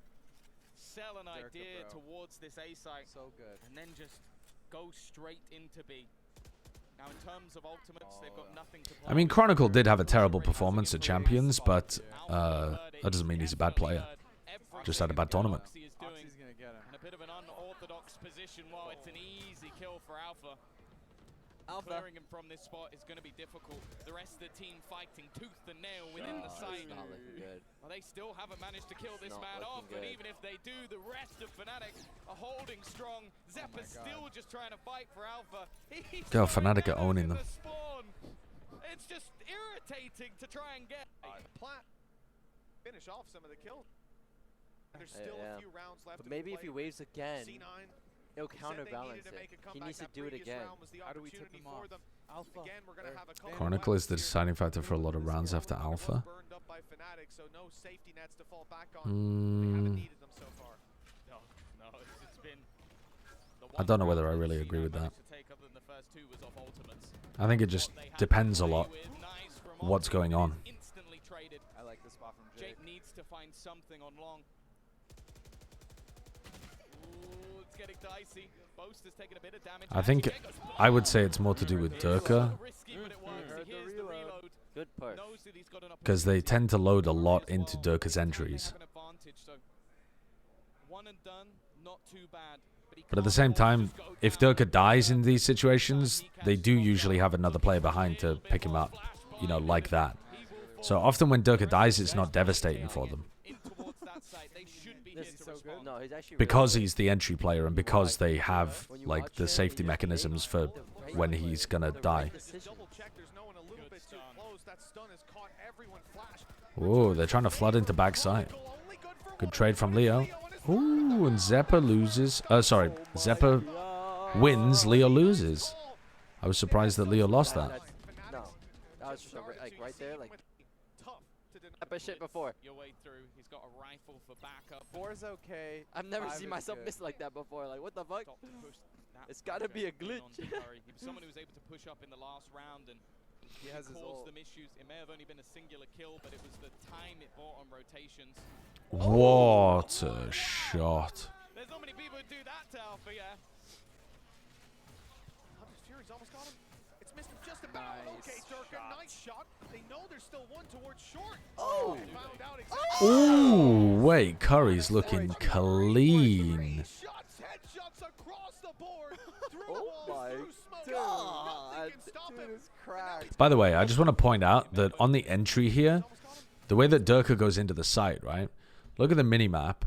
This smoke is a little similar to the Viper orb that we see here, right? That a lot of the Viper teams are using. The idea being that it kind of, for players that are playing on site like Curry, you could play inside the smoke, but if you don't want to play inside the smoke, it means that you only have to worry about this angle, because almost all of the time, the entry players are going to be pathing around like this, trying to get kills in, you know, in that kind of a pathing. Whereas instead, what you see Durka do here is he recognizes that this smoke has been used on site and he doesn't really want to take that fight. And he updrafts and he fights the person that's trying to flood in.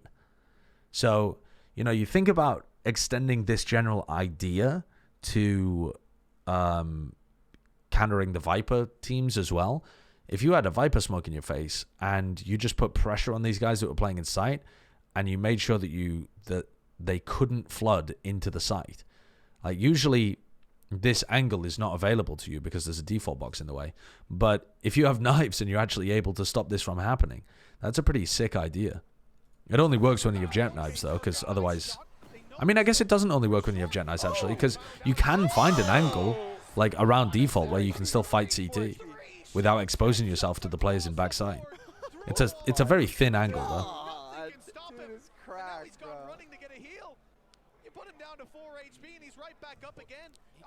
Yeah, no other agent but Jet can do that, yeah.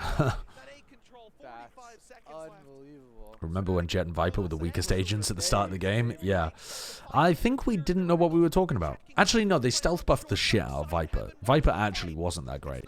But Jet was busted. People thought Jet was weak, but she was busted. One's gonna fight up, right? They have to get a kill. Or maybe not. Yeah, I agree. I think T1's... sorry, I think Curry's showcased that he is Tier 1 capable talent.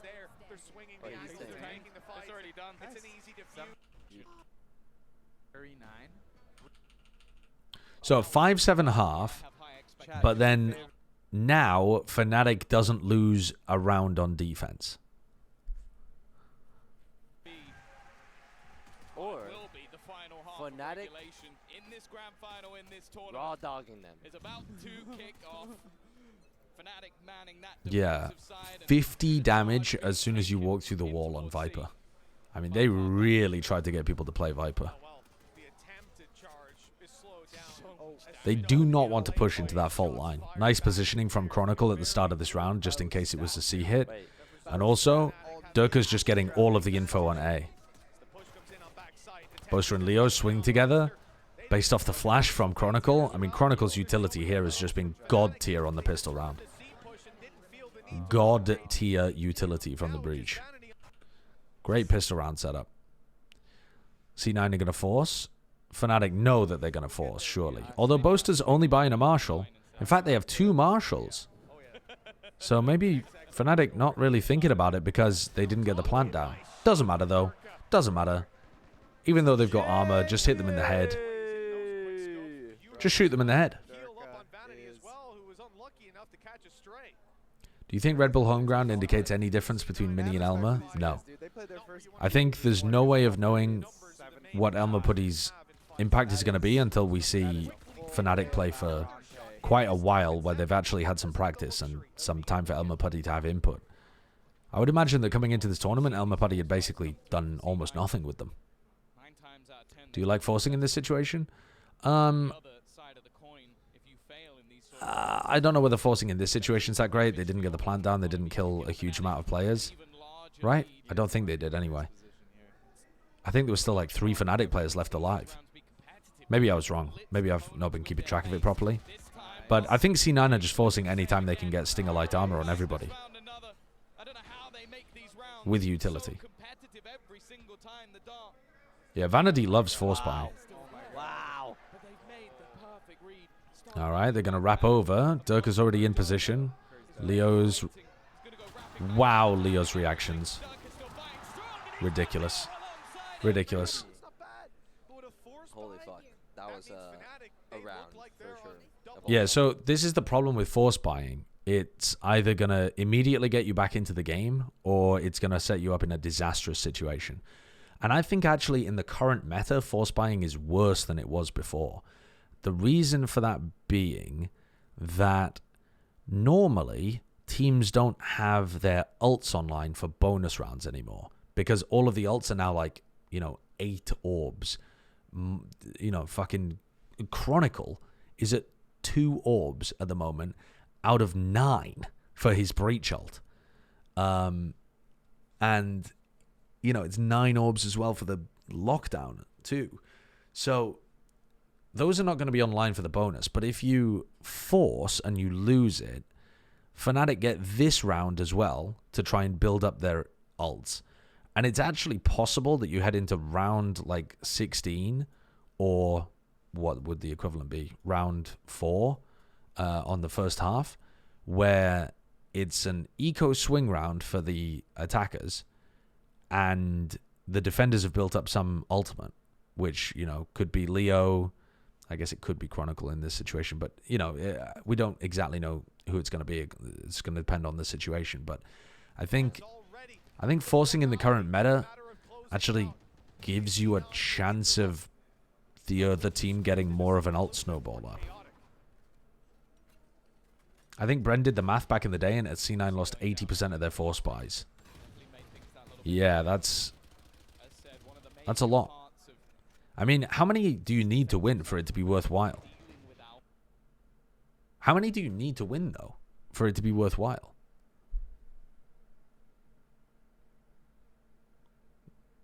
Like, if you won 50% of the time, obviously you would want to do that. No. It shouldn't be more than 50%. Like, if you won 50% of the time, it would be of course you would buy.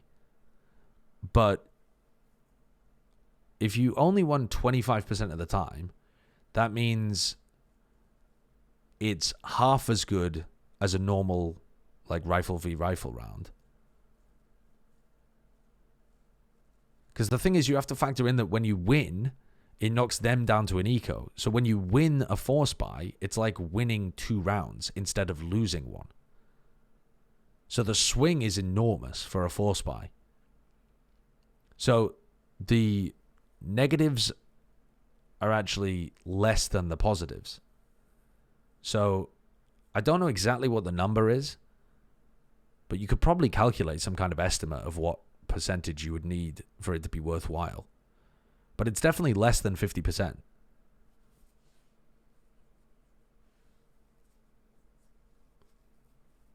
You aren't playing versus a bonus, though, for the next round? No, you're not. I mean, yeah, I suppose you'd have to weigh that up. But you don't really know how much damage you're going to do or how good the bonus buy is going to be. Some teams are going to have insane bonus buys. Like, when you threaten that you can force regularly, like C9, you make the bonus rounds worse for your opponents, even if you don't force. Because Fnatic are buying up Stingers and Spectres and stuff like that instead of going for people saving pistols, because they are worried that if they save pistols so that they can get rifles for the bonus, C9 are going to force against them.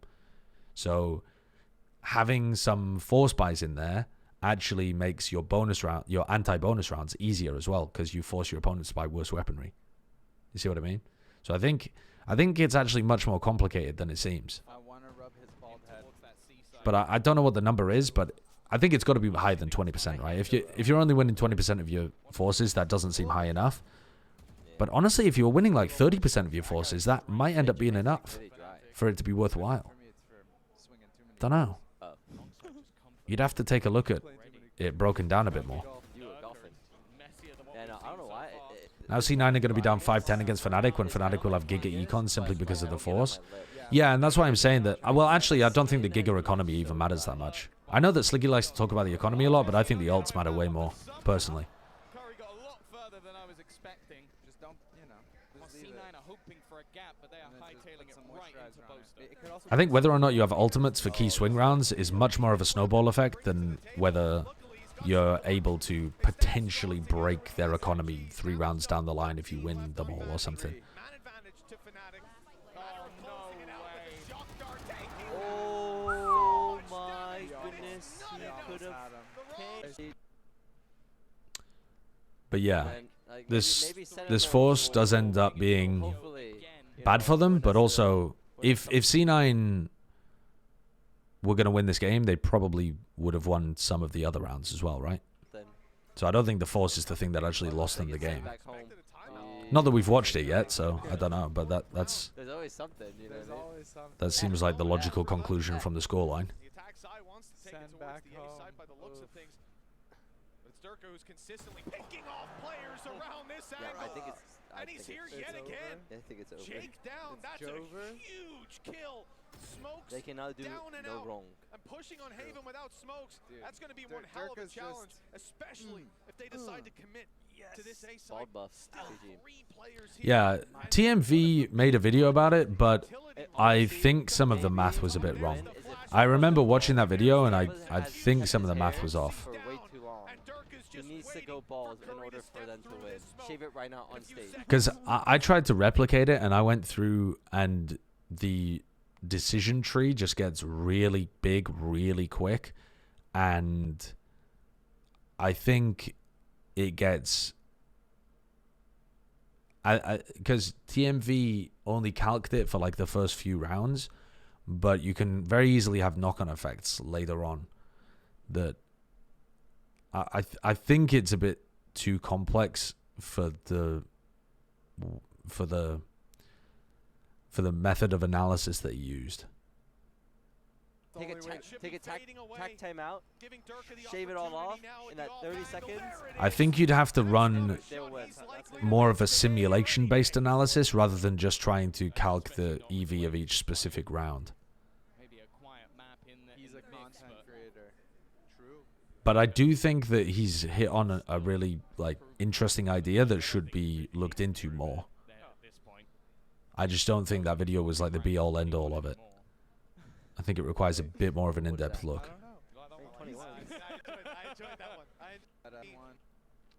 Because I'm not sure as well whether he made that video when buying light armor was just the meta for every team. I don't think he did, which changes the econ values a lot.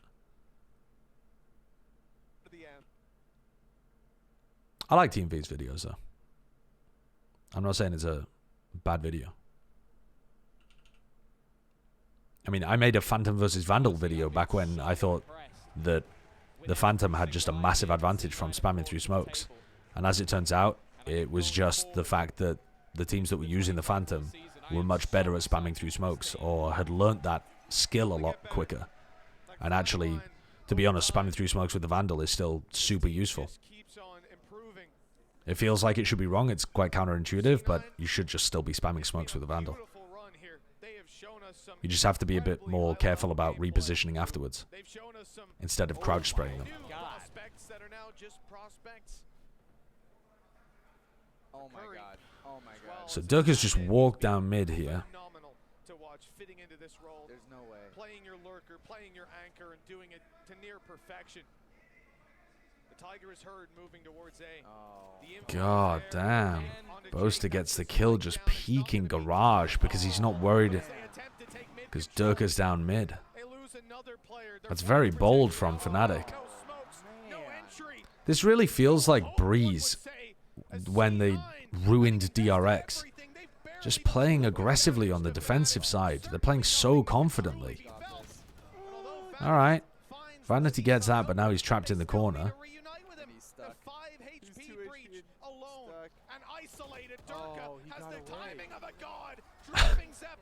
Does Sideshow even have an ally? Do Sideshow not have any hype man? Yes man? No. The chat is not my hype man. Yes man. The chat is my no man.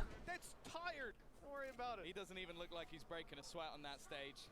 He is peaked at the Boaster smokes it off, spams into the smoke, but gets caught by Oxy. Zepper gets a kill as well. Ah, this is the Leo 1v3 clutch, isn't it? Oh, what a nice shock. Why didn't that shock kill come up on the kill feed, by the way? Unfortunate. Oh my god! That is a ridiculous clutch by Leo.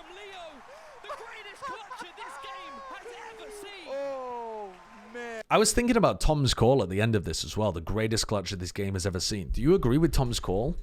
I was thinking about it for a while, and I think it might be true. I think it's kind of difficult. I don't feel like we have a player that's just been in huge clutches all the time. But I think Leo's been absurd in a lot of unwinnable clutch situations. No, I'm not saying the best clutch. The best clutcher. Tom Biz says Leo, the best clutcher this game has ever seen. Shao was pretty good last year. Yeah, Shao was actually unbelievable. I forgot about that. Shao's run through Masters Copenhagen was fucking absurd. Because, I mean, Derek's had a tournament and then just didn't really do it ever again. Boaster's been putting up very good clutch numbers for a long time. But his clutches aren't really flashy, are they? They're just very intelligent. I feel like Leo's extremely flashy whenever he does them. But yeah, Shao, I mean, the Broctagon is truth. But, yeah, he's not playing at a tier 1 level, which kind of takes away from it a little bit. But I think Brock's skilled enough that he would be able to still replicate it at tier 1. He just needs the opportunity. But yeah, Shao is a great call. I'd actually forgotten about Shao's ridiculous Copenhagen run. I feel like there's a lot of people that are in the clutch fairly often and come up big. Sugetsu's an interesting shout too. But I feel like Xiao does it more often on that team. I think if you're going to name somebody from that FPX Na'Vi team, it's got to be Xiao, doesn't it?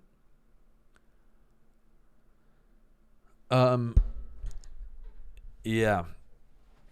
And yeah, Boaster has extremely good clutch stats as well. So I'm not knocking him at all. His clutch rates have been through the roof. Oh, and Com, yeah. Com had some bonkers good clutches, didn't he? Com had ridiculous clutch rates for champions. Yeah, I know Plat Chat's in like 5 minutes. I've kind of popped off with the timing of this, I'm not going to lie. I've VOD reviewed 6 maps today and finished perfectly on time. Okay. I don't know whether we're streaming on Twitch today. But yeah, I don't know. I could try and dump you all on the Twitch channel, but frankly, I don't even want you guys to watch the Twitch channel. I want you guys to watch YouTube because we don't monetize the Twitch channel. So I'd rather you just watch Platshot on YouTube. All right, I'm gonna disappear though. I'm gonna chill for a little bit before Platshot begins and maybe get some more food. Oh, there you go. There's the link. You can join the link. We predicted the future. Look, I've got rid of that scraggly fucking beard now. I am no longer scraggly. Dude, this AI has given me such smooth skin. The AI upscaling has given me airbrushed, beautiful skin.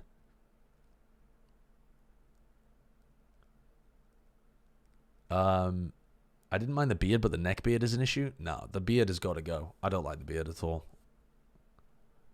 Bren bragging about the gulag. No, he was actually on last week, and he didn't brag about the gulag. He kind of missed his opportunity, didn't he?